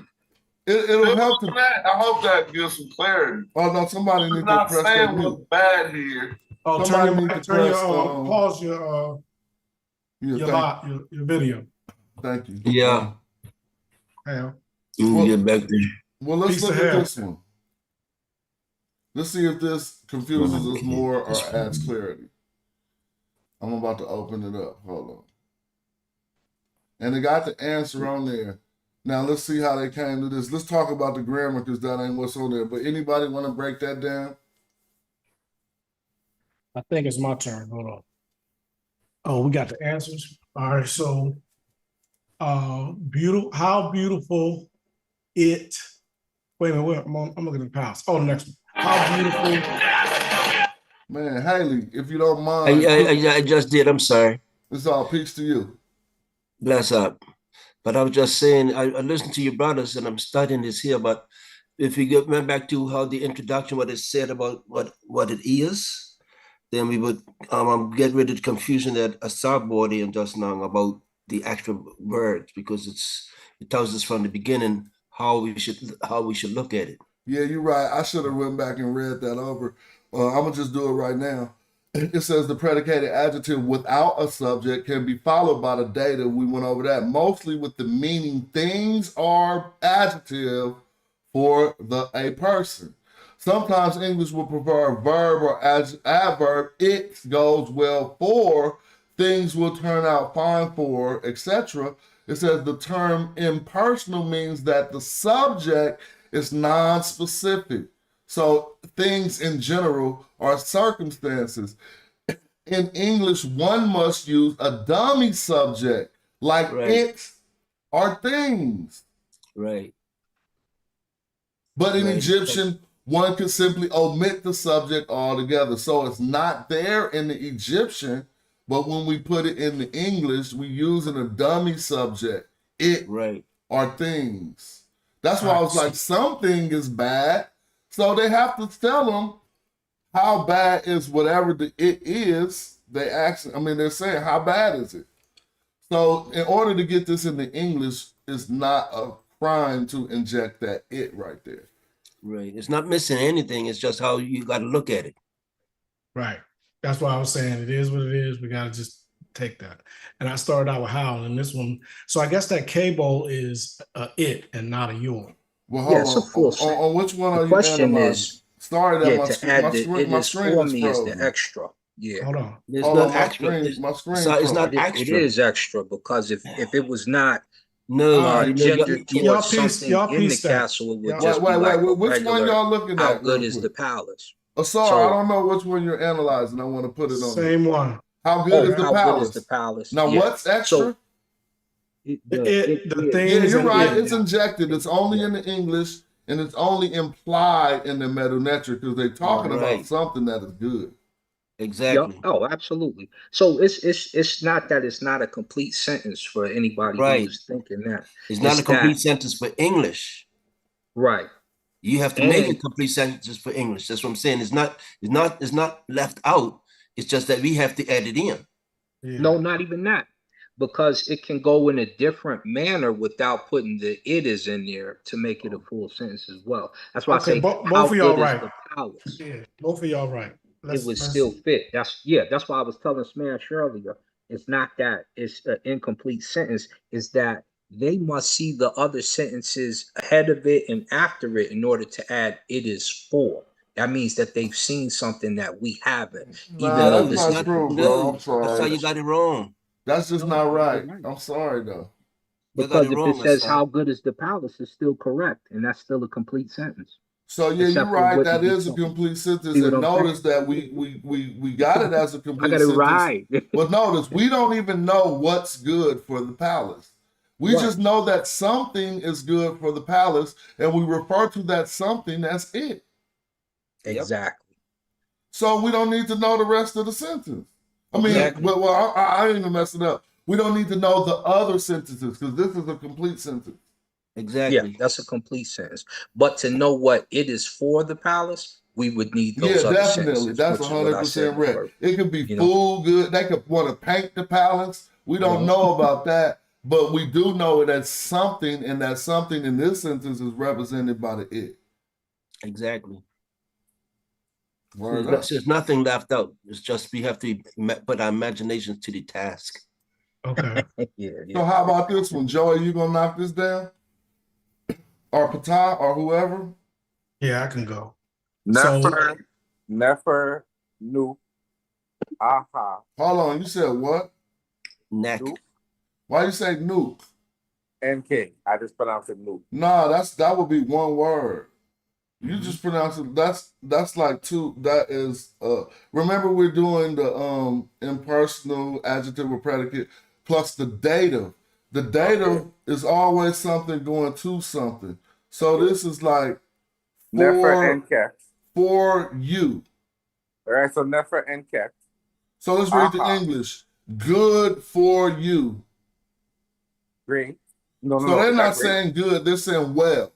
Well for you. And then you can continue then. Okay. I was saying great. Huh? I was saying aha means great. Well, it does mean great, but look at your determinative here. It don't mean great in this instance. That's some kind of land or water determinative, right? This is like a canal with that, but that will confuse you. And so I want to see if we can look at this rendition. I think they're using that for here. Because you got with me right here, right? With me. Yeah. So let's look at the aha with this. That gives us the rendition of here. Yeah. Can y'all see the dictionary? Yes. I would think that has something to do with water or something along those lines. So mean go? Let's see if it's gonna be one that says something like here. Why? No, it's a land glyph. Definitely. We gotta see it with that. Let me see. I'm gonna join from the phone because I gotta go grab somebody. Look, there it go right there. All right, thank you. I mean, y'all see it right there though? Yep. It means here, right? Okay, but they don't have all the other glyphs on it, though. You don't need to. It's just spelled out. This one's spelled out. You feel me? Oh, you want to see it with that? Let's see if we can find it with that. Yeah, because I'm with you, but I know it means here already. There you go. Bye. I told you. Feel me? I'm with you. I'm with you. Here, there, or yonder. Here, there, or yonder. All right. So Okay. So now, it says the same thing. So now you can continue reading it. You said good. You said Nefer Enek or Nefer Enek Hina E or Hina E, whatever. So now if this is the good for you here with me, this is perspective. This is just, he threw in a perspective. Because this is about the future, right? It will go well for you here with me. He don't know that to be the truth. That's why he doesn't put it as a statement of fact. And since we know it's the adjective or predicate, then we're going to say that this is probably looking into the future. It will go well. Thank you, Chris, for tapping in. It will go well for you here with me. Feel me? I'm with you. I'm with you. It's still what we're learning is the adverbial predicate without a subject and the dative. Because look, this is just something implied that's going to go well. So they put an it again. For real, ain't no it here. Peace to Chris. Yo, peace. What's up, man? What's up, everybody? Learning. So it's just like well, nah. I don't want to say that because I might be going too far out of the scope of what we're talking about. Well, Chris, I heard you saying something in the chat about the issue not understanding dependent pronouns and datives work with the predicates. Yeah, I think in general, I'm thinking back to when you were first going over as a type of predicate. I think people aren't understanding how they really work in relationship with a predicate, because normally when you have an adjectival sentence, right, you have an adjective and a predicate. But I think sometimes, and I mean, I know why, because these terms, you know what I'm saying, just dissecting like that, I think it causes problems. But they don't know what the predicate is doing to the subject. So when you move on to this, I've been sitting back, I've been listening, and everything has been revolving around what the last part of the sentence is doing.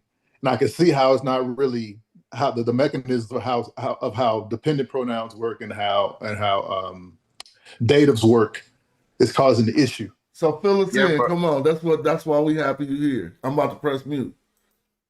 Right. So to go back to the basic part, remember when he's going over adjectival sentences, what is the subject and the predicate doing, right? So what is the predicate doing to the subject, right? It's basically telling you and giving you a circumstance as it relates to the subject. In this case, the subjects that he's been dealing with so far have always been adjectives, right? So the first part, crystal clear. Something when you see the adjective first, it's a sentence, right? The house is red, or red is the house, right?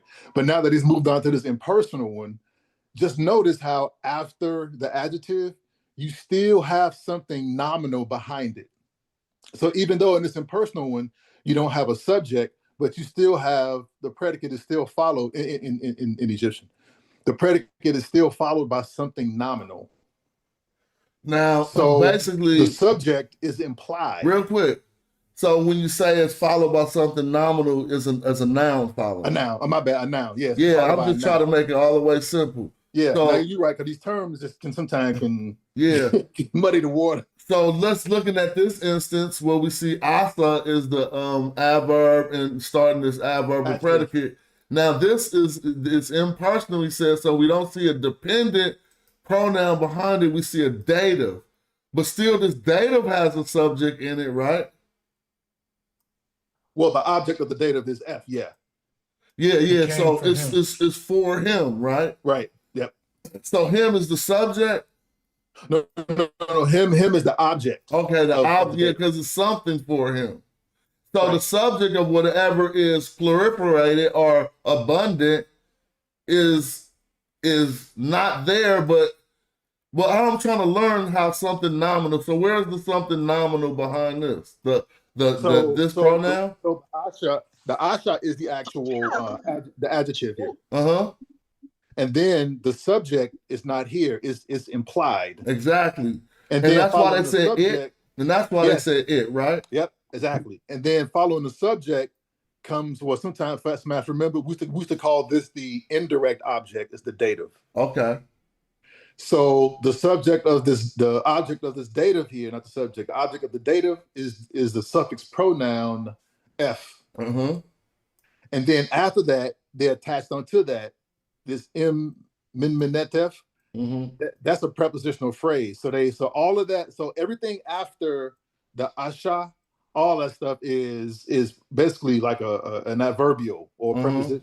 Everything after that. Adverbial comment. So you got that. So let me go to the beginning. So then you got the impersonal adjective, then the dative, then a prepositional phrase, which is is that a prepositional phrase? Yeah, in for his or in his or with his cattle. Yes. And that's the adverbial comment finishing the sentence. Yep. So we don't need more information. Which again relates it back to a subject.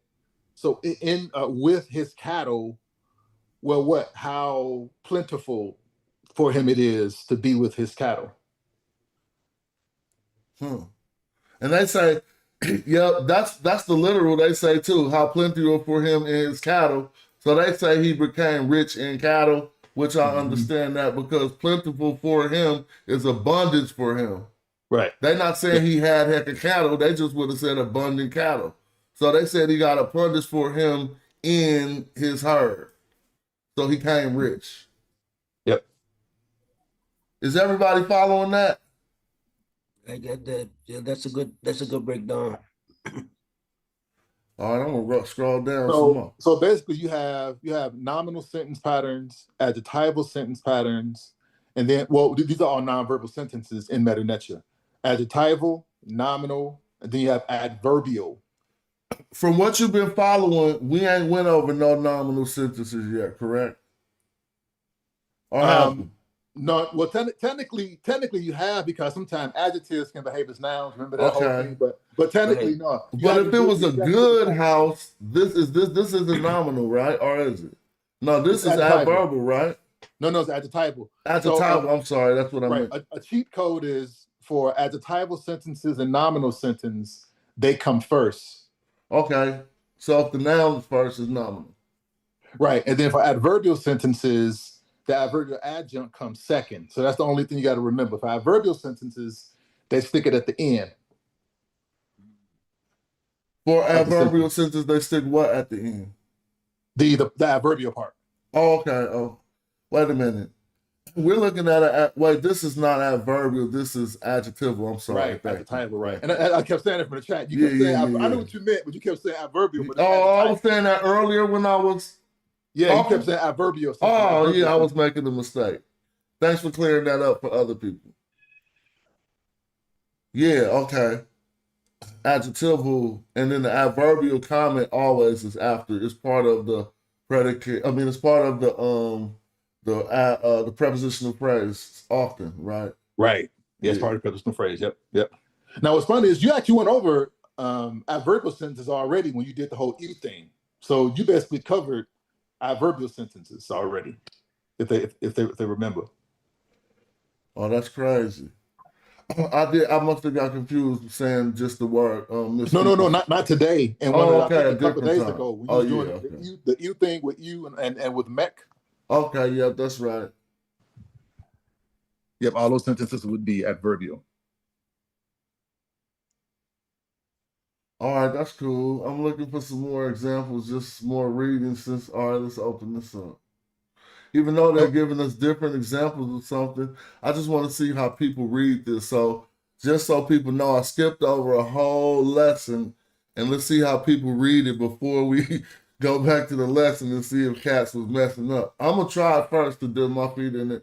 I don't actually know what the lesson, I mean, my thing is moving really slow right now. So pardon it, but once it comes back, I'm gonna see what section we dealing with. All right, here we go. And I wish I didn't do the answers. All right, it's spoiled because the answers is here, but we can still talk about something. Notice in these sentences, they're both starting with different particles, right? Which is rendering these different types of a sentence. Even though this doesn't say nothing like behold, I'm wondering they're using this as a here. This mat particle. The end is a female. Pardon me? But what about the part when the Bedouins supposedly ran up in Muhammad's booty hole? When he you know the Hold on, you gotta press mute, bro. Yeah, you gotta press mute, man. I don't know what's going on in that car. He must be on the CB while he riding. While he's driving the truck. You talk about hey, sorry, hold on. I'm about to mute you out. And then be trying hold on. Mute. That's not for this show. That content is for another show. It's like it to me too. Hold on. So I don't know why. Still, at least let me look at the name of the section of what he's teaching here. Oh, this is a comparison of adjectives. Now I'm just going to read it. As with the ancient Semitic languages, there are no comparative or superlative forms of adjectives. So they ain't no bigger or biggest. The concept, of course, was very much a part of the language. In fact, Egyptian writers were quite given a hyperbole. Huh? Oh, I can't read that right. Were quite given to hyperbole. It In other says, words, grandiose, bigging it up type of thing. Hyperbole, yeah. oh yeah, oh yeah, but that's just a different way to say it. Yep, it's different way to say it. Hyperbole. That says hyperbole. Yes. Okay, cool. I said hyperbole. So I'm tripping. Often things were not just good, they were the best of the entire land, or so fine that nothing like them before had ever been seen or done since the era of the primeval gods. And so on. The comparative notion is conveyed by using the preposition "are," which is with respect to, or compared to. So that's what we call the "are" of comparison, is basically what he's saying. This use is known as the "are" of comparison. So now that's what we're analyzing here. We didn't skip to a new section. I don't want people to think I'm tricking them. So when we put this on the screen, even though you see the English, try to remember it, because I'm gonna ask you some different questions that might throw people off real quick. Yeah. So let me ask you this: when you said, because I've heard you say with respect to with the "are," and then so we can also say "or," because that's a comparative. Well, it depends. So those would be different though. Like when it's saying with respect to, it's not saying "or." No, right. It's two different. Wait a minute. Let ways me of ask comparing. myself a question. I don't think, is "are" ever saying "or"? I don't think it is. I might be wrong. No, it's not. They have a whole separate preposition for that. It's never saying "or." netty. It's never saying "or." It's never "or." Because sometimes you have to assume "or" by the way that they link nouns together. Right. What is that called? Is apposition, or is that not apposition? Yeah, apposition. Yeah. Yeah, you have. But for the "or," they have a word for that. I think it's air netty. I think it's air netties when they say "or." Yeah. Okay. So let's not just put that into the conflated that. You see that comma there? When you said "or," you could say respect to or compared to, but it's not really. Well, think about it. Let's think about it. Either. When we saying "or," we're not comparing. We're giving another option. I get that. You know what I'm saying? If we say drive this car or that car, they can be compared, but we given. I think "or" is like another option. This or that. Right. So the "are" of comparison is like than sometimes. Am I wrong? Well, go ahead, Chris. No, you're right. No, I was agreeing with you. That's exactly what it is. Yeah, it's just compared, like bigger than. Yeah, you can say than. So let's read this sentence. Oh damn! I just gave away the answer to the sentence, but it don't matter, because we'll look at different parts that they're not talking about in order to add information. So anybody want to do this? The answers is on the screen, so add some extra to it. Like we was just talking about something that is still relevant here. Isn't this starting off with an adjective too? Oops, I gave it away. So Shazmu or Joey gone, huh? Haley, you be reading? Go ahead if you want to do it. Well, no, I don't read. I'm very much a novice and learning. It's all good. Whenever you feel like it's you want to die, feel free. Shazmu, you want to do that one? So it just, I can see at the bottom, but I can see the man from I see the somber. Well, you see what? The seated man. Why you didn't start from the beginning? Yes. You already know why. Because Oh, you be reading backwards, bro. Are you talking about this seated man, dude? No, I'm talking about. No, yes, you was. You reading backwards. You're talking about the sun. Talking about the sun, because that's yeah, I see that right there, but I don't know why you left out the because we got to talk about that part. Yeah, Because I go my son bigger. Well, I feel you, your but son. I feel you. You're right in doing that when you're reading the translation. But first, you gotta. I mean, I'm saying for people to follow, you can't just skip over this word and say "son" because they don't know what you're doing. I know what you're doing. You're doing right. You're translating it, but you leaving out, pointing out the grammar parts and everything we're trying to learn. So you can't skip this term. Okay, so meaning bigger, the saw duck bird meaning son, and the seated man meaning the man, ownership. So my son, huh? Yes. And then we got that comparative. So now we know it's the R comparison. So we could just simply say than. Right.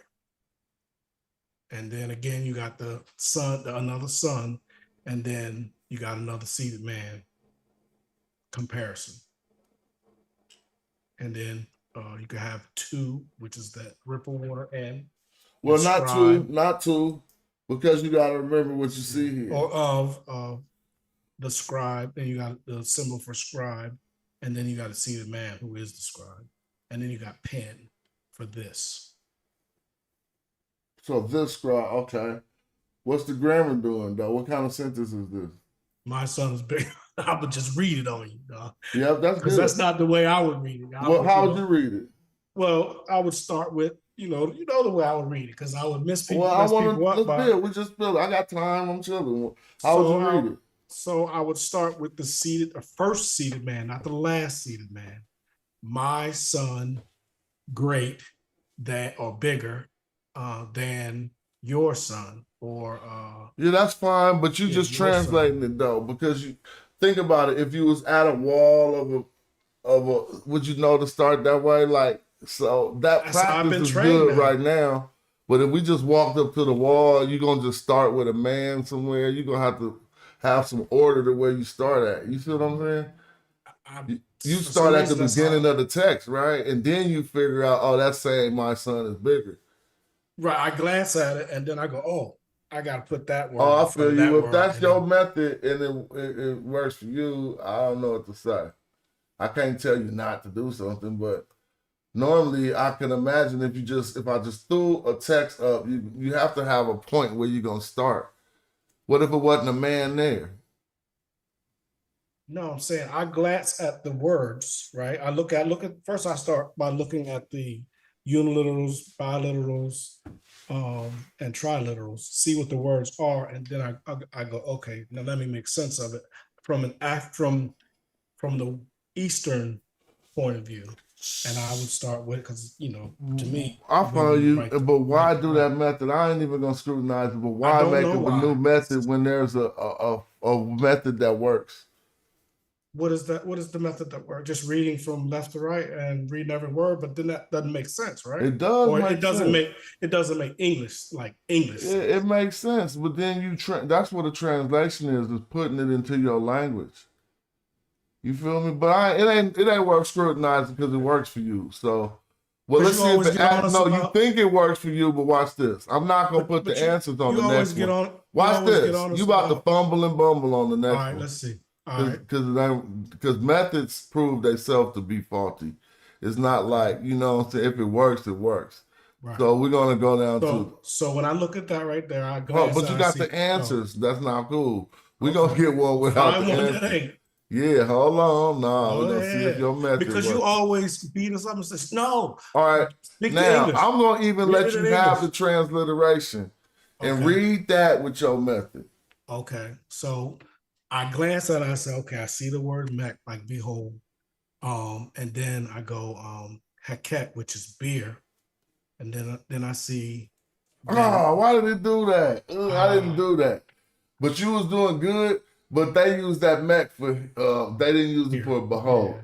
I didn't move the screen. It gave you the answer. So the Netcher rule was on your side for that one. But we're gonna see what happened with this one. And I'll let you peek at the bottom. No, you can't peek. I don't want to peek. Yeah. No, this is my screen malfunctioning. It's just I don't know why it's causing this. Like whenever I use Adobe, it just be taking like 20 seconds to change when I click something. You know what you got to do. So you do. You're fine, but normally your method will eventually betray you. Like one time, and if not just using the standard method that's proven to be true, yeah, we could come up with different ways to do shit. But if you come up with a way that's slightly less effective, why use the slightly less effective way? But that was the only way when you could say, read it in English. And then my mind goes, okay, let me figure this thing out. It goes, Well, that works. That works. Yep, you're right. Okay, I can't say nothing about that. Because when all scholars put it into their own language, they have to move things around. So that's just what you're doing. I understand. Too bad my screen moving like this. So you know what you got to do with your computer. You just got to make the... I did it the other night, man. I got like 5-6 free gigs. So I was like, I know it ain't my computer. It's only when I do Adobe. You just have to change your... We can do it right quick if you want to. Change my browser? Do what? Yeah, you got to change it from your associative program to like Edge. Can y'all still see the text with it this small? Because it moves right with the book this small. We can. Can y'all still see it? Oh, I don't know about that. It's kind of small, huh? I'm looking on a big TV though. Yeah. All right. Are you on a big TV? I'm got the last in front of me anyhow. Let me see what I could do. Because I still want to display that when we use a bad method, eventually it'll reveal itself to be a bad method. Right? And why would you do that? That's what I reverted to when you said read it in English. No, that ain't it. You were saying first the way that you do something, that was your method. No. How did I learn? Who did I learn? Not from me. You from Seshu. You from Seshu. You Seshu Arimai. Did I not gain more? I mean, we all learn together, so let's not get it twisted. But we all learn every day together. But what I'm saying is, you from Seshu, that's where you learn. No, that's where I would learn basics. And then as I started learning grammar, I started learning. Now, here you go. No training wheels. Use your method. All right. First thing I glance at is I look at words that I can recognize, and I see an M bird, and I see the R, and I see the per, and I see like an elder, right? And then I see Neb, and then I see people, and then I'm like, okay, where do I start? So I would be like either all things or Lord, but it probably all things. See, I'm not sure if that's I'm not sure. See, your method is frying itself. Your method, it won't get past one challenge, bruh. No, where you reading that? Yeah, I told you he just using his method. He hopping all over the place to prove his method is faulty. No, this is the way I try to read the things. But I'm saying, keep going. I'm sorry, I should not. Oh, I see what you're doing. I shouldn't interrupt. Go ahead. Tell us what this says.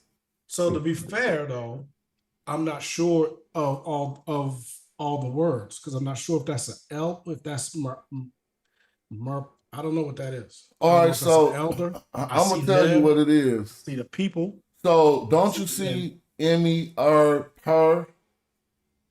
Nope. Yeah, M-E-R-Per first, the overseer of some type of a house. So maybe a chamberlain or a steward. That's what I see in the beginning. M-E-R-Per. Right. The overseer of a house, and it's showing you that it's this man right here. But you can continue. I guess it's Lord of the workers. But we looking at your method, so Lord of the workers. There's no lords there. No. Yeah. Well, let's let him go. Go ahead. Oh, okay. Overseer. Let me see. Saying overseer of the house. Neb is either Lord or it's all things. And then those two seated men with the I guess that's a werebird. So my great people. Well, let's talk about it real quick. Is there a Lord here or not? Because there might be, but it might not be. Look at this. Now, is this the overseer use your of colors, all? man. Use those colors like you normally do. Like you do when you highlight. Yeah. That's a good one. Let me see. But still, Shazmu, your method was proving itself to be like I'm saying. Feel me? I'm not attacking you. I'm encouraging you to because we all are here to bring something to the table, right? But if what's already on the table is better than what we bring in, we don't even need to bring it. Can you see this? I can see it clear. All right, so now I was saying, this is what I'm saying. An overseer is an MER. We know that sentences shouldn't start with a preposition, so don't look at this as the M preposition. It probably go with this R right here, which means an overseer. Now, he would have to be overseeing something for this to be what I think it is, and I think he's overseeing the house. Now, to prove that this would be a person that got some position, I think that would possibly be his determinative. Now, that is making something weird here because we know that if a neb follows something, it's an adjective all or every, right? But if a neb starts something, then it would be my Lord. Now, I'm saying that I might disagree with Chris and think that this is a Lord because this is the Lord, right? I could be wrong, but let me put out my hypothesis. And then this is the representative, the pronoun to say my Lord. So I'm saying this making the Lord a person right here with this determinative. And that's why we see the double determinative. This say my Lord, right? And then it says Aru something great. And so again, I could be totally wrong. I don't mind being wrong publicly, but we're going to show that it's not a big deal to be wrong and you could actually be right. So let's look and see. We got this but since it's represented by a man, this is like a great man. And then we see belonging to, I'm going to call this a genitive adjective. And we see another but then it got the ooh on there. So it's the great man of the greatest. I mean, he's the great of the great. Now, this is what I think we're dealing with. I could be wrong, but let's look. So I think in the beginning, it's just saying, it's not going to say the overseer of the house. It's going to say, my Lord the Chamberlain is the great of the greatest. Now tell me where I messed up, Chris, on there. I think it's the blue part. That's it. You got it. Yep. Oh, okay. So Yep. that might be right. And maybe in some weird case they'll have that man with a stick. They may get that as a name, but like you said though, they're just being redundant. Like that's to tell you that it's a man of the house. So the overseer of the house, that's his determinative. And then you have Neb, my Lord. Yep. And that's the determinative again, right? Because it's acting as a noun here, Neb. And then weru, that's the superlative part. Ni weru, greatest of the great. Okay, so now, so I guess he was showing us here. I guess Hotch was showing us a superlative construct that is not using that R, huh? This is just the great. This is when they double. So I remember this teaching. He's telling us they might put the uchik to double it in order to tell you he's the great of. Wait, this is making him the greatest of the great, but the great amongst the great. You know what I'm saying? Like the King of Kings, basically. Yep. Mm-hmm. So could it exactly? So could it say my great Lord of greats? Wait, let's see. Show us how it's saying that. So if we were to start at my great, where the so you calling this my great? Yeah. No, I think that this is just showing that who's great is actually an individual. Okay, so it wouldn't be an adjective. A great one amongst the great ones, basically. Right. It couldn't be describing the Lord, my great Lord. Well, it kind of is like where it says the overseer of a house, a steward or a chamberlain? Yeah, steward. It's time to reveal what the book say, huh? Yeah, but let me add this one thing. They say it. Yeah, they say exactly what we say. Exactly. Sometimes when you have when adjectives act as nouns, sometimes, and this happens with participles, because sometimes participles can behave as nouns. The word where, when they stick that seated man on it, that kind of makes it into a noun. Like the great one of the great of the great ones. It kind of nominalized as well. Right, because where can be an adjective. Like one who is great. But Shaz moved off. Did you notice how your method betrayed? It abandoned you. It didn't even betray you, bro. It abandoned you. It didn't prove useful, and you couldn't even use it. Yeah, you have to try to identify what a sentence started at. Start at the beginning. Yeah, always start at the beginning. Yeah, don't jump around in the sentence. Yeah, it'll mess you up, man. Okay, not a problem. Yeah. And then too, it's kind of hard to do it. I would say it abandoned me because there was a lot of words I didn't recognize. I know it happens to me. That's the only way I can learn to tell you that. And I heard Chris was saying something, but I'm gonna just close by. I only learned this to tell you that by my mistakes to previously making. Trying to think my way was better than the way. And if you might come to the point where you discover something like that, but until then, the way that people do things, not swimming upstream, sometimes works. But I'm sorry to cut you off, Chris. No, you good. But now watch this, man. Now what? You know where those habits come from?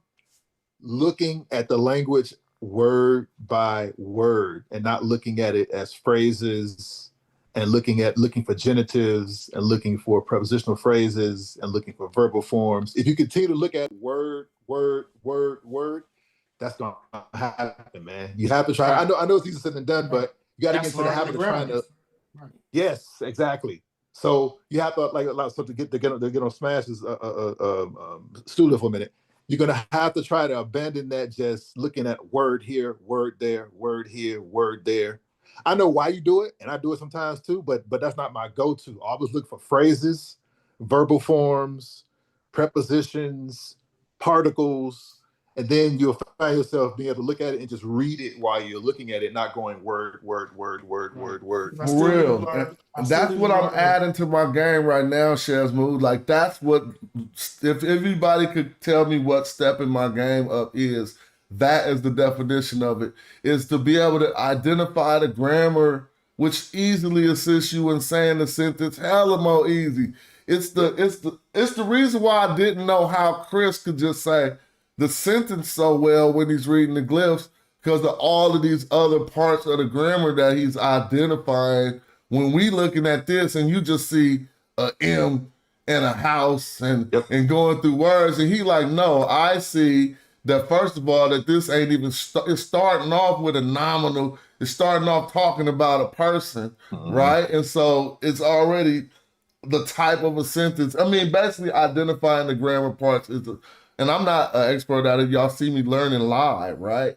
But I can see how it's being useful. It's helping me see shit hella clearer. I'll be like, oh, okay. And even when you try to match up your translation with what the scholars say, it's never gonna match up until you learn the grammar. And once you learn the grammars, a lot of the times it'd be exactly what they said when we scroll down. You notice how this one was exactly what we said, because we went through that without going through it with we use the standard method, basically. So can I ask the question? You got the floor. What is this teaching us as far as English is concerned, but as far as words are concerned? If I step back for a minute and try to answer that question, like, for one thing, I learned that one just simple answer, that it's not the best to feel like you need to force every single rendering into perfect King's English, because this wasn't even the quote unquote the King's English. It kind of made me think a little bit about, I learned a little bit like they thought in particular segments that people still think in today that are kind of like discredited. Even look at this. High Steward, my Lord. You really don't do that much in English. I don't know, they're using two nouns describing one person. I guess you do that in English. I don't know. I can't really answer what is teaching others as far as the English language is concerned. But for me, I see that it don't just overlap word for word. And it's kind of like a lot of, we lose a lot in translation. That's one thing. Well, no, can I say, but because I'm trying to do this here in my life, because like we're talking about grammar. How what the words are, what prepositions and all of these nouns and all, but learning what grammar is. So be learning that the grammar starts in the imaginata. That would be true. It being one of the oldest languages. I mean, yes, but in my studies, I'm found that we think grammar comes at a later point, and like because that's what we do in school, in grammar school, so to speak. We have to learn. So we have to learn predicates, participles, and all of these here, what they are and how they're utilized. So that's my problem, is because even though I was good at English, I couldn't remember just what was what, to be quite honest. Well, I'm only doing that now, and I'm 50, about to be 51 in December. So it ain't never too late, because now it concerns me. When I was in high school, it didn't concern nothing I was dealing with. You feel me? That's what I'm saying. And then it don't take long. Even in grade school, it was only one semester where they was dealing with that. Then they'll move on to something else. And so I'm just using my new ways of learning, and I'm not trying. When I was young, I didn't know how to learn because they thought I had to learn like a white person or something. And I couldn't learn the way that it works for me. I had to sit at this table and stare at a book. And when I was younger, I did not have the capacity to do that. And so if that was the only way to learn, then I couldn't learn. But if other people had realized there's other ways to teach people, then I would have learned. You know what I'm saying? Can I just ask if this would have made sense? I said elder, but the other portion, if I would have said my great Lord of greats, would that have made sense? My great Lord. No, it wouldn't really. Because remember we was talking about apposition. That's when you could say or. Let's go back to this that you're talking about. When you see two nouns run together, you got three things you could consider in the ancient Egyptian. Conjunction, help me with this. Conjunction, disjunction, and apposition. Conjunction is and. Right, and or but, yeah. And disjunction is gonna be what's disjunction? I guess that's not. Nah, it's when they don't. See, I gotta remember it, so I'm gonna have to go to the point of the book. Maybe I said that wrong. You got conjunction, which is and, like this noun and that noun, but it's representing the same thing, I think. Apposition is this noun or that noun, where they're opposed to each other. And then we got the last one that I'm forgetting. Disjunction? I thought it was disjunction, but I can't remember what the function of it is. I remember we went over it once, but I can't remember. But you see, but that's what I'm saying. That's all grammar, you see? Yeah, I know, but we're learning this now. I didn't know none of that, like, even 3 years ago. That's my entire point, is that when I was young, because I grew up in Bermuda, and it's called grammar school. I mean, we went first, that's what we were learning, what all these things were. And like I said, I just couldn't remember all of that there, although I could read very well, but I couldn't tell what is what over there. Well, it's right here, though. I feel you. I'm gonna just scroll up now because it's right here, and I don't feel good. I don't feel good just acting like it's not right here in the book. Exactly. So there you go, right here. Oh, wait. No, it's not adjectives. We're talking about nouns. Disjunction. So y'all can build and I'm gonna get up because it's apposition. I think my bet is on apposition, conjunction, and disjunction. But let's look and see what they say in the book. Yeah, because with these brothers, it's how you place the word, is how you understand the word. Yes. Let me see.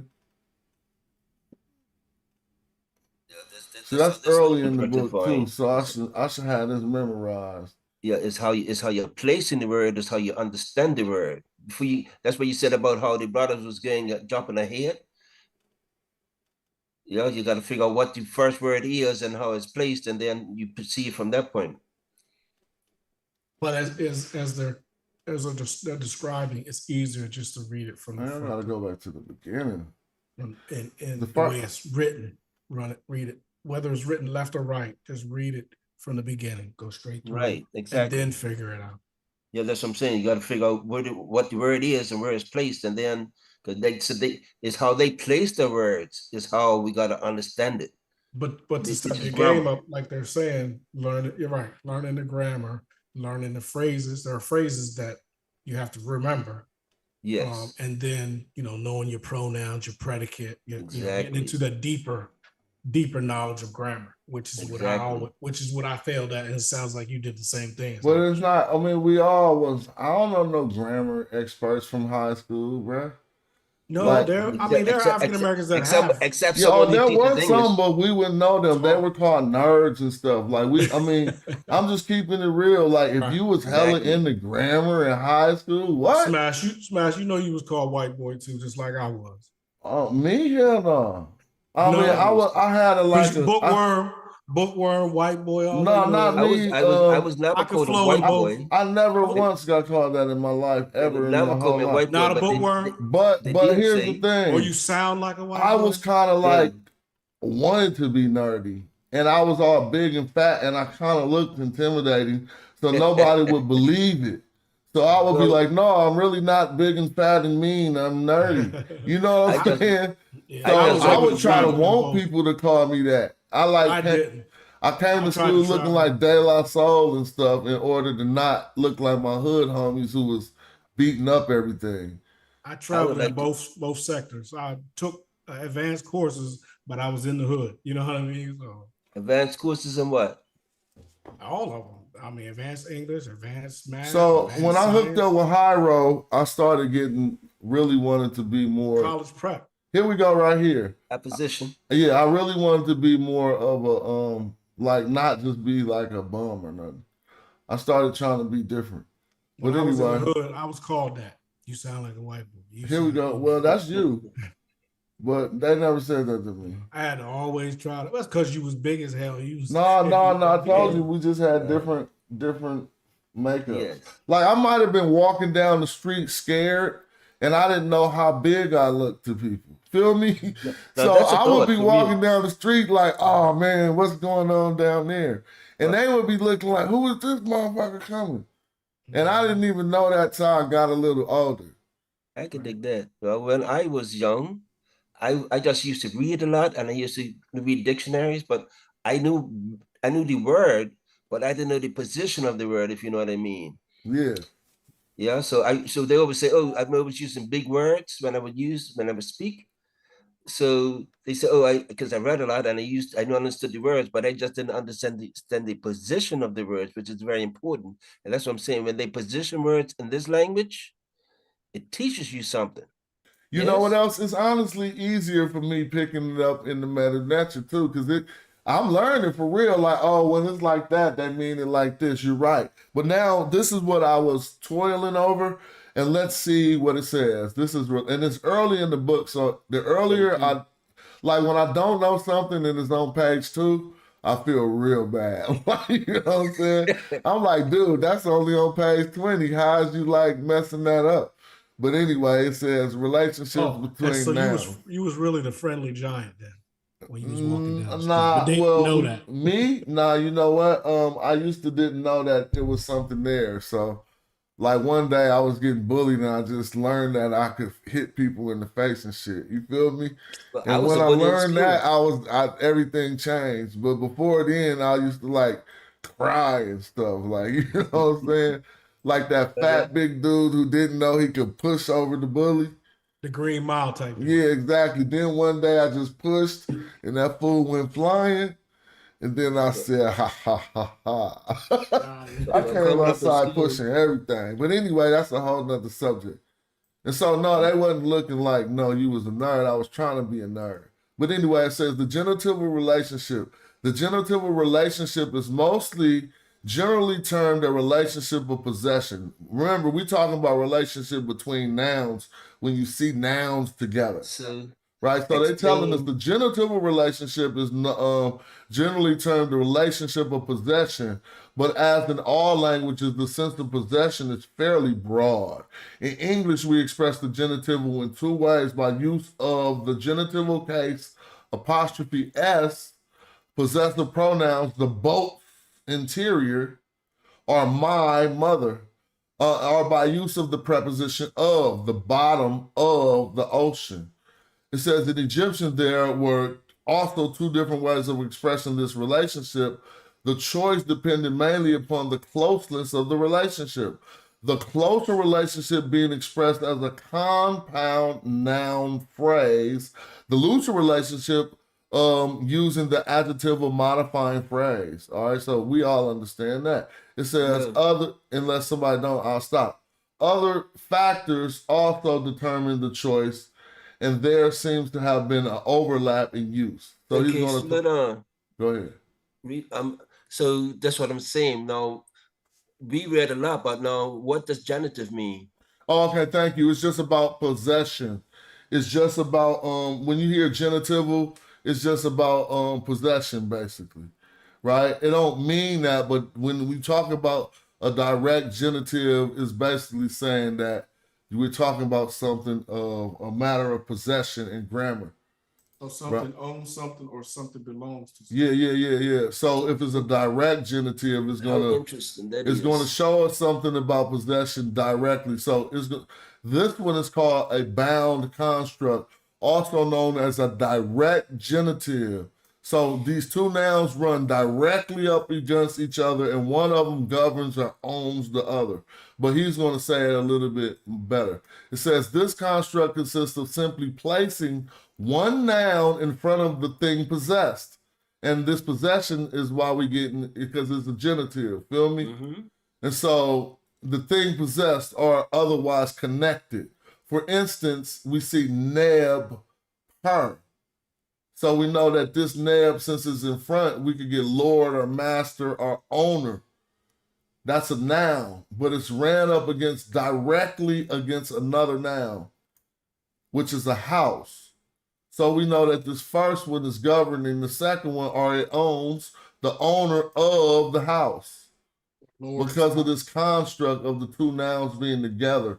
And that'll always be the case, but he's going to show us our other two options for that.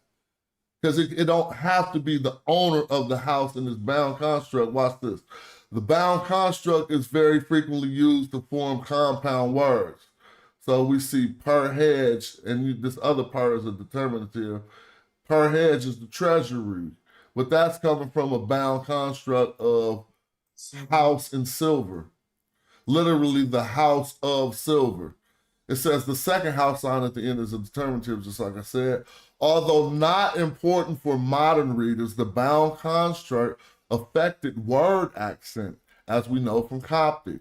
The first word had reduced vowels, or it lost its word accent.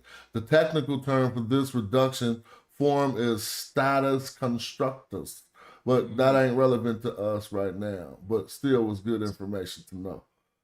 I'm trying to scroll down the page, but my stuff is taking too long. Dang, now look. Hold up. So here we go. In the case of such compound words, modern scholars conveniently link the words with a hyphen, but grammatically there's no distinction in the original Egyptian. Another way of looking at a bound construct is to see the unit as a noun followed by its modifier. An important fact is that in Egyptian, the modifier always follows the word in modified. Thus, in the case of neb per, we have the owner. What kind of owner? Of a house. So let me ask you this. So when you say modify, when I always heard modify as a word, I always thought about an adjective. Yeah. But see, he's showing you a case where this like noun nouns. is. You're right. So here's the thing to learn here. That I have to grasp here, that even though we call them adjectives, they're still nouns. Adjectives are nouns still. It's just hard to grasp, but they are. And in a way that we understand. All right. Well, I hope that didn't throw us off or any confuse things further. But right now, what's happening right here is simply we have a noun now being used, modifying another noun. So it's in the adjectival position, but it's still a noun. It's not modifying it like saying it's pretty or it's or it's pretty or it's beautiful. It's telling us that noun, the owner, what kind of owner he is. He's the owner of a house. So no longer is he just an owner. He's been modified into being the owner of a house. See what I'm saying? So they did that with a noun. And he's about to speak on exactly what you're saying, I think. It says another way of looking at a bound construct is to see the unit as a noun followed by its modifier. He's saying another way of looking at it. He's not saying that that noun is really an adjective. He's just saying look at it like that and that'll help you see it. Thus, in the case of Neb Per, we have the owner, but what kind of owner? Of a house. A very similar construct occurs also in the English noun phrases, e.g. the chair leg, which means leg of a chair. The only real difference here is that the modifier chair precedes the noun it is modifying, leg. In conformity with the noun normal English word order, modifier preceding the noun it modifies. The use of the bound construct is quite restricted so let me slow down. The use of the bound construct, the one we're analyzing, is quite restricted in Egyptian in comparison to the Semitic languages. It occurs mostly in titles, overseer of construction. Now notice that was what we was just looking. He was the overseer of a house. It was a bound construct, remember? And we're breaking down how we read it that way. And this is why we read it that way. But it's more to learn. It says epithets, Lord of the heavens. They will put that Neb and then a heaven. And we're going to read it like not Lord and the heavens, but Lord of the heavens, because we noticed it as being a bound construct. And we see the set phrase Parnisu, which is the palace or the house of the king. But we're about to switch to a different one. And I thought, yes, sir. I want to add this in too when you're done. Yeah, go ahead. I'm about to press mute. Go ahead. No, real quick. I got to grab a water, so yeah, go ahead. All right. And the term bound here, bound construction means nothing can come in between it. I don't know if it said that earlier, but that's what they mean by bound. So you can't be Neb F pair or nothing like that. Neb knee pair. Nothing can come in between it. In other words, it's not owner of his house, but he is the owner of that house. Right. Well, it's owner. It's still the owner of the house, but you can't stick any kind of Yeah, that's what I mean. Yeah, more things in between. Bound is nothing comes in between it because it shows who the possessor is. Right. Right. No, I like that. Like I said, for me, it's these type of things that I need to apprehend. I guess I really need to get back into reading this book in a slow sense. So in between the two nouns, you can't put an adjective, you can't put a verb, right, no adjectives in between there. Right. Even though there is a construction which is coming up next, which is called a genitive adjective. Yeah. But that changes one of the nouns, right? Now notice how here he says it doesn't change the noun. Well, hold on. Because just to reiterate what Chris was talking about, this bound construct is also known in some other grammar books as a direct genitive. So we should remember that. And that direct is simply saying that ain't nothing coming between those two nouns right now. Right. Now, just like, and I won't go into it before somebody was trying to speak. I just want to show this. We're about to talk about the genitival adjective, which is an indirect genitive, meaning things can come between the two nouns, but there's still a construct of possession. But we'll talk about that after and show how it's expressed. And this is why a lot of us make a mistake when we see that in preposition and not know how to identify it as ni belonging to, because we can't identify that there's a genitive adjective, that type of indirect genitive construct. But who was about to say something? I was just thinking. I'm sorry. Go ahead. Go ahead. No. Well, go ahead, Asa. Let's see what you say, because you're more learned than me. I'm just curious about something. Okay.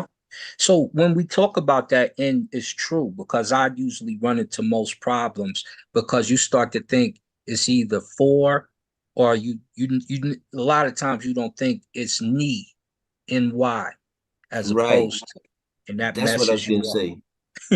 That's exactly what I was going to say, because I see the and, but then I got to think about the y that should be added to it, because and for me is like a negative. But then with the Y, it makes it something different, yes? Well, that's exactly why so in the book, he's only teaching that at this point. So we right on point, meaning that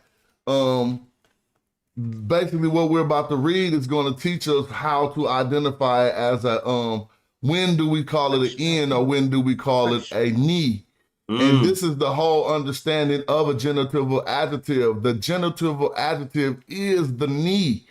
So that's what we're about to read. So let me break it down. It's also known as an indirect genitive. It says, in Egyptians, there exists a category of adjective that derives from a preposition and nouns indicating various relationships called nisba adjective.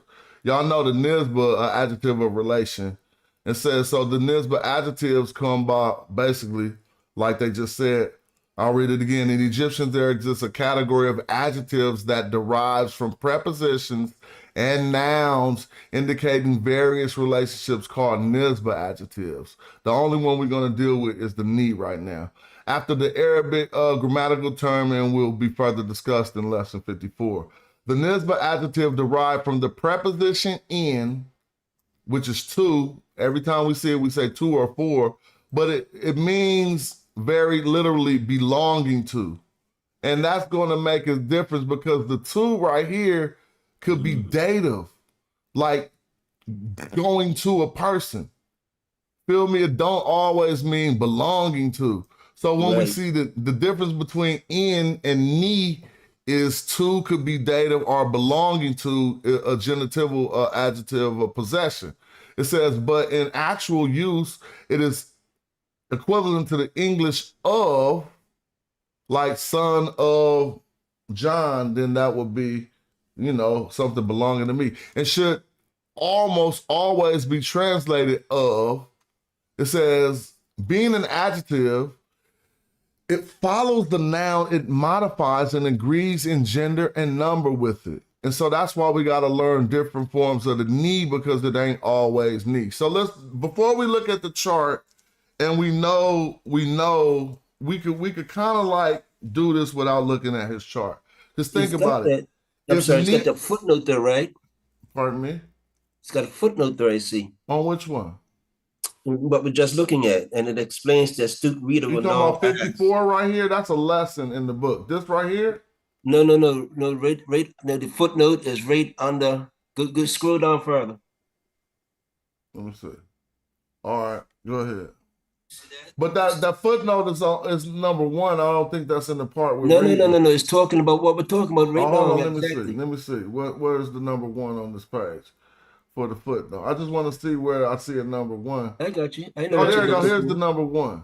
Modifier. So he's talking about an important fact is that in the Egyptian, the modifier always follows the word it modifies. Now let's go down to footnote number one and see what it says.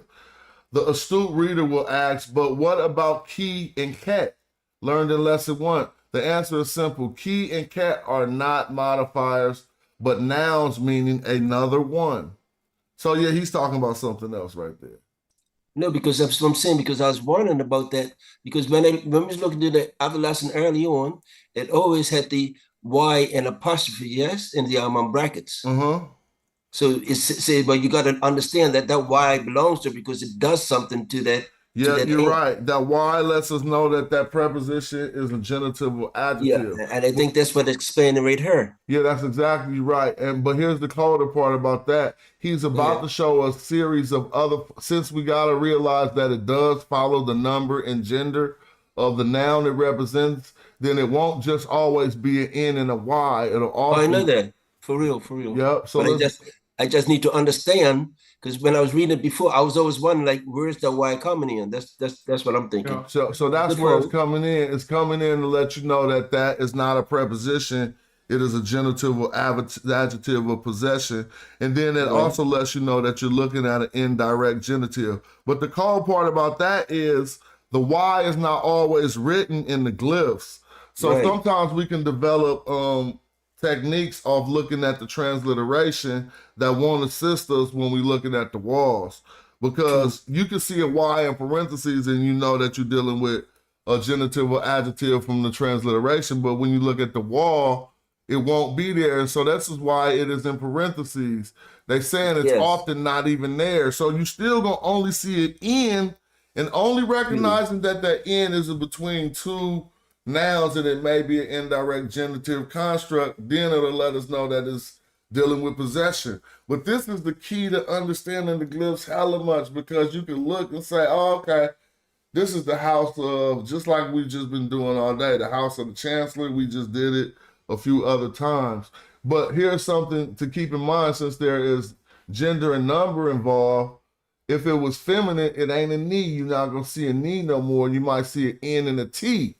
And we still need to know that that Y is in between there, so that would give us like a neat, and it's still doing the same thing in the feminine gender. So this is why sometimes some people might see the nubo in between two plural masculine nouns and not understand that that's a genitive adjective, because the only one they know how to identify is the knee. You feel me? But if we look at this chart and we keep charts like this at hand, we can see that, oh, okay, if the noun was plural and feminine, then that knee would have turned into a knee wet. You feel me? And you never probably going to see the Y or the double. You're just going to see the N and the T, and you need to know not to say net. You say knee wet so that it expresses the possession. Right. Yeah, I was looking now that it the Y is always there, and it depends, like you said, on the singular, the masculine or feminine of the word itself. Yeah, the Y will always be there if it's a genitive adjective, whether we see it or not. Because we start to learn about these weak consonants that sometimes just fall off in writing. It's Y, I, and W. Right. So is that saying belonging to one and then belonging to some or them? Well, so the singular and the plural? Well, no. It's kind of like the noun, and from whatever the noun was that preceded this was plural. Oh, okay. Feel me? So it's just matching the gender. It still just mean belonging to. Okay. So if the noun in front was like cars belonging to Jonathan, you know what I'm saying?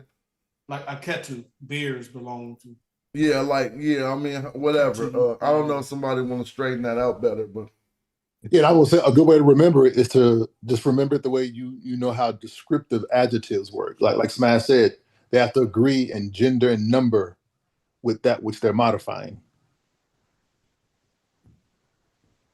I don't know the hell, but yeah, but they're just adjectives. I still gotta read the book, because for me words are important, and I gotta understand what the word is. You know what I mean? So right. Well, not so much what the word is, like the position of the word, what the predicate, being declined. adjective, You got all of person, that. gender, and number. So you have to just understand that adjectives have to agree. Descriptive adjectives and gender and number with the noun that they're modifying. So like he told you, knee is an adjective. We know it's genitive, but it's just a regular adjective. So it follows all the rules of descriptive adjectives. And even to make it even more simpler. So when you talk about singular, you notice how, hold on, baby. You notice how there's no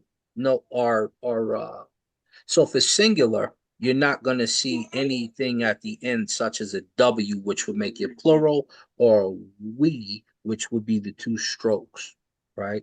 So singular at the top, you see just the N by itself.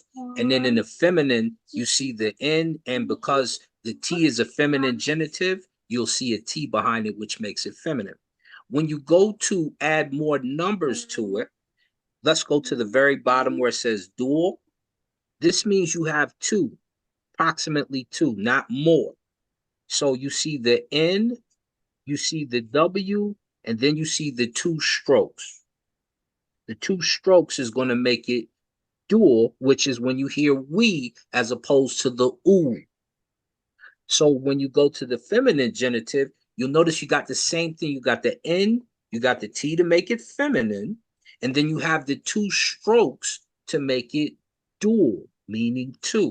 And then the last one we're pretty much all familiar with, because you've got the new bowl, and it's got a stroke underneath it, which this one is kind of a little different, but you'll generally see a quell chick after it, giving it the oo sound, which is why you have the W at the end of that. So it's new, meaning more than two.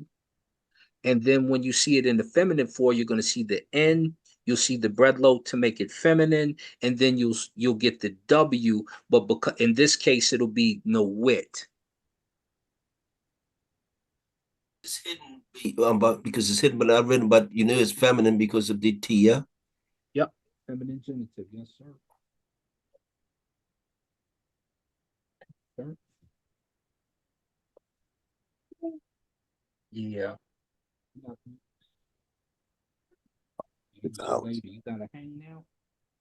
You had to cut your nail the other day, like 3 times. Central Time. Oh, they can't hear me on YouTube. You. What time you said? Central Time. Central Time. Okay, that's cool. Yeah, I'm on Pacific. So let me see. I'm in England, so here I am. So what time is it over there? Morning. Like 1 in the morning, 11:30. Yep. Shout out from England. I appreciate you for tapping in. I'm always trying to catch you, man. Seriously. Word up. I appreciate that. Makes me feel good. Let me see if we can. I got to shout out the East Coast. The East Coast. Where you at?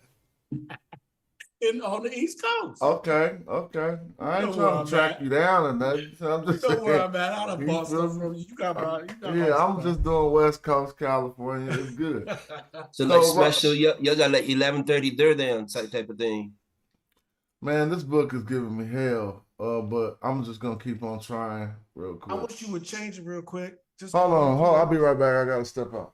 That start button.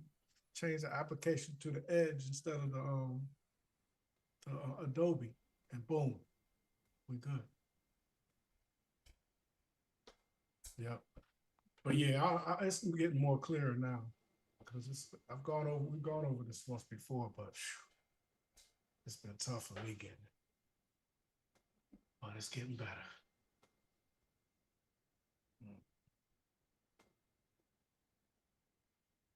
So anybody want to start on that first one? I think that's where we was getting ready to go.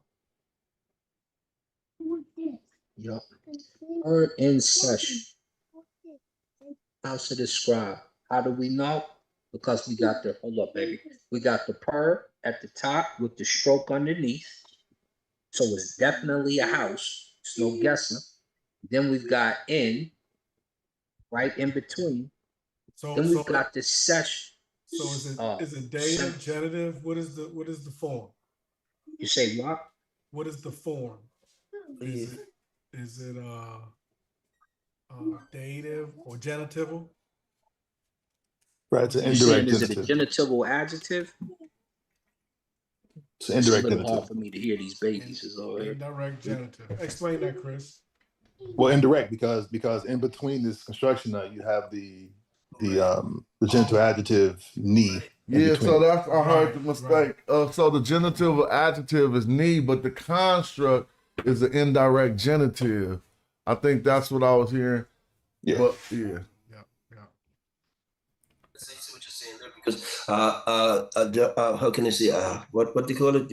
If the per and the scribe was together, sesh, then it would be what's the first one was called? So direct. It's not direct. No, if they were together, it would still say the same thing, but he's showing you a different way to show it. You're right. If it was a bound construct with per and sesh, it would still be the house of the scribe, right? Right.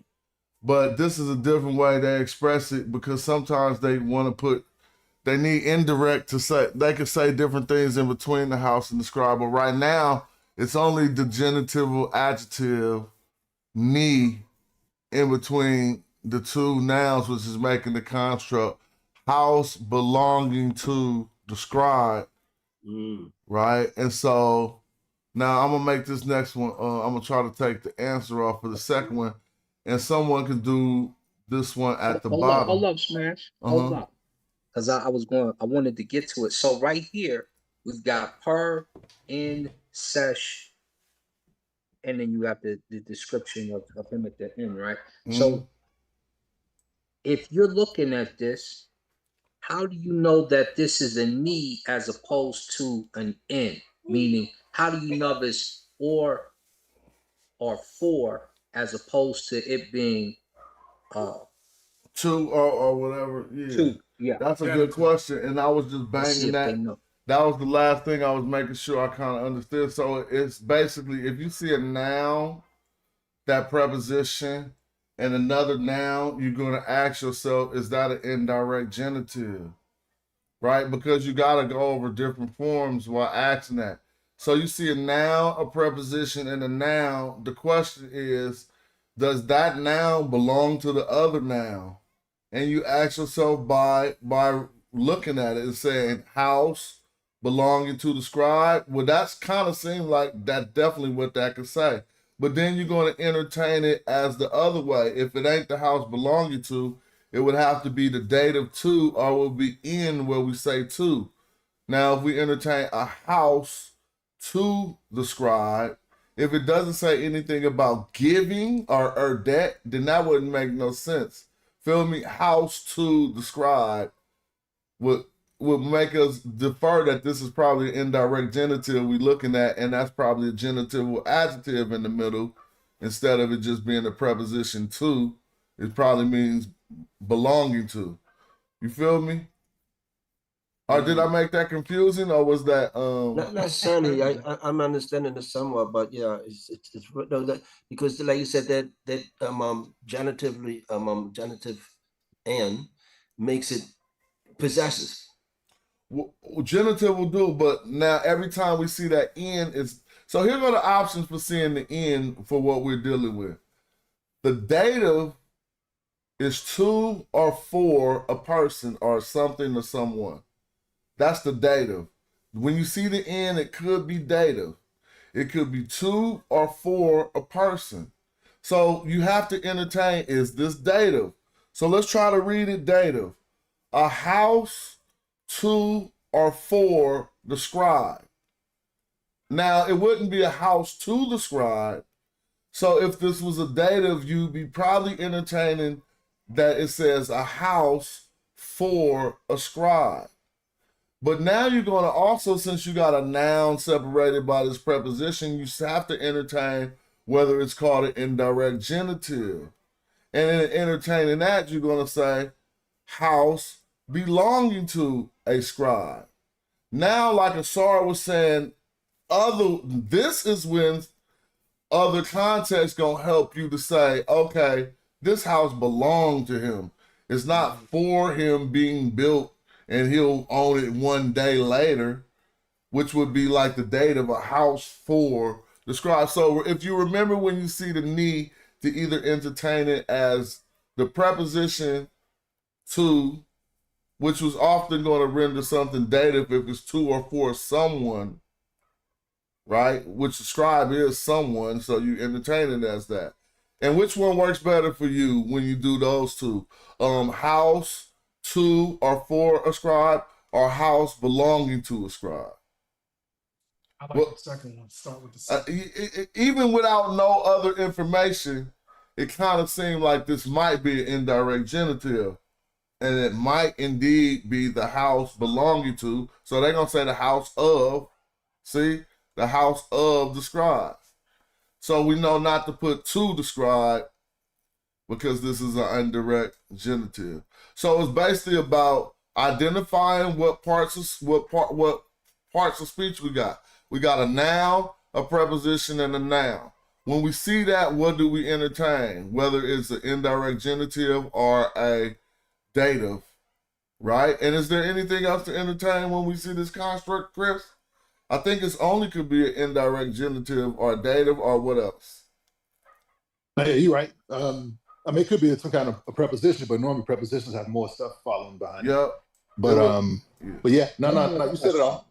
You said it all. And then the dative too, you can add on. Think of the dative as a beneficiary, right? A recipient. And Smash said earlier, give to. So that's kind of like a hint as to a recipient, which in this case it's not, right? So dative wouldn't work here.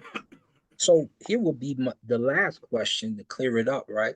So if this was a pronoun, would it change the ni in the middle to an n?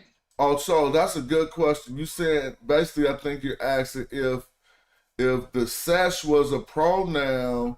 Well, now let's think about it. If the sesh was a pronoun, it would have to be from the independent series, right? Because can a pronoun depend on a preposition? Chris? Expound for Yeah, us, yeah, that's Chris. good. So if you switch the sesh to a suffix pronoun, right? Like a Then Medu. So house. well, no, well, a name is a not a suffix pronoun, but a pronoun noun, right? But if you change to a suffix pronoun, then it will become a dative. The house to him, or the house for him, or the house to him, I should say. Of his? So if you want to say the house, if you want to switch sesh to a dependent pronoun, it would look weird, right? But you could get away with that. But normally though, they don't do it that way. So hold on, let me slow down. So the dependent pronoun has to depend on something in front of it. So I'm trying to learn that. So if no. Dependent pronoun means it can stand by itself. Oh, I thought that was independent. Well, independent pronouns do that too, but dependent pronouns are normally objects of verbs, and they could stand alone. Okay, so that's why we got the two. A two could be right there, basically. Mm-hmm. All right. Thanks for straightening that. Then if you put a suffix pronoun right there, then it would become a dative. The house to him. To him. Yeah. Or for him. Yeah, or for him, yeah. He's the beneficiary. I hope everybody following this, because this is the part that helped hella much. I heard you say something earlier on session was like house D knee sesh. What happened? Say that again. Per D knee sesh. But you said D. I heard you say D somewhere. Yeah, all I see is per knee sesh. No, I said if you put the D in there, it would be the house given to the. Oh no, but the D wouldn't go. It wouldn't go in between. All right, we go behind the sesh. No, if this was a house given to him, we would see that given being the action, the verbal action at the beginning of the sentence. Okay. You see what I'm saying? That's how that would change it if it was because ain't no verb in here. You notice that, right? So this ain't a verbal sentence. It's nominal, I guess. And so if it was changed to a verbal sentence to give something to him, that action would occur first. In other words, D per knee sesh. So how would they say that? I mean, they probably would say D per pen. This house given. I don't know. How would they say they're giving this house to him? What does he want to say? To give the house to him. So you need a verb, right? So we can use D, and then I guess don't worry about a particle. So we can use D, and then if you want to say to him, right? You need that dative, right? And so you make it into a giving to him a house. I guess you can make it into an infinitive. Give to him the house. So D Nef or D Nef.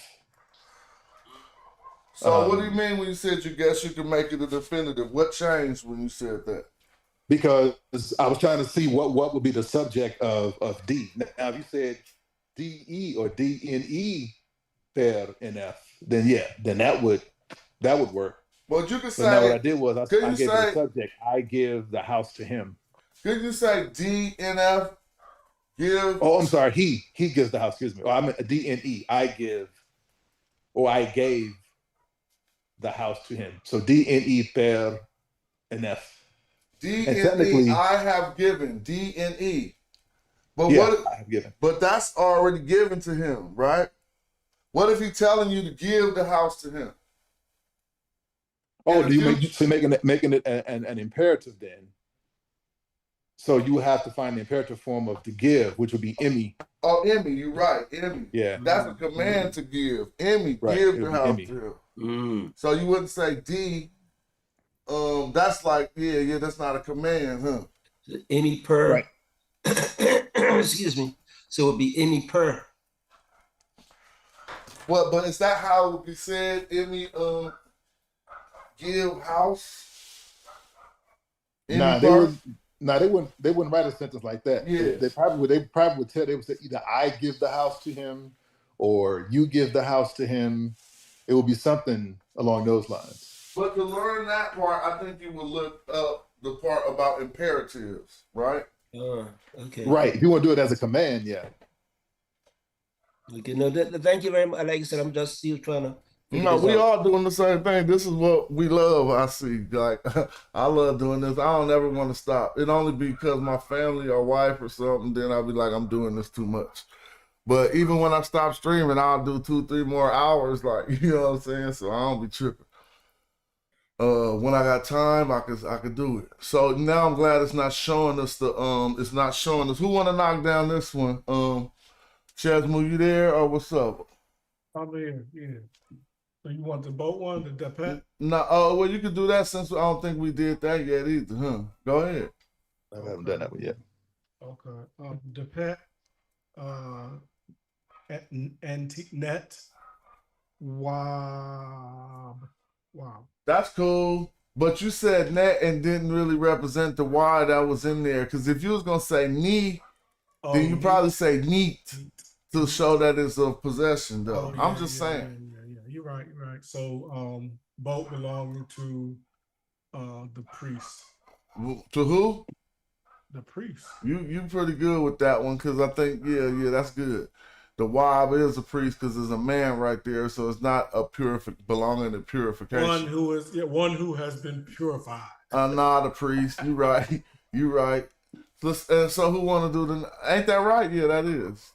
Mm-hmm. So who want to do the next one? But are we noticing that all we looking at is the genitive with adjective switch genders? I hope people peeking that game. Right. That's when too. Nobody want to jump in. And it's matching, and you notice it's also matching the gender of. But notice something. It matched the genders of the first one, but not the second one on the top one, right? Mm-hmm. Because that Wab ain't a Wabette. And even on the second one, this new, what's plural is the children. Oh, yeah, no. Right. So try that out. Oh, I'm sorry. You can go ahead with that one. That Erdy, neat. Why you say Erdy? What is that? What is that in front? Is that R? It's like RD? KH. Oh. RX. Curdy. Don't forget you can look over here. Training wheels. Oh. Correct. Oh, correct. Okay. Correct. Correct. Neat. Wait a minute. What you say? Correct. I'm thinking because it's plural. Neat. Correct. New. Remember? Yeah. Correct. New. But now they say NIU, so I don't mind messing up. Correct. NIU. Per, right? So remember the per was like the high, they said high steward. So what is this sentence? So that's children belonging to the high steward. So what's that? Like you don't have to say belonging to, all the time, but when you know it's possession. It's the children high of kids. Yeah, exactly. The high steward kids. You can say it just like that. The children of the high steward. So who's the next person? We don't even gotta look at the answers because we know they right now. But who want to knock this next one down? Haley, go. You can you read it yet? Have you learned the Well, I do know it, but I still can't read it to be quite honest. I could see like the first one is gonna be at. Yep. But you can refer over here too to help you out. Yeah, like because the neat. I see it's a W in between there when they're looking at the text. Yeah. And then so I didn't know "ot" was rooms, but I'm peeking over here is rooms, right? "Ot." So I'm pretty sure that's why the triple strokes is under the Yep, for rooms, yep. So we know that this rooms is a noun, and now we know it is belonging to, and this is a house. I don't think we'll say the rooms belonging to the house. We'll just be like the rooms of the house.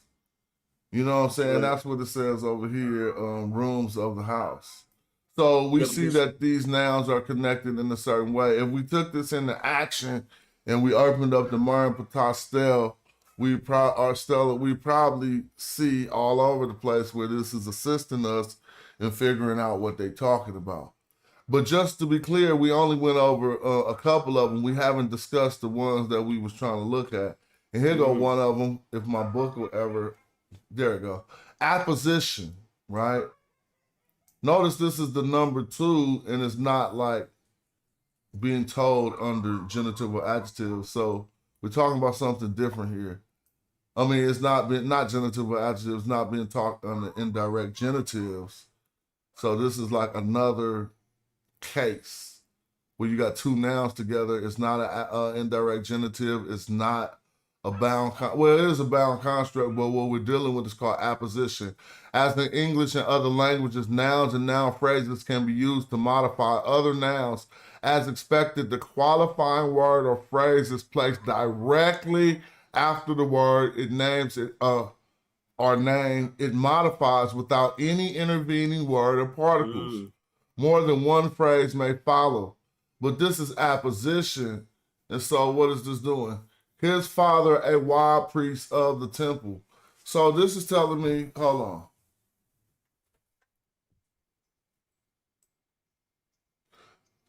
They saying it's modifying. They're saying nouns and noun phrases can be used to modify other nouns.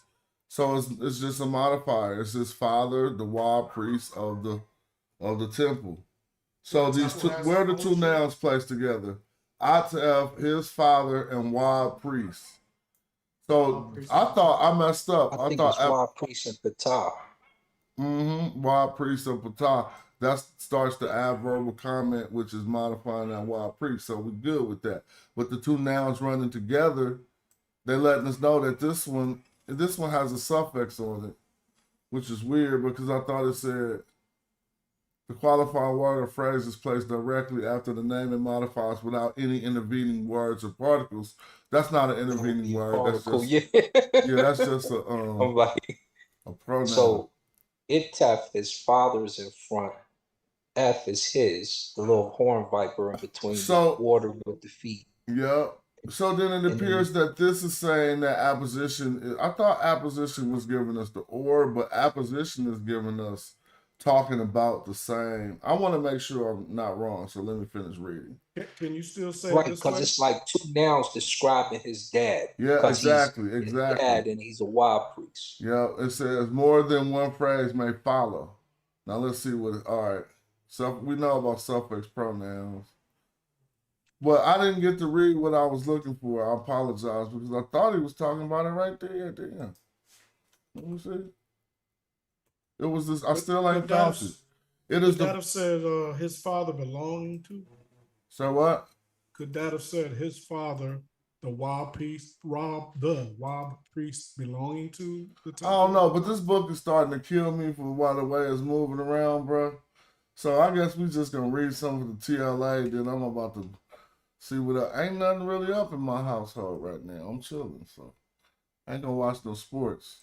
But that book was killing me the way it was moving. I just can't keep doing it. Like we could read from the TLA or maybe St. Andrew's Text Corpus. We in here. Huh? I said we in here. Whoever read The Elephant Hunt of Tutmosis? No. Who ready? It started with no training wheels. I guarantee go. No. Yeah, somebody got to go. Look. Somebody like, all right, then. Go. Look, that's when everybody break out. All right, now. Hold up, Smash. We didn't. So tell me something. When you just went to you went into the TLA, but you pressed something and took you know what? I went to the TLA for a moment. Then I said, you know what? Let me go to another source. And I went to a source called the St. Andrew's Text Corpus. And they got a lot of beginner texts like these to help us learn. And this one is good. I'm gonna download that somehow. Save them as your bookmarks, and you'll have a wonderful whole bunch of resources in your bookmarks. But this right here, now I don't want to front nobody off, but I already know it's probably some people who can't tell us these parts of speech and what's going on. I got one. All right, you started off. Sejum Grammar, nope. You're trying to be easy and you messed up, but I ain't gonna. That is not Sejum NF.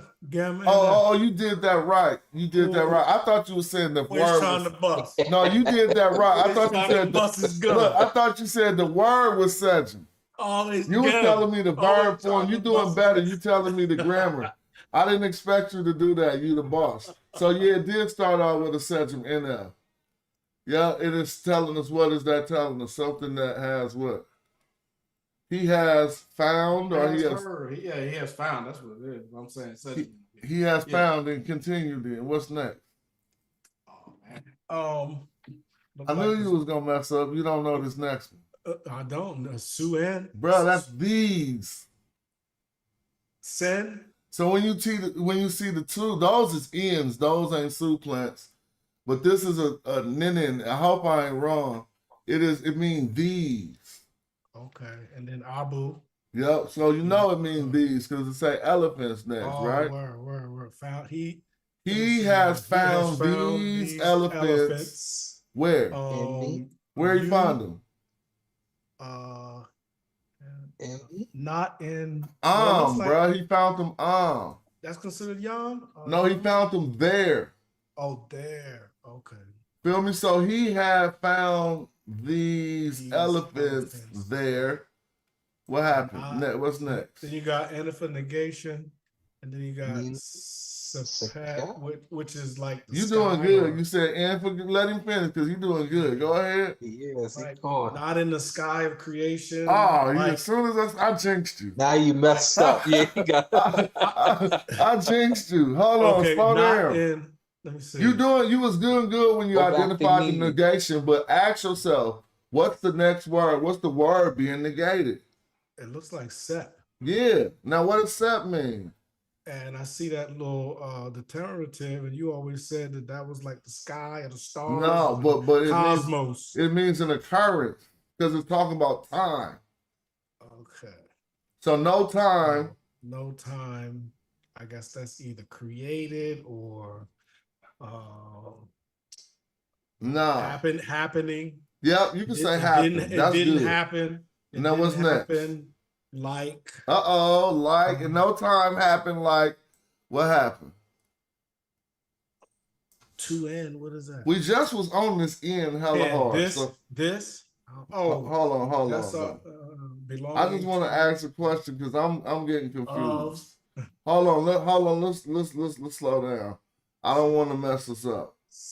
I think I'm noticing something. Can anybody else notice something before I say what I think I'm noticing? Chris? I don't know. All right, what I think I'm noticing is that's not the preposition in. I could be wrong. Now, because why would it say like? It ain't supposed to say like and then a preposition. Right. Like is a preposition. So that must be part of the God's name or something? So then it would be like this probably is a nisut, but this is plural nisut. Kings. Yeah, I'm just thinking that's what this is. Because he's saying he found these elephants there. No time happened like it don't make sense. Oh, like, other kings probably.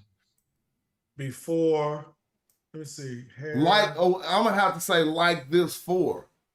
Oh, like for Su. What is Suyu? Huh? Yep, because we got the Tep that's the ancestors. The answer, yeah. Tep So no time happened like this before, but what is this right here though? Anybody? That nisu can mean nisiu can mean like royalty or goods or we right kings then. before, yeah. Okay. So yeah, no time happened like this for the king. And then that nisep is actually a special form of a negation. That nisep heper. It has a nuance of like not yet or no time happened. Oh. Yeah, it hasn't happened. Yeah, not yet like a time occurred or becoming. Yep. So I do know that's exactly what it say when we scroll down. And found these elephants there. He has found these elephants there. We did that perfectly. I love doing it perfectly. Such has never happened to former kings. We did that perfectly too. So if they took the liberty and put such to say no occurrence happened like like this. I'm good for the night. I just hit that right off the tee. You hit that, yeah, you did good. Oh, I can't even front. Who's going next? I know. So whoever goes next, y'all about to mess up. Not Chris. I say everybody else in here about to mess up.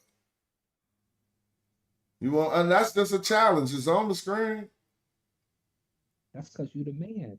Well, go ahead. Sorry, go on and beat the brakes off me real quick. Hold on. Let me see if I got He forgot I was in here. Shit. Yeah. Shoot, I might mess this up. It's Setch. Messing up ain't no problem. Go ahead. Nah, you know how we do. We'll just mess exactly. it up sometimes too. It's Setch. Okay, you did that. All right, well, what's going on? I don't even know what a Setch is. I have to. Setch is just a part. It's just a particle, but it might be working with that ear that you see after it. Is Setch working with that ear to say what if or no? Is Setch is now or was it Setch particle? Yeah, so it Setch gives it a nuance of like indeed or now, something like that. Yep. Okay, so we got that first particle is Setch. So what's the ear gonna do, Sar? Ear is kind of like eerie. So I think this is a different one. Since he told us that this was Setch, right? I want to ask if we can. I don't want to mess it up because I see these. You see these elephants, right? Separate, huh? I think this might be an if. Is this if? So kind of like a cheat code way to think about it is normally if you saw the mouth by itself, you would say with respect to. But in this case, since you see the relief in front of it, it's kind of more like and as for. Okay, so now as for these elephants, yes, I'm sorry. Go ahead. Yep. We'll skip the middle part. You got that. Abu. Elephants. Wait, is that elephants? Abu. Is that still elephants? Because they just put the tusk this time. That might be the ivory. It's elephants. It's still elephants. All right, you can continue. Abu too. So as for these, as for these elephants, you want to see what you say, what you got.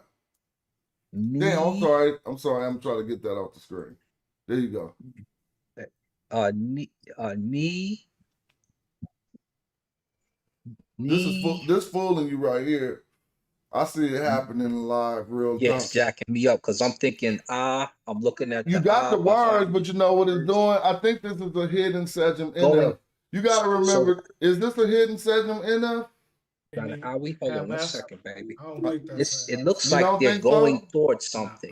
They're going towards something of his. Now check this out. Let me ask you a question. This is why you can't, I think I'm right.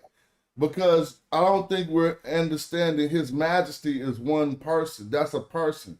So that's a pronoun still. And then we got the any. So His Majesty has brung. His Majesty has brought. Right? Yep. Yeah, this is such an NF right here. It gotta be, bro. What's this? His Majesty has brung. Yeah. And then you can try it the other way to see if it makes sense too. What's the other way? And as for the elephants that were brought to His Majesty. Oh, okay, let's try. As for the Majesty, so this is brought to. So we're trying it as a dative. This is what we was talking about earlier. And now we're in the text showing why knowing these grammar ways is working. But we didn't go over these that we're talking about today. So what we're talking about now is first try it as a Sachem NF, which I was instructed to do. I tried that.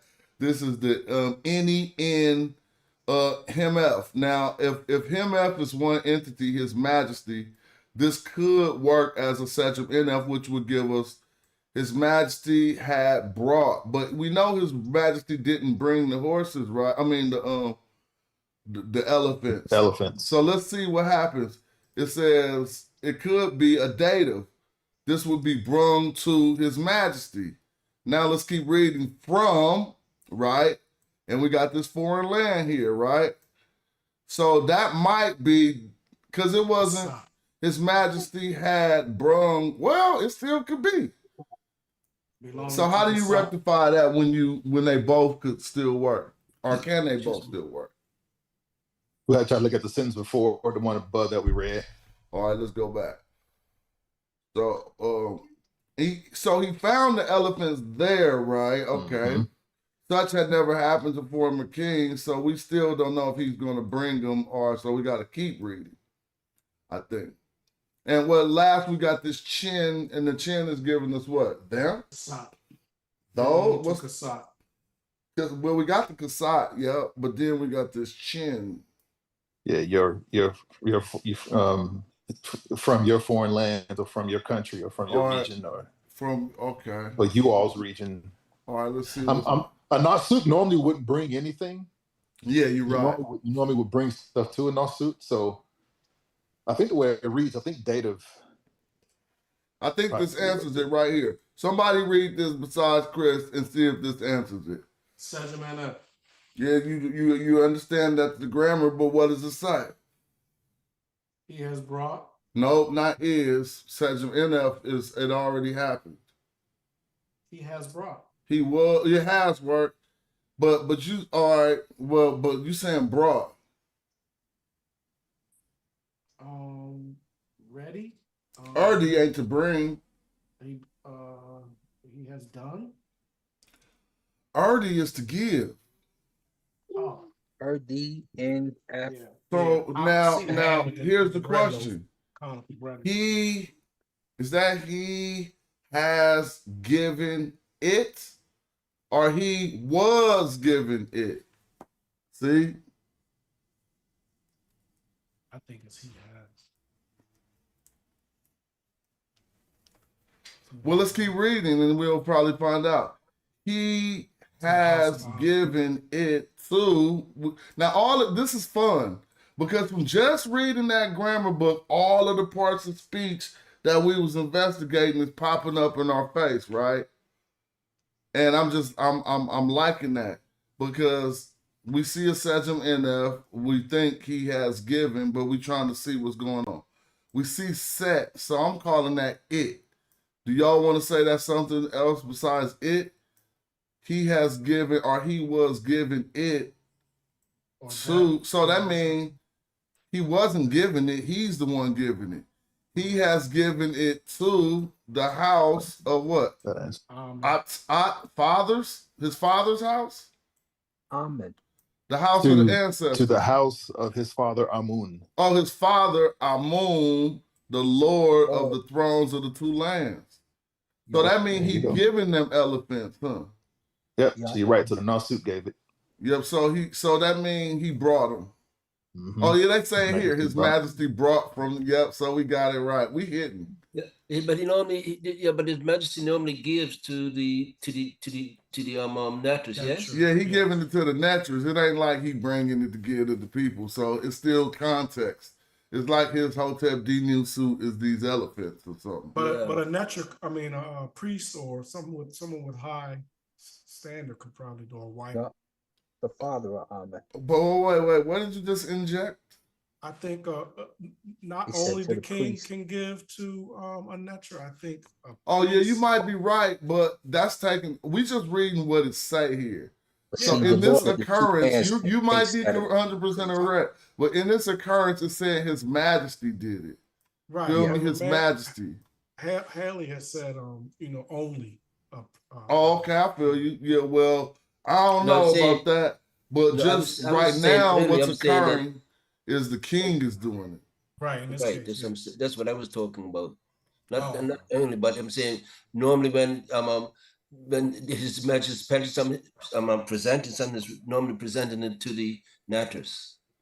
So the sentence is continuing because I don't want nobody to mess up. I'll let y'all go because it says, the Lord of the thrones of the two lands, right? And then I'll let somebody see if this is continuing or not. Because it could not be continuing. But what do y'all have for this besides Chris? Because I know, and I know y'all know. That's the MCAT. MCAT. Yeah. Well, what does that MCAT give you when you see the feet, though? Because it could throw you off. MCAT could just be after, like a prepositional phrase, but I see the feet, and I don't think the prepositional phrase MCAT after or before got the feet. Do it? Well, let's keep reading. Before he came or before he what? One has come.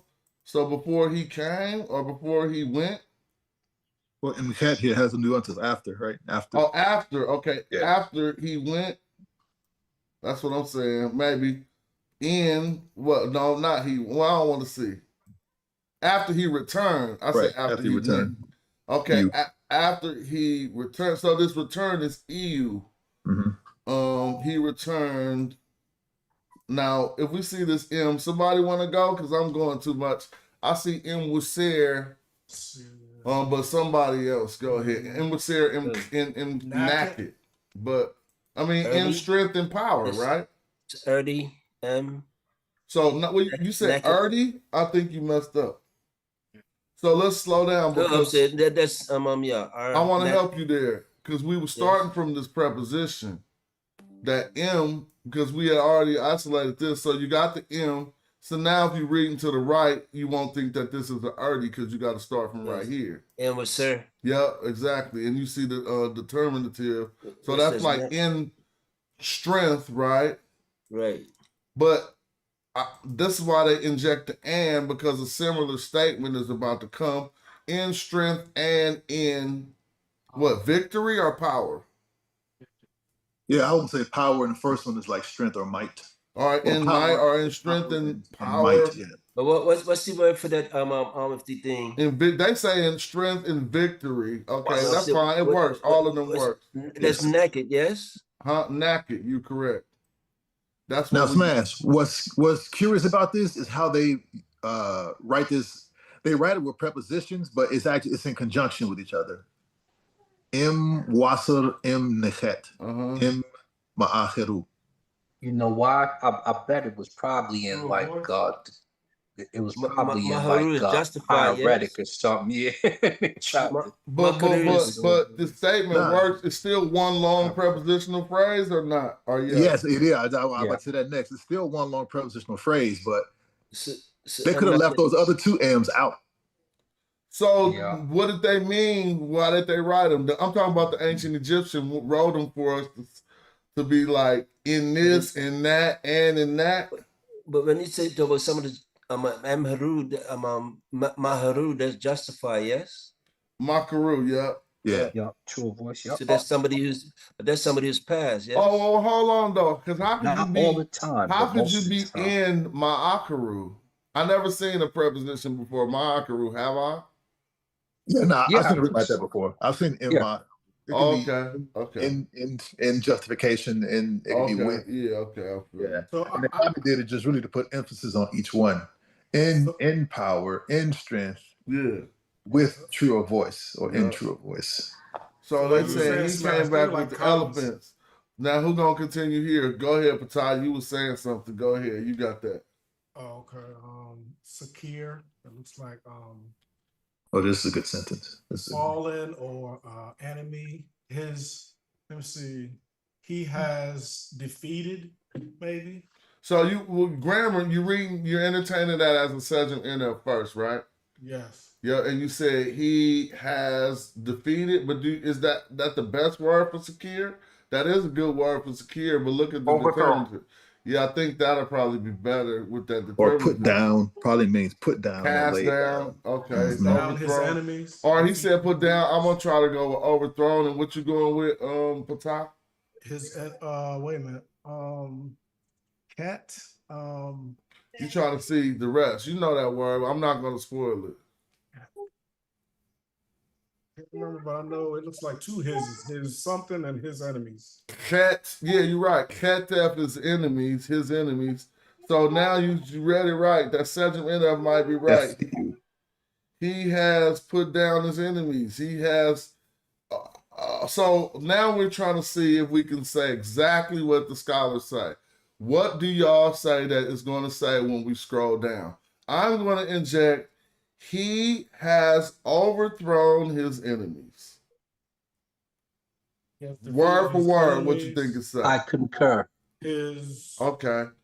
Something else too. It could say cast down, like Chris said. That word means that too, but we're trying to guess exactly what the scholars translated because we're getting better. Now I can do that. I think they're gonna say overthrow. I think you looking, man. Hold on. Yeah, but the man is down on his face. Oh yeah, there we go. We did it. Having, but they said having. Yeah, because this is a dependent. This is a dependent clause. So they started with. They could have said while, But real quick, Chris, is this still a Sejm NF or not? Yes, it's definitely still Sejm F, but this Sejm F depends on the sentence before it, so that's why I have no particle on it, so they can get away with saying things like have, while. All right, I'm with you on that, but I'm trying to think about this. I thought this action was completed and done already. Yeah, you did. Overthrown. Oh, having so that's like saying having hit him in the face. That still already happened. Yeah, okay. Right. Now, Yeah, I hold feel on. you. Can somebody explain all these F's? Because it seems like there's 3. It means things. him or his. Well, this F, I will.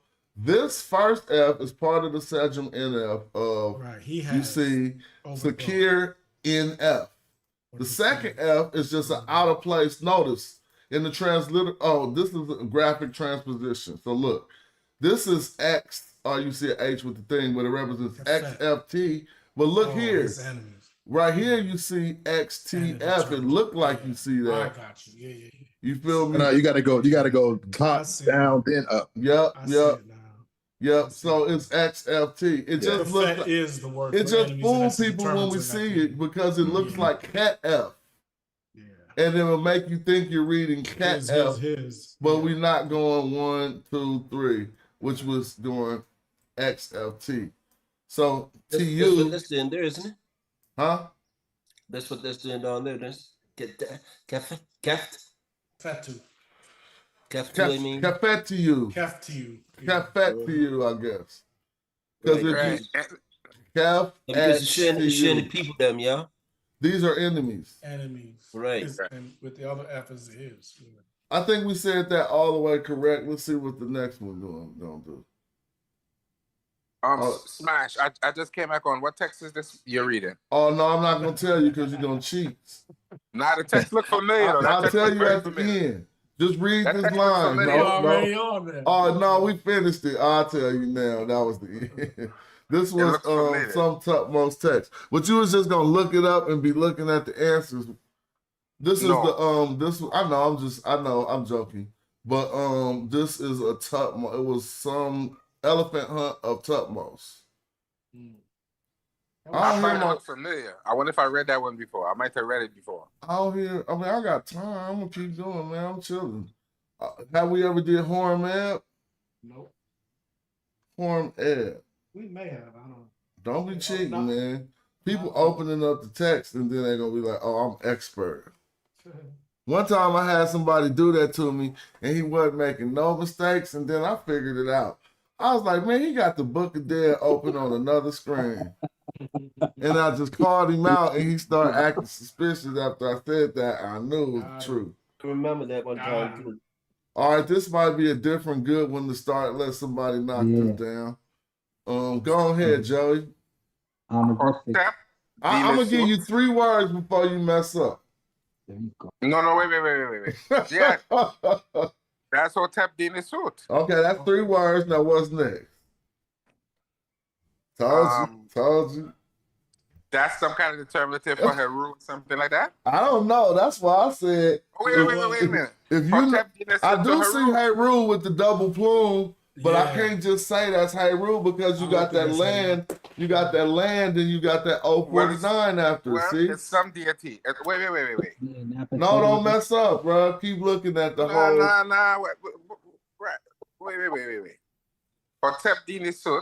I told you 3 words, and you're gonna be lost. Wait. Nah, man. That's a place name. I'm lost. Yeah. I'm lost too. That's the only reason why I figured you might be lost. Who knows? Is this a place? Is this one place? Yes. All right, you're gonna say yes. Teacher Shazmo, what's this? I think that's. I've seen that. It might be Nikan. I'm not sure. If you right, bro, you might be a boss because the king should be the throne of. Nah, you wrong. I think you opened up the text. Who knows what this is? Bro. Is he right? I don't know. I don't know. I don't think that's. I'm just saying. I seen that top. Another form of Memphis or something. All right. Well, we don't got too much more to read, so sometimes we can omit this and we'll come back to it. What's next, Joey? Asar Tepi Ib. Huh? What's there, Tepi Ib? Not Tepi Ib. You be going too fast. Yeah. Or Hori Ib. Hori There Ib. you go. But then what else you see? That's another place name. So now it's making me think that that is just the place and that is just the place. If this is with Seer Harry Ed, what's going on here? That might be up top in the Delta. All right, I'm about to figure that out. I already got it. Y'all don't know what's going on? Is it a place name? I read too many texts, man. I'm about to figure this out. What's them two places? That's the that God you and, Sopedet. You got it. What's what with that first one? Yep. Who is it? Sopedet, something like that. And now what's going on Stop after? Is he represented by this location or what's going on? Yeah, that's his location. All right. That's the Stop word. that, a he or she. Is it in the Delta? Is that Nechin? Oh, what? Come He on. was right. He was right. That's We gotta look Nakin. it up, man. We gotta look this up. Who said that was Nechin. Nakin? Oh man, no, I'm saying earlier somebody said that. They Oh, get you some know credit. Who it was. No, come on. That was you, Who said Patai? That was you, Yeah, Patai? it was. How you know that, Patai? I told you that land with the strokes in it. I've seen it. Nechin. I've been You in are, places bro. I've been making up stuff. No, that's other times. You get your credit when you right. You can't take when you right and attribute it to when you wrong. Right now, you're correct. You know what I'm saying? You can't be like, now I'm right, so the other time I wasn't wrong. No, right now you're correct. And I'm happy because I didn't know that. When you said it, I kind of thought that was right. But what's this other place with Seer Harry Ed? That makes me think that's the one in the Delta. Remember the one that you and Wujao was You might be arguing right, but about? you got a good memory. But that is called Hoot Harry Ed. Yeah, that's what I'm talking about. But it ain't with Seer Harry Ed. No, Harry Ib is It's the middle. Right, that's Wasir in the midst of Nechin, in the middle. Okay. Wasir in the midst of wait. So this is giving us Nakin. Okay. Yeah. So then, Hold on, break that okay. down, So Chris. let me look down. Yep, the royal offering to Horus. Oh, Horus of Acropolis. And then the next one is Nakin. You got close. So no, you're right. Yeah, because I Heracleopolis thought that was is Horus Nakin. there. Huh? That is Nakin. This is Nakin. But that glyph earlier on, before the Man, pin my flies on. that glyph Come on. is Horus right there. Yes, 52. Give me my meters. flies. You got your stars. You did that. Yes, that is Horus right Let's there. hear what the 'cause that's- brother is saying. What you say? I said, but that is Horus right there, right after the Hutat. Yes. Yep. And so I really want to go in on this, bro. I mean, I want to tell you, But don't that's the say what thing. they saying. They say, but tell me I'm wrong. No, Now, you're the right. throne of No. Horus is the second known. And the kin is the third known. I know I'm wrong, but all right, cool. Osiris in the midst of, in the heart of the kin. I ain't tripping. Hey, ruin the Well, here's kin. the other thing. Did that move at any time from place to place? If you think that. Nakin is why they In got the South. Nakin in the South. What's up? Did I miss something? They said something about the white crown. I don't see none That's of a that. note they have there about something. That's what's above Horus's head, that on the statue. Oh, okay, that's what they saying. Okay, that's how they know it had something to do with the Nakin. Now, That's who's why I was gonna? trying to fake him out. I said, "Is that an epithet of Vasar?" But he didn't click. So Crown there. Who want to go next? Right here. If you And mess, who- hold on. Whoever messed this word Yeah, up let me getting shut kicked out. Whoever messed up getting kicked out. Because this kick out time on this simple word. That damn plunger. They scared of that plunger. Huh? Go ahead, Joey. Come on. Nah, I'm not playing with you. You're not getting kicked out. But go ahead. Don't. Yeah, I know. If we messed that up, we was tripping. I'm cool. All right, you can mess the next one up because I'm messing it up too. Something? Nah, I just see do-ef, but what's this in front of the do-ef? Him do it? Nah, not him. What's in front of the do-ef? That ain't no majesty symbol, right? No. That's him? Nah, that ain't him. No, that's Tep. Tep? Yep. Tep like what? Like Tep being at the top of the head, the first. Oh, this was a different way to say Tep? Yeah. Upon the mountain. See, y'all, Like see how much? Hamnetta- Hey, Joey, did you know that? In Tepe. Well, Did you know that, now Joey? Now that he said it, I recognize it. Yes. Oh, I You didn't see even know mountain? that. You see that mountain? Hey, did you know that, Shez Move? Hell no. That's I didn't why either. somebody- before. that plunger was gonna hurt somebody.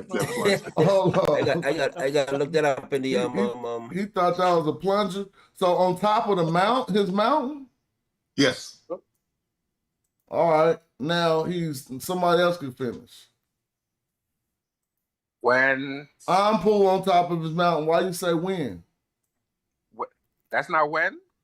Emmy. In front. Emmy. Is it when? No, it's Emmy too. It could be in the midst of, but Yeah, but that sign doesn't there with some kind of flesh or some. Well, some I don't know egg if or this is. something Are along you those saying that that's one word with the Emmy sign and that whole thing? Emmy too. No, where's the T? Yeah, where's the TU at? I see Emmy too. I could be wrong. Look, Emmy wet. So I'm wrong. Wet. Emmy wet. So what does that mean? I'm sure it has to do with some kind of flesh. Or Oh, egg. hold on, but it's Emmy wet just because they're pronouncing this ooh before the T? Yeah, Well, Emmy Woot or Emmy Ute, yeah. It's that thing where the bird glyphs take things go before the bird glyphs. Okay, cool. I'm with that. So then I still don't know the word. Does anybody know the word? I think it has something to do with flesh. Bandages or flesh, bandages. All right, let me see. I'm pulling this mountain. Let's see. The one of embalming, that's where you're getting bandages from, huh? But that's what I was thinking about when you said, because that's what Emperor's name for type of thing, yes? Yeah. Oh, okay. That's how you could get that because Ampool is down with the embalming and stuff. Yeah. All right. Y'all And smart. embalming was done in high places. That's why they always tell atop his mountain. Really? Nobody should mess this up either. And it even got the transliteration for it. So this is like. Nebtajesha. Yeah, you getting raw, Joey. What that mean, though? It means Lord of the Sacred Land. Oh, that boy. The sacred land. Why you scared? Nah, man, say the Holy Land, bro. No, listen. I was instructed by someone who knows you shouldn't use the word holy because it's too controversial. I know. I just wanted to be controversial. That's what I'm saying. The controversy is that the Holy Land is all up in Kemet. Why is it? Now let me hit you. Go ahead. Let me hit you with something they might not know. That is another way to say a place of souls, dealing with people dealing with dead people. Oh, don't mess it up, blood. Because I was gonna say, why is it? Where you get that from? Where you get that from? Why is Desher sacred? It might be true. I'm trying to question when you got that. No. I'm gonna tell you who told me that. No, you all right? That's fine. Tell me. Oh God, shit. I forget his name. Yeah, he making it up.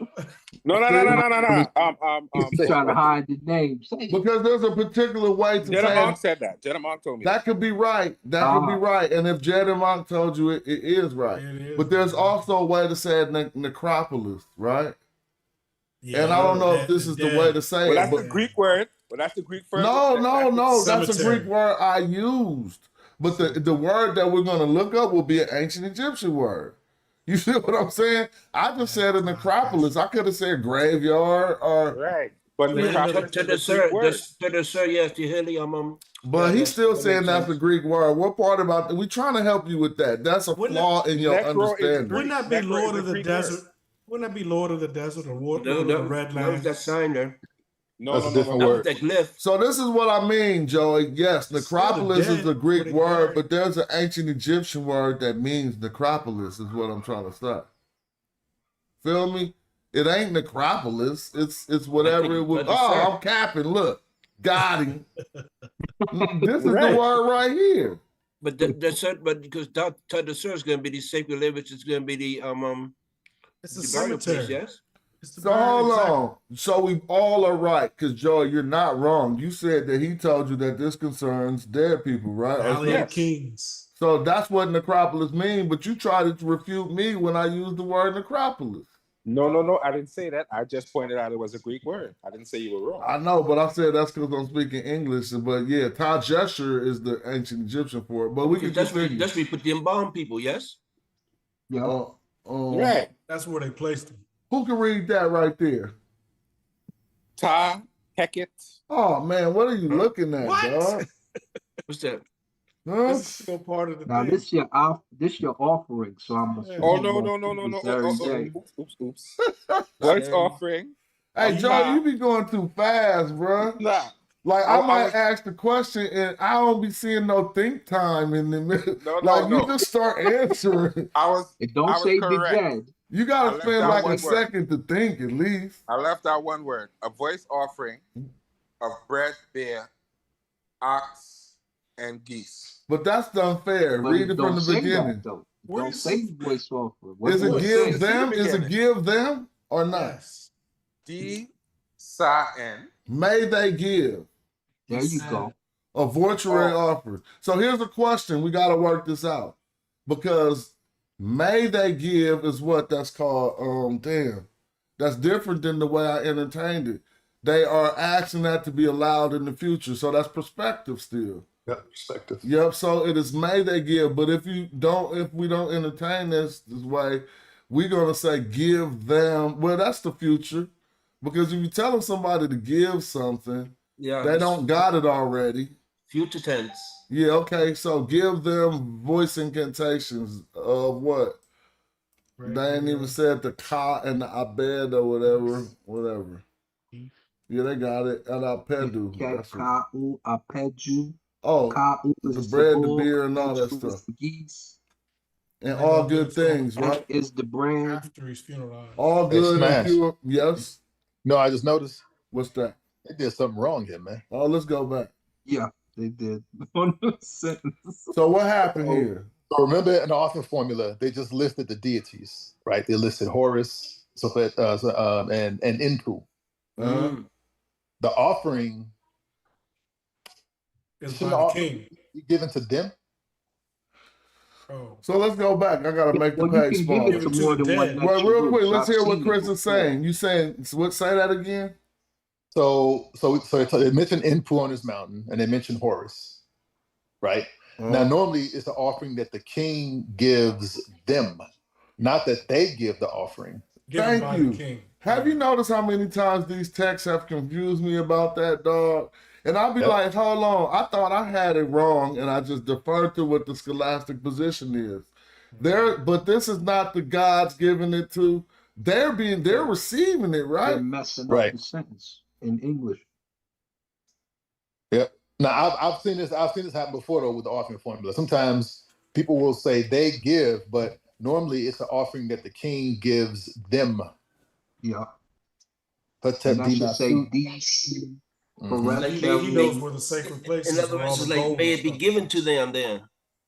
Right. You can say that may it be given to them, or may a voice offering of bread, beer, wine, fowl, and cow be given to them.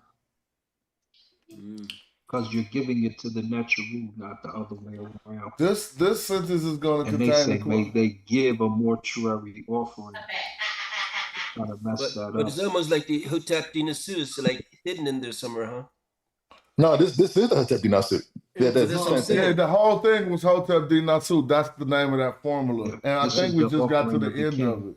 But there's some. I just see the Hotep Sen. Huh? Let me go back to the beginning. Look, no. Look, see, it started up here. Hotep Dinasu. And the whole thing we was reading all that time was this Hotep Dinasu to after these voice incantations. Then they're gonna end it. They're gonna end it right about here. All good and pure things which the God lives on. So even but look, and what the sky gives is still going. But they ended right about there with the land produced. Damn, they keep going. That the now brings from the source. And smell the sweet bread in the north wind, drinking the. So it's just a long. It's one of the long. Now. Yeah, it's one of the but here's when they start talking about something else: drinking water from the watering place of the river, coming in and going out by day with the ancestors. Let's stop, because this ain't even. Why is they talking about some part of them Heru here? That's what it say. It's an offering. But what type of? But they don't always say that in the offering. Yeah, but like this one is an offering to the ancestors. That's why they say that. I'm just saying. This is what I'm saying. The part Heru is known as a specific type of a text.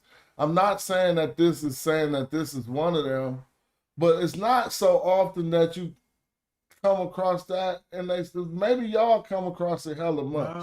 Yeah, but here's the combination. I don't see them. you're No, going but to here's have people ask their ancestors to be able to travel back and forth. So you'll see this type of text here and there. Now this says, yeah, because it says Tepe, which is referring towards the ancestors. So yeah, you'll see you know where you see these at. You see these in the letters to the dead, or where you'll That's see what I them. was thinking myself. Yeah, Yeah, you'll I'm see with them. that, but I'm trying to figure. So, what is this Arthur or describe? Is he referencing back to the ritual that takes place within the Perdim Heru, like drinking water from the watering place of the river, coming in and going out by day with the ancestors? right. I think that's to do with the somewhat with the resurrection type of thing, isn't it? Getting into the But land of Smash, Peru. but The Smash, garden of Smash, you have to remember something. The term Perheru come from these type of texts. We are naming it that. We don't know if the ancient Kemetic people called it that. What do you mean? They did. No, They they did. did. They write on the side of on the papyri. pyramid. But that's the name of the text right there, isn't it? But this is no, so I don't want to confuse this. That's what I'm pondering. Why are they mentioning the name of another text that has a specific name? Joey, on the side of your Book of the Dead, or what they would call it, they would literally write Ru Nu Pert Im Hey Ru, like they were titling the text, and it would be off to the side of the text. You feel me? So Okay, I'm with you. yeah.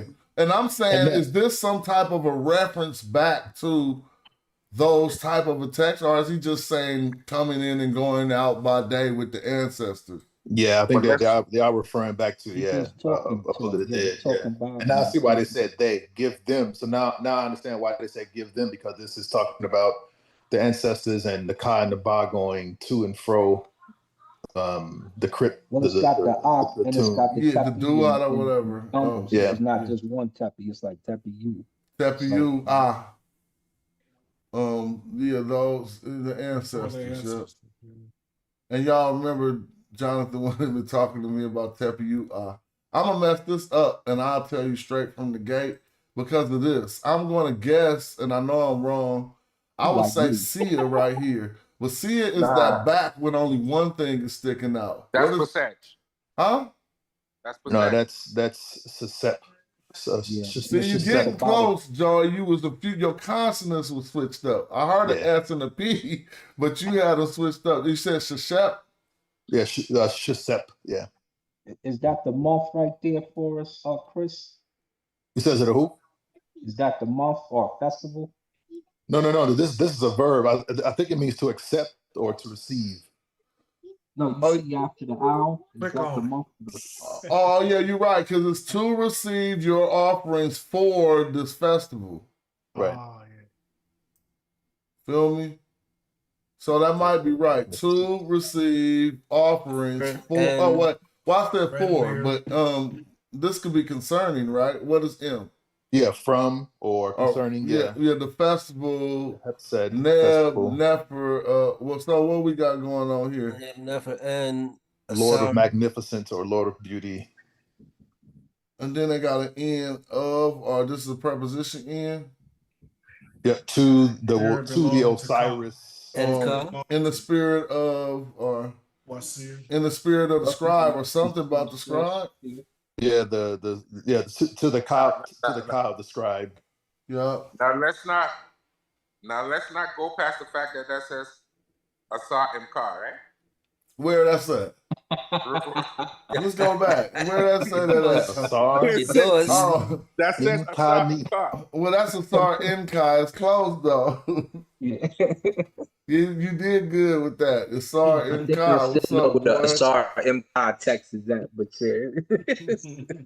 I'm just making sure that they know. You didn't Wait. That Ka and Wasir, isn't that form we was looking at? Now is that dative or is that okay. You talking about this? Yeah. All right, well you work it out for us. It says well here's the problem. I don't want to mess you up. Spirit. This is a phrase that you often see right there. N-Ka-N.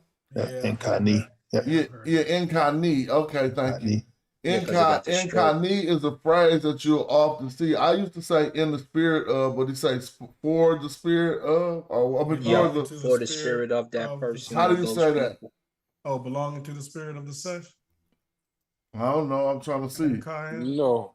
To the spirit of the scribe, and then they're gonna This check. is a belonging to, right? That's Right. what I'm So thinking. it's to the spirit belonging to the And that scribe. first end is just a regular preposition. Yeah, okay. But it could be So off, this is- isn't it? Belonging could be off. For the spirit of the scribe. Yeah. Right. So, So this is is how. So this is how we know they're talking about a Pert M. Heru now. There But it they is didn't right say there. they didn't say Inca nothing in about sesh. why they don't There say go his nothing name. about why don't they say nothing about the spirit? Because I guess in they just saying for. Yeah, because it's for it should say for They don't say spirit. Look. Yeah, they don't mention it. Stash. I don't know why they did that. They messed that up. I think this so some of these Shout texts out are to the done by atheists who translated this. No, I'm yeah, joking. sometimes we be helping though. But so Yeah, I so guess that we're should supposed say to get for four. spirit of sesh for many. And you What can't is even see where the many is at. It just What says does for. Hormeni mean? Yo, the many gonna fall down here. Look, see, That's many. his name. There they go. What does it mean? Hormeb, but I mean to establish Horus, I guess. That's his name. Okay. One who establishes Horus, I would say. Right. So now we know that this is a Pert M. Heru text. No, we don't know that yet. Why you say that? Well, it seems like it's a Pert M. Heru text. No, Well, it seems like it's no, only this 3 is- pages. this is- It's about to end, so I don't think it's long enough for a part him Haru. But all of these offers happened. He's about to finally tell us what the text is about. So let's read it, and you'll know if it's a part of him Haru or not. Because we got this mini that they had, but then we got the cold You got part the is Utet boat, so you know he's traveled. this needs to be now. If you go back to this hair mini, that's his name, Harameb. So this needs to be looked at as a word. Right. All right, That's well then probably- you tell me, go on ahead, because you was about to mess that all the way up. That's the Bark of Ra. Huh? That's the Bark of Ra. No, I told you you was gonna mess it up. No, that's a particular. That's actually the Asar boat, but So this is my Bark of Ra. It's one of them barks. I know that. But I ain't wrong. Come I'm on, in the translate. ballpark. No guessing. It looks like So the Bark let's of Ra to me. remember what this was. This was the end of his name, Hormeb. Right, but that looks like the Bark of Ra to me. But if Asar this said is the no. end of his name, right, Hormeb, Hormeni.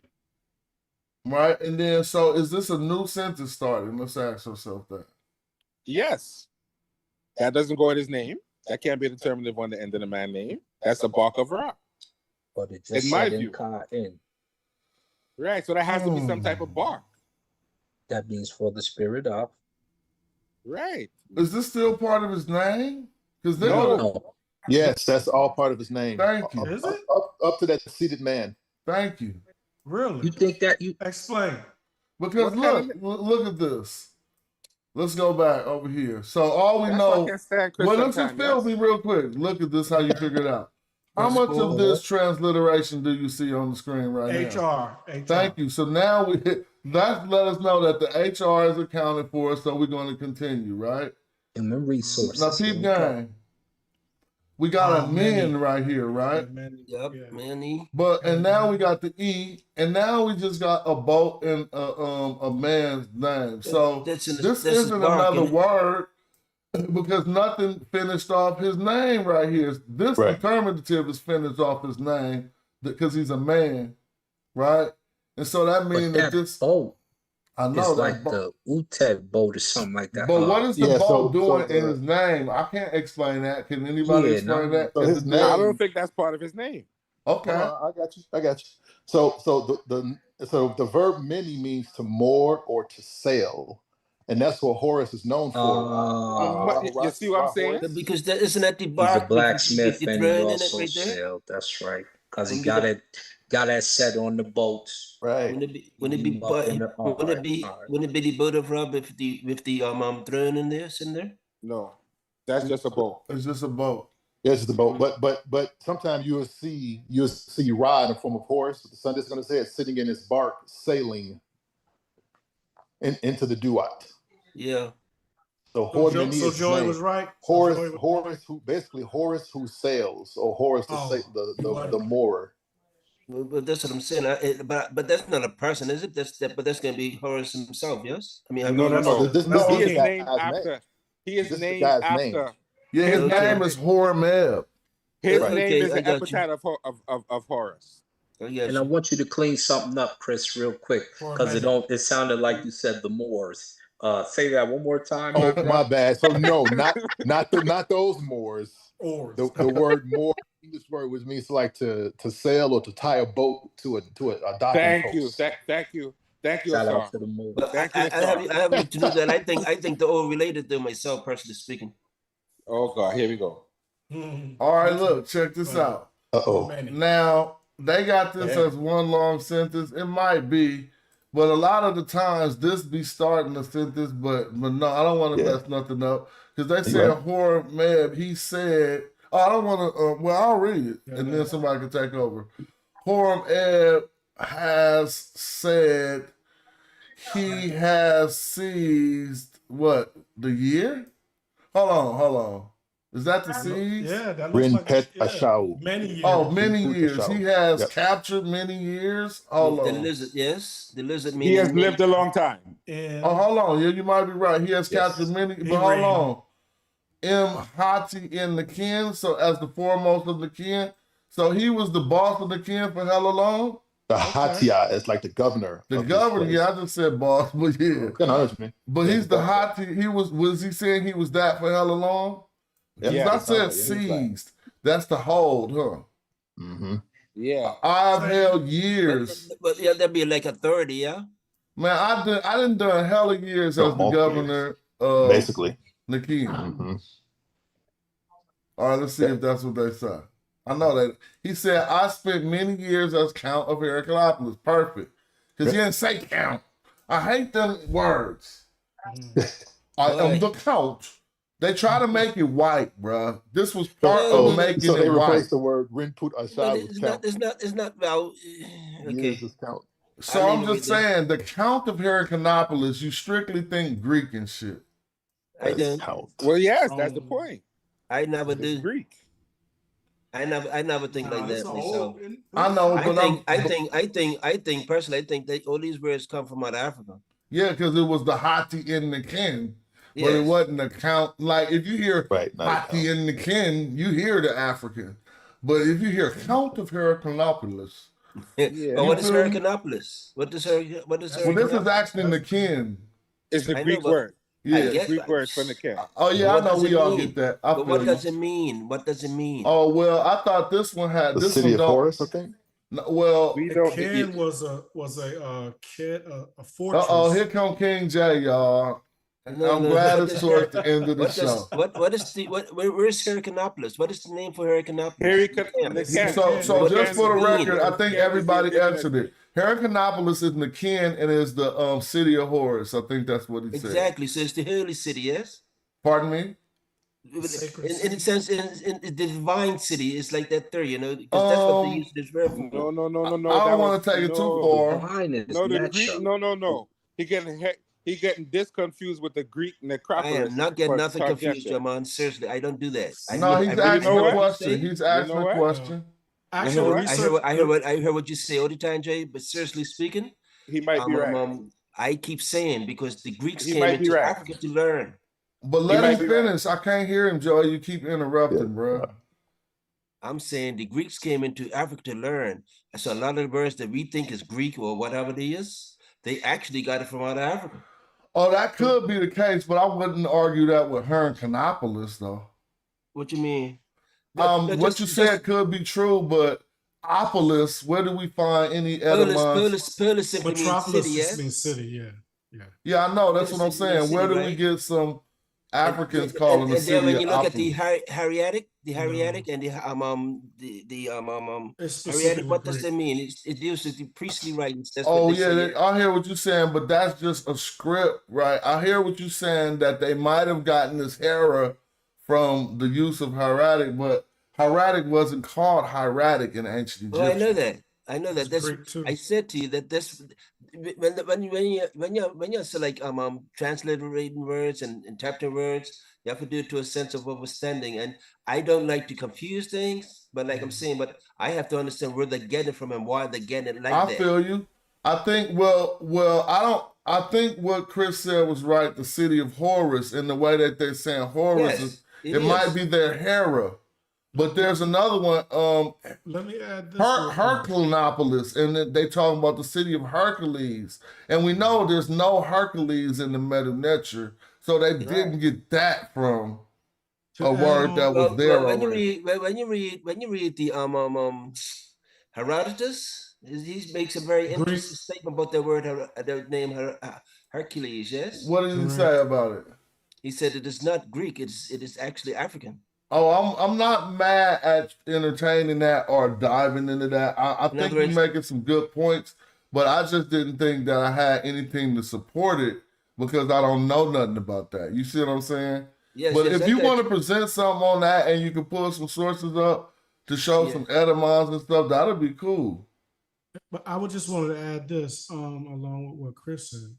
The research that I found was it was a little fortified city, kind of like near for trade, and I think it was near the end of what they so-called Kemet going into Nubia. What you mean the beginning, dog? Don't that's not the end. Well, when I say the division between like Kerma or Nubia and what you would call Kemet proper. Oh, I just thought you were saying the end, like you had your orientation, like the beginning was up in the Delta. Yeah. No, it was like this. It was like one of their border. It was like a fortified fort that they had built up, and a lot of trade was going on. Right there. Yeah, a fort. So what we got going on? I think what we have next is an M plus an imperative, and somebody can help me out with this. It would mean this action is still ongoing. So what is the S word with the feet on it? Shim? What's your S word with the feet on it? Itzy? Yeah. Itsu? Let me send down. I'm gonna go. It's an M. Cindy? It's over here. Wait a minute. Hold on. This transliteration ain't lining up at all. Because they was way back. Let me see where they was at. They ain't saying this is this? Nah, that's not that. M Cine. Oh, NES, so that is. So hold on, what's going on here? Because they saying that this is a Mesni. they transliterating it like a Sejm NF form. But in the glyphs, I don't see that. That's M Cine. Where do y'all? I'm trying to get this right. You said it's M Cine. I think so. Mesni. I think they messed up here. That looks wrong, right? We see too many errors in this homework. Just show me where is this E represented. In the legs. No, this is a suffix pronoun. It should be what's up, King J? This is a suffix. I think the first part, I think the M with the S and the feet is what they're transliterating here. Well, I'm often wrong when I scrutinize stuff like this, so the first thing I'm gonna do is go MS to see if there's a version like that. See, that's what I'm saying. There is one like that. So let's not be so raw. Yeah, but Hold you on. got that D hand given. Yeah, sometimes that hen plant can have a phonetic value of E sometimes. Okay, so see, so that's what they're saying that this is. See, that's what they know. So they're saying that that's the segment of going all the way back to there. Yeah, that hen plant can have a cryptic value of E. Oh, so this means a cryptic way to say me or I? Or E or I, yeah. Damn. Learn something every day. Let me I see definitely if I didn't got know that that. right. So the owl and the boat with the feet, and their determiner is going to be the two legs, and then the water. That's an N. Yeah, that's an N for you. Right. That's a One preposition. And for traveled? it means has or was. So I was whatever this first word, or I have what come. What is this mess word? Grow out or born. I think it says I have. I don't To believe arrive. in this mess word. I gotta qualify. Yeah, arrive. he schooled me on that It because says I'm to like, arrive or to come. I want to see it To with it. travel All right, hold across. on. Here it go. To bring to travel across. You said Yeah. to bring. To Yeah, go to across, to bring to travel there it present. across, is. bring. Okay, I But they see it got the right here. hand. Look, Hold y'all up. see it too, and it got the feet and stuff. So the hand is missing from the. Yeah, basically probably. Okay.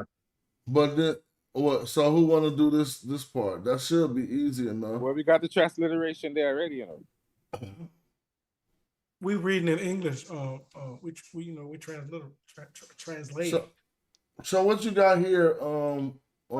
Anybody? I have did the no second idea what part. that means. King J, I bet you ready to go yet, King J? Yeah, I'm ready. I was finna say, let Joy do that first part, and then hold on 1 second, and then I'm gonna do that part where it says, in that Howie, king of the two lands. You got me juiced. I don't even care. There is an in Neb we on here, so you just got. Oh, but you see, you could have cheated. You could have looked right. And what is Hold on. I cheat, No. I didn't say you cheated. I didn't know the transliteration was on the screen, and I was giving you some I told credit. you that just now, Smash. I'm about to go to something that don't got the transliteration on the screen. Okay, go. For sure. There you go. And we willing to help. Just all we seeing is how far along you've come, dog. That's it. Okay. Deseret, you? Well, you got that in negation. You got the negation arms. So you First, see them okay, yeah. arms going out like that. Whatever is about to come after it is about to be negated. I heard you say Deseret, so you're doing good because you thought that was the flamingo. But look how he bent over, kind of looking at the. Yeah, when he bent over, you're going to get a different term, gim. Gim means to look for. Okay, I do remember Now that. think about it. When he looking at the ground like that, he looking for something. Yeah. So now you know that that's being negated though. So it's not looking for or not finding. And next you're going to have this right here. The two? Is that the tie with a So this two is giving us one, or it normally references back to the king. So if this means to look for or to find, and if this without the negation to be one found or one looked for, it'll probably be one has not found. But before we go any further, I want somebody to qualify that. Is that one hasn't found? He didn't find it. One didn't find, right? Yeah. Okay. Yep, one not found. Yep. Okay. So the one is not found or the one is doing the looking? Feel me? One, I'm saying one has not found, but let's see. Okay. So then we have the per. Wait. You said per. If that was a per, this would have an opening at the It'd bottom. be open. So you got this S with a P, that's SEP. Somebody want to help him out, Joey? Okay. Sep is like an occasion or a moment. Yeah, it could be. So then what is this? E?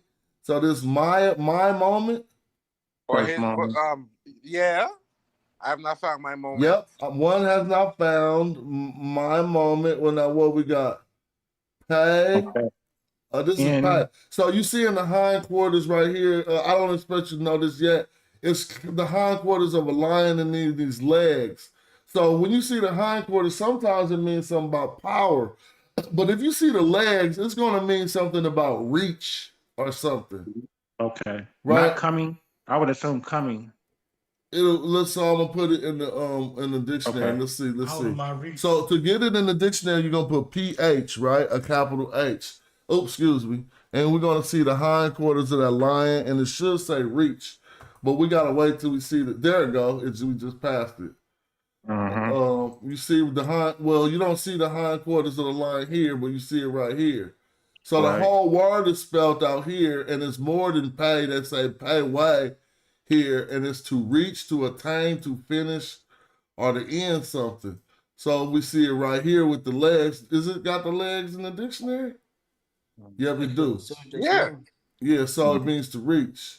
Now, look, check this out, because there go another Sejum. I don't know if you up on this, but we could teach this. Sejum NF is another Sejum NF. So how you read that then, Joey?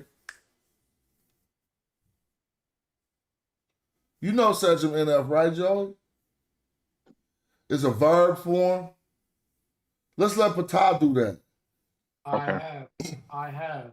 I have, and if this is reached, what does this say then? I have reached, right? Right. I have reached. But we forgot. This is a negated sentence. So really, think about it. It says one has not found my moment, I guess.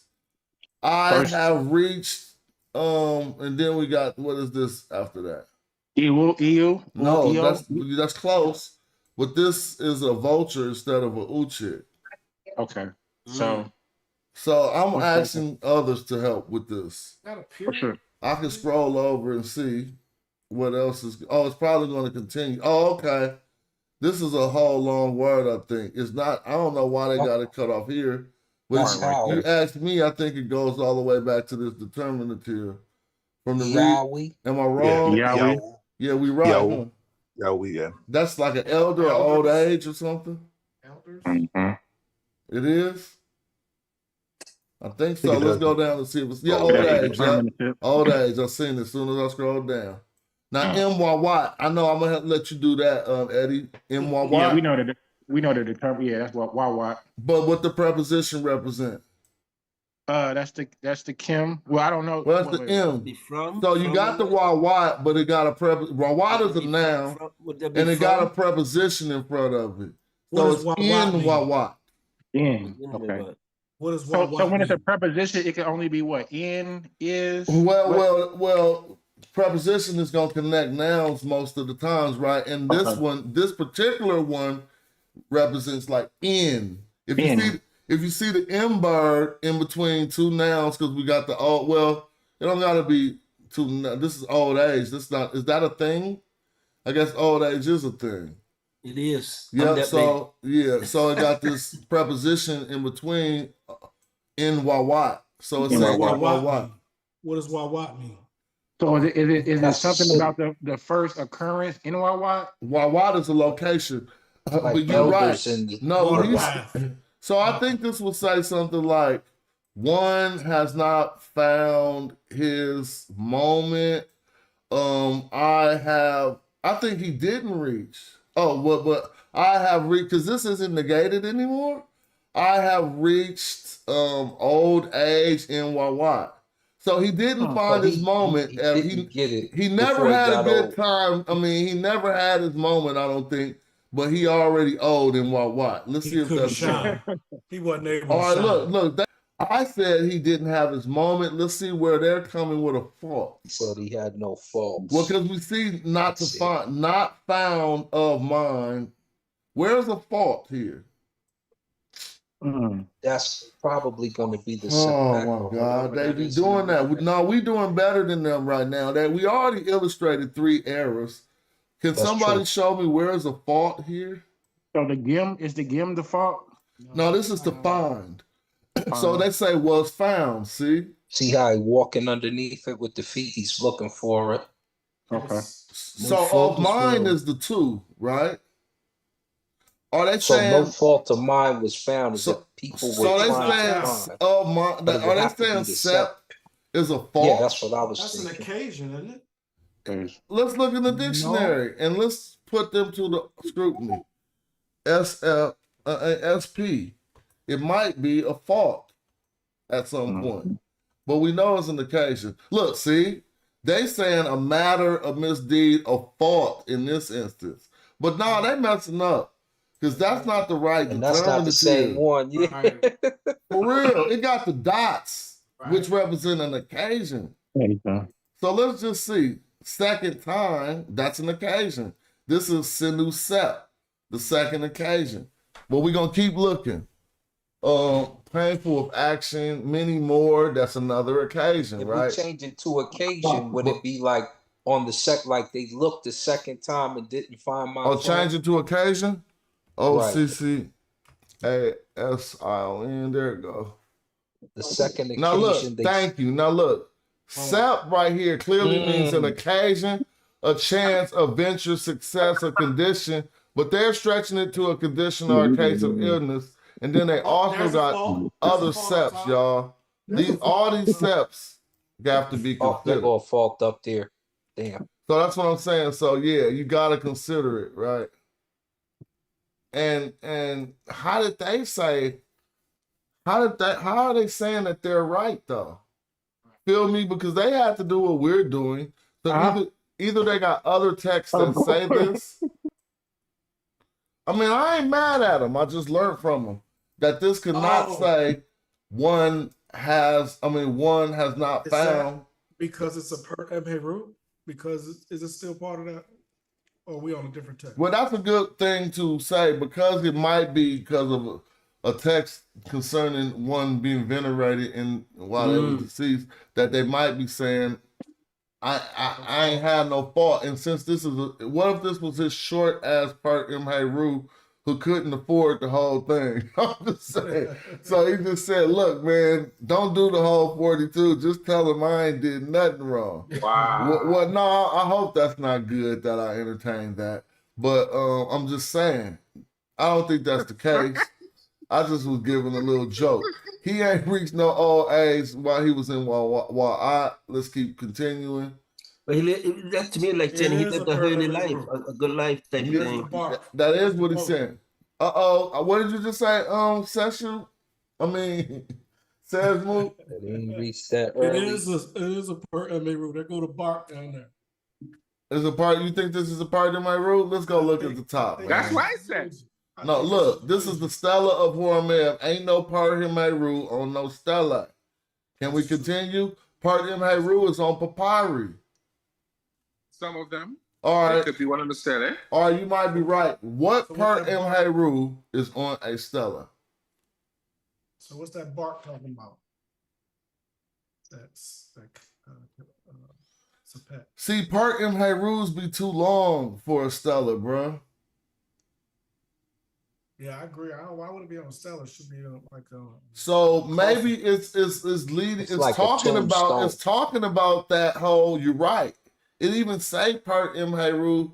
It's concerning that, but I wouldn't call this text that because we forgot we read this whole offering stuff. Oh, it is the same one. Okay, yeah. Yeah, we read all this offering stuff, and that would make it So seem it's a like. form of so it's like a short form of a per Heru, offering and I'm the just kind of per asking Heru. us to- Tombstone. I don't want to say too much, but I'm just asking us to consider what they're saying on the text. Well, I'm just what you just said, innit? I'm just sorry. Let me just mute this off a minute. Oh, it's all good. 1 second. All right, One well, second, man. so you press mute so somebody else could read. Yeah, I'm just trying to. Oh, no, looking no for that big now. deal. It's I'm all just good. looking for it now. I didn't even know where it is. Can you find it for me? Huh? Oh, you talking about me? Yeah, just mute me there, please. Oh, I got you. Bow. So, I didn't know this meant and whatever they said it meant. Do you know what to mean that already? Fault? I guess it said it in the dictionary. So I found it said one finds no fault. Now this reminds me of being a Christian in church. Who know that song? Y'all might not been in the West Coast black churches, but it was the song that goes, "I find no fault in him." Y'all remember Yeah, I heard that before. All black churches sing the same song. It's I find no fault. I find no fault. Blood, they took that from this, bro. Yeah. He was there Sunday. Yeah. I'm joking, but hey, this is the It's same the truth. idea. It was the same idea. I got a book. They find no fault in him. And He's that book reached his says a whole lot concerning about the setup, the hymns they were singing, and all of that. So yeah. Who want to read this? You Now I don't know why this particle M is coming after a U, right? But we might read this as a. What is this? Is this an M plus an infinitive? It must have to be. It's a noun. It's Joe. Hey, you getting Rochdale's movie? I don't know if we right or wrong, but I don't think this was a noun. What I think this was an M plus an infinitive, right? It's a concept, so it's a noun. So they say may is. A heart. Look, they say while being confident and to the Lord. I don't know. Hold up, because that's ab and it's got a stroke for literal. So how did they? They say may is. No, Okay, to so feel far. one's to feel the heart. So to feel the heart is, I guess they mean you full of heart, you confident. Kool-Aid. That's crazy, bro. Ain't that crazy how it go That like is that? right. Yeah. See, You that's got a where lot of that's heart. where Nas and them stole the Bravehearts right from this text. I'm telling you. We You got a know, lot of not heart. no, I'm joking. but this is something I don't see. And they said it was a particle. I mean, they said it was an E after this particle U, and we don't see it here. So I guess they're trying to say the single stroke is that. I don't know. Is that a single stroke though? No. Well, they must be saying it Look like represents this because this is the Yeah, the M. single stroke can stand in for the seated man. Okay, great. So that means that we Oh, got okay. the seated man right there. Only after like a U though. How often Right. is a single? Yeah, after that particle, it could do it. Only after that. Okay. Yeah, Right. I They do it mean, for space sometimes. so the I guess this is the confidence, the feeling, filled with heart. I mean, your heart filled, right? Now in what Nebu, there's another E. Look, they got another one. My Lord. Yep. So they got Nebu. it after this Nebu too. So whatever text this was, they was using these single strokes right here, Nebu. at least to say E, like Chris just said. Well, where's the last Right. one? Oh, then they got this other crazy one. What text is Nebu. this? Same one, yeah. Well, I'm learning a lot from this text, particularly in this sentence. If dude didn't switch who was writing the Stella, the same scribe, now he's saying he's like using he's using all this different stuff. That's for many, ain't it? So, because right here he's using a single stroke, but where he probably didn't have a space to write the man out. Then over here he did the same thing behind this because they're proving So it. how do they know? How do they know that the single stroke is for man? They know. That's a good. See, this is the analysis. So I'm just gonna say, if I had to figure this out, I would have circled this single stroke as an anomaly, right? And would have left it to something to come back to as I look over more and more text. And if I seen a pattern start developing, I can't tell you how they would have did it, but that's what I would do. This is what I often do. And if you start to see patterns develop, you're trying to see what is developing in the pattern. If the pattern is lacking a subject where it should be a subject, then they're going to probably conclude that maybe that single stroke represents the subject. If Yeah, you but see- that's just a guess though. no, it's Yeah, not, you know. because you're going to do this based off patterns that I'm gonna develop. tell you because you could see a pattern in this very sentence. Look at the second quell chick and look what's behind it and look at the noise it makes after it. Right. Yeah, so you would have to look at various texts and see if you can substantiate something you think by these developing patterns. Meaning, if I go to another text, in every place there should be a man, if I see a single stroke, then now I got two texts that is using that. Feel me? Now, if I go to 3 and 4, then eventually we're going to be able to conclude, look how many instances where there should be a man where we see a single stroke. Yeah. Now we got patterns. Now it's time for us to use our pattern recognition. Still an educated guess though. No, dude, do you know what a guess is? Guesses don't even concern using no patterns. A guess is just guessing. So here's the deal. Let me say something. An assumption is in the category of a guess. A presumption is not. Because even though you're trying to come to an answer that you don't have the answer to, you have evidence to lead you to that conclusion. Yeah, it's more of a hypothesis and like a scientific theory. I'm with you, Smash. I'm with you. But I'm It's just, still a such- but you have but to it's still a say, such thing as an educated guess too. Huh? I don't think that will qualify as what most people call an educated guess because you're not acknowledging in order to maintain, in order to not soak this up, you're not acknowledging that if we see this phenomenon happening multiple times where there should be a man, then we have developed a pattern. You're not even acknowledging that. No, I'm Or with we you, but recognize the pattern. I'm with you, Smash, but I'm still calling that an educated. But hold on, because your analysis is not finished. Now you're going into other texts, right? And you're looking at other texts and you see the same pattern. So what are you guessing about at this point? Becomes a fact. See, nothing's being guessed about. The pattern is taking out all of the guess work. Because you're saying that every place there should be a man, we now see a single stroke. You're not guessing about anything. Okay, Smash, I'm with you, and we can move on. No, I'm not even. I'm just simply saying that if you could tell me where the guess is being had, I will acquiesce and say you're right. How I could say this, right? If you see 4 texts where it could possibly be man, right? You could say that that's it, but then somebody else can go back and analyze and say something else could go there too. No, that's where you're just injecting something that's not substantiated by a pattern.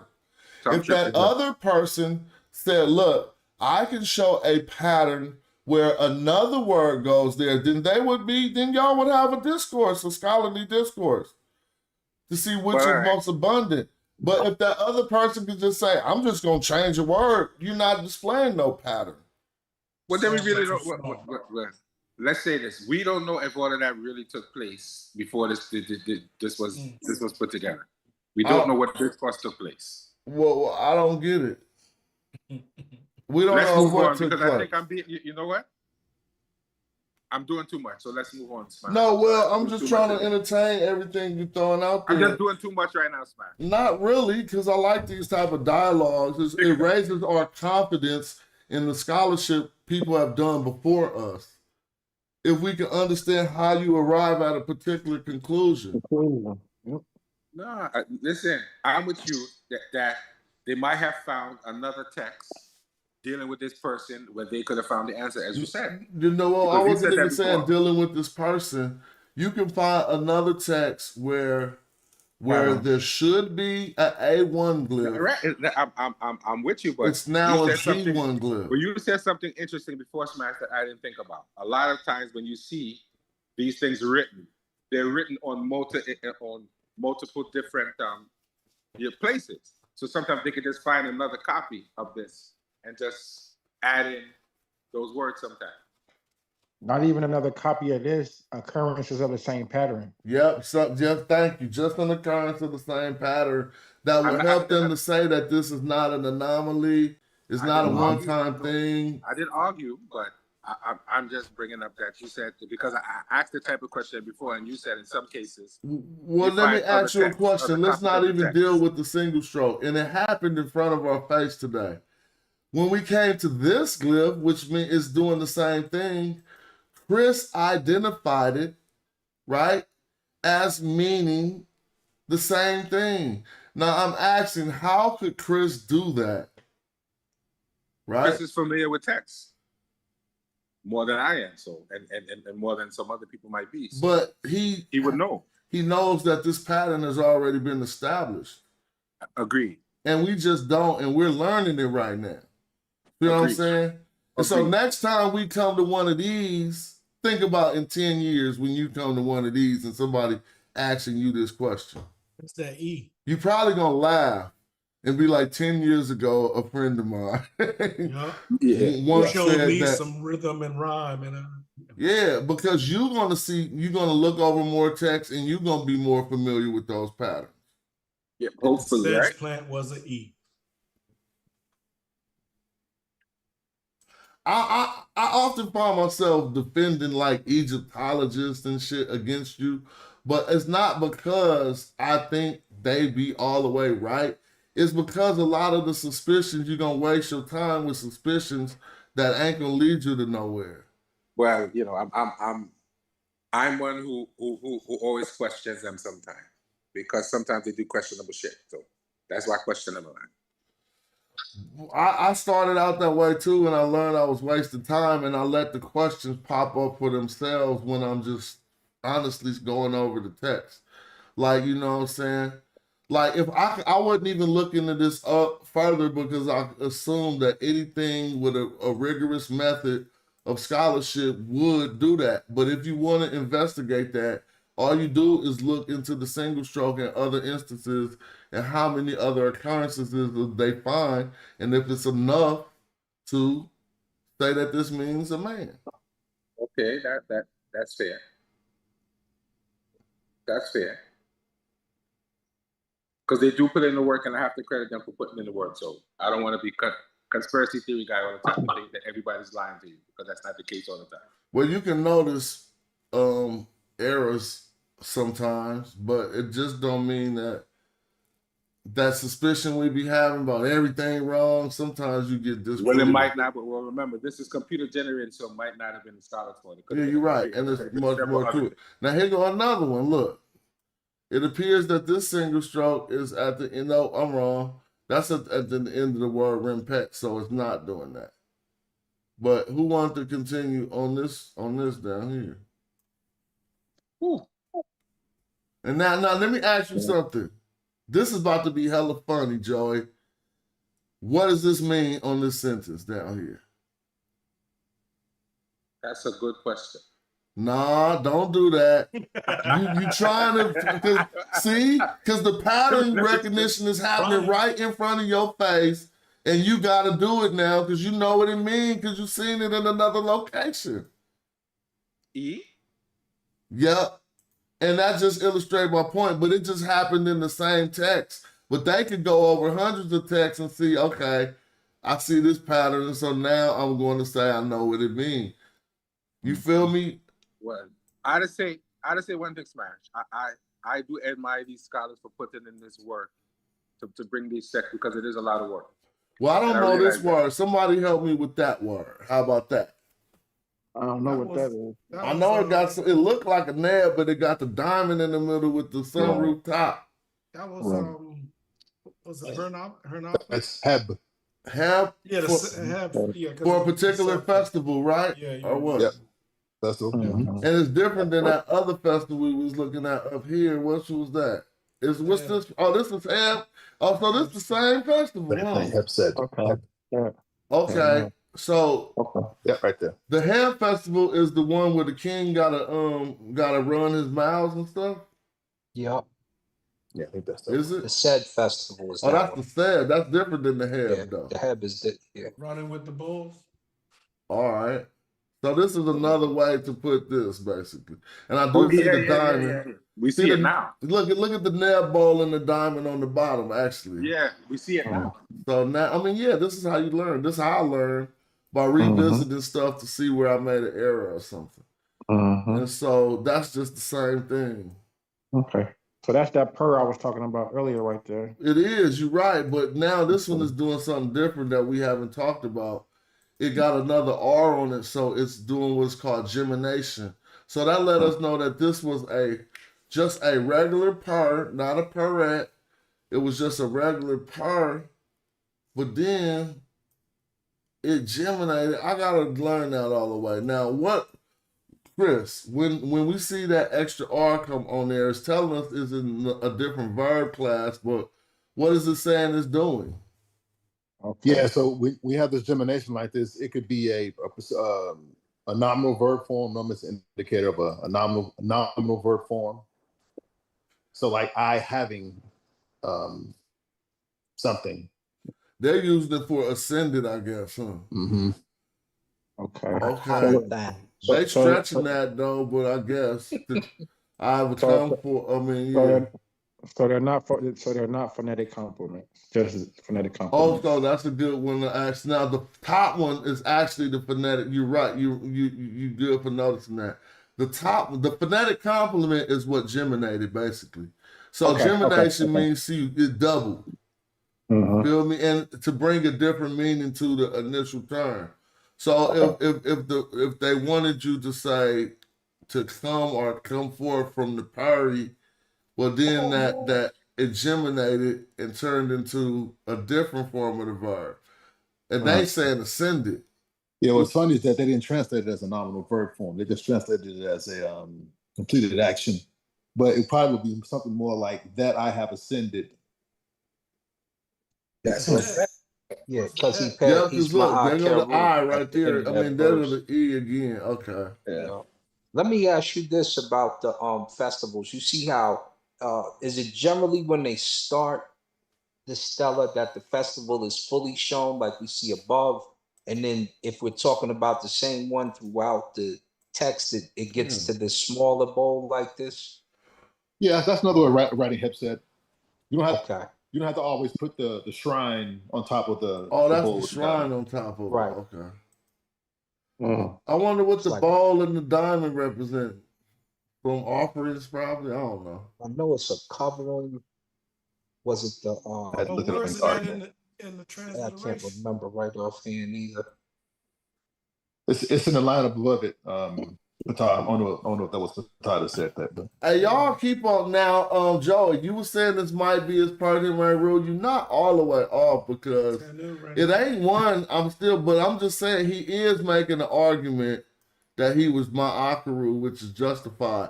But in the part of them hey rule, you go through the process of walking through the halls of This might Ma'ak. be like a kind of shorter version of it. Yeah, I mean, this is like, all right, just tell them that I went through that process already, and I'm already Ma'akaru. You're already Aku. Because this is no wrongdoing being found in him, basically.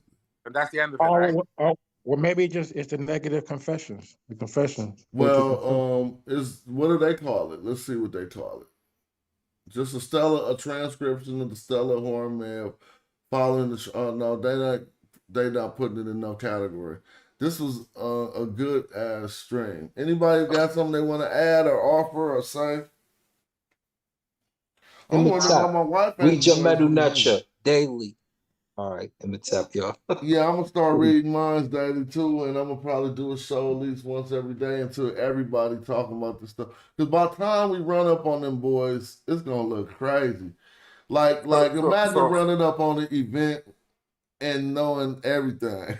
Like, no, actually, that's a participle out the crowd. People gonna be like, "What did he just say?" Like, Who said that? Who said that? Raise your hand. Come somebody on, gonna be able to know. No, that's Benjamin. People gonna be like, "Oh, they up in here beating the brakes off the Egyptologists." yeah, they wouldn't know how to take that. They'd be thrown off. That'd throw them Yeah, off. I mean, I remember the time Reggie did that with Karakuni. It was not good. Yeah, that's why we never. Yeah, that's why we never got to see the video. But what we learned, one thing is we can feel good at making progress, but the ancient Egyptian texts teach not to be proud about that shit because that's how you set yourself up for a rigor. So They that's do why say I that, never right? thought that master teacher stuff was cool because that's just trying to act like you better than some other black people and you eventually trying to lead them to giving you some money somehow. It always turned out the same way. No matter what, a master teacher wants the money, and that's not a problem. But they be doing cults and shit, and all that magical mysticism. Any of us, yo, if Africans was walking around speaking this language, and maybe 20% of them was literate, well, we so much less than 20%. We like 0.1% of black people, so at least we could be literate. Like, I mean, god dang, you know what I'm saying? Like they be, I mean, I'm just making a little analogy. They talked about in Kemet, only probably 10% was literate anyway. Well, we dealing with smaller portions of our community. And so even if we was the 0.1111% of the people who could read it, it still would be kind of like the same thing. There you go, King J. What's up? We need to be the sharpest 1.1 point one. You feel me? 1120. Anybody else want to get something off? Because I'm going to just go and go lay down and play the game. Yeah, boy.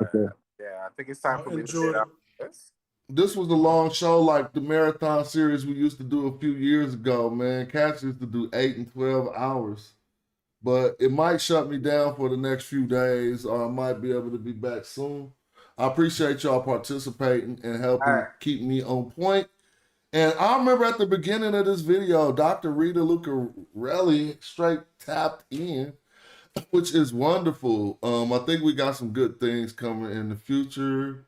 And so let's just... I missed that part of the video. Yeah, I mean, early in the video, go look at the comments. She was in here building. She said I was an Egyptologist. So take that to those other guys. I'm just playing. But it's all good. I appreciate y'all. Thank you. I'm gonna close this down. Later, Slash. Peace, peace, peace. And let me show y'all how I'm just sitting in here in the dark room right now. It don't look dark. Look how slumped down I am in the chair, bro. 8 hours? I gotta go to the gym, dog. So how you gonna sit in the chair for 8 hours? I ain't ate nothing. All I drank was a protein shake today. Thank y'all for the contributions. I know this was a long video, but some people who be on road trips and stuff, they like videos like that. I appreciate all the people. Shout out to Dr. Rita Lucarelli for watching my show today and saying nice things. I appreciate that. Chris for keeping me on point. All of the archers, everybody, especially my man Sadiq, who always keep holding us down. Appreciate all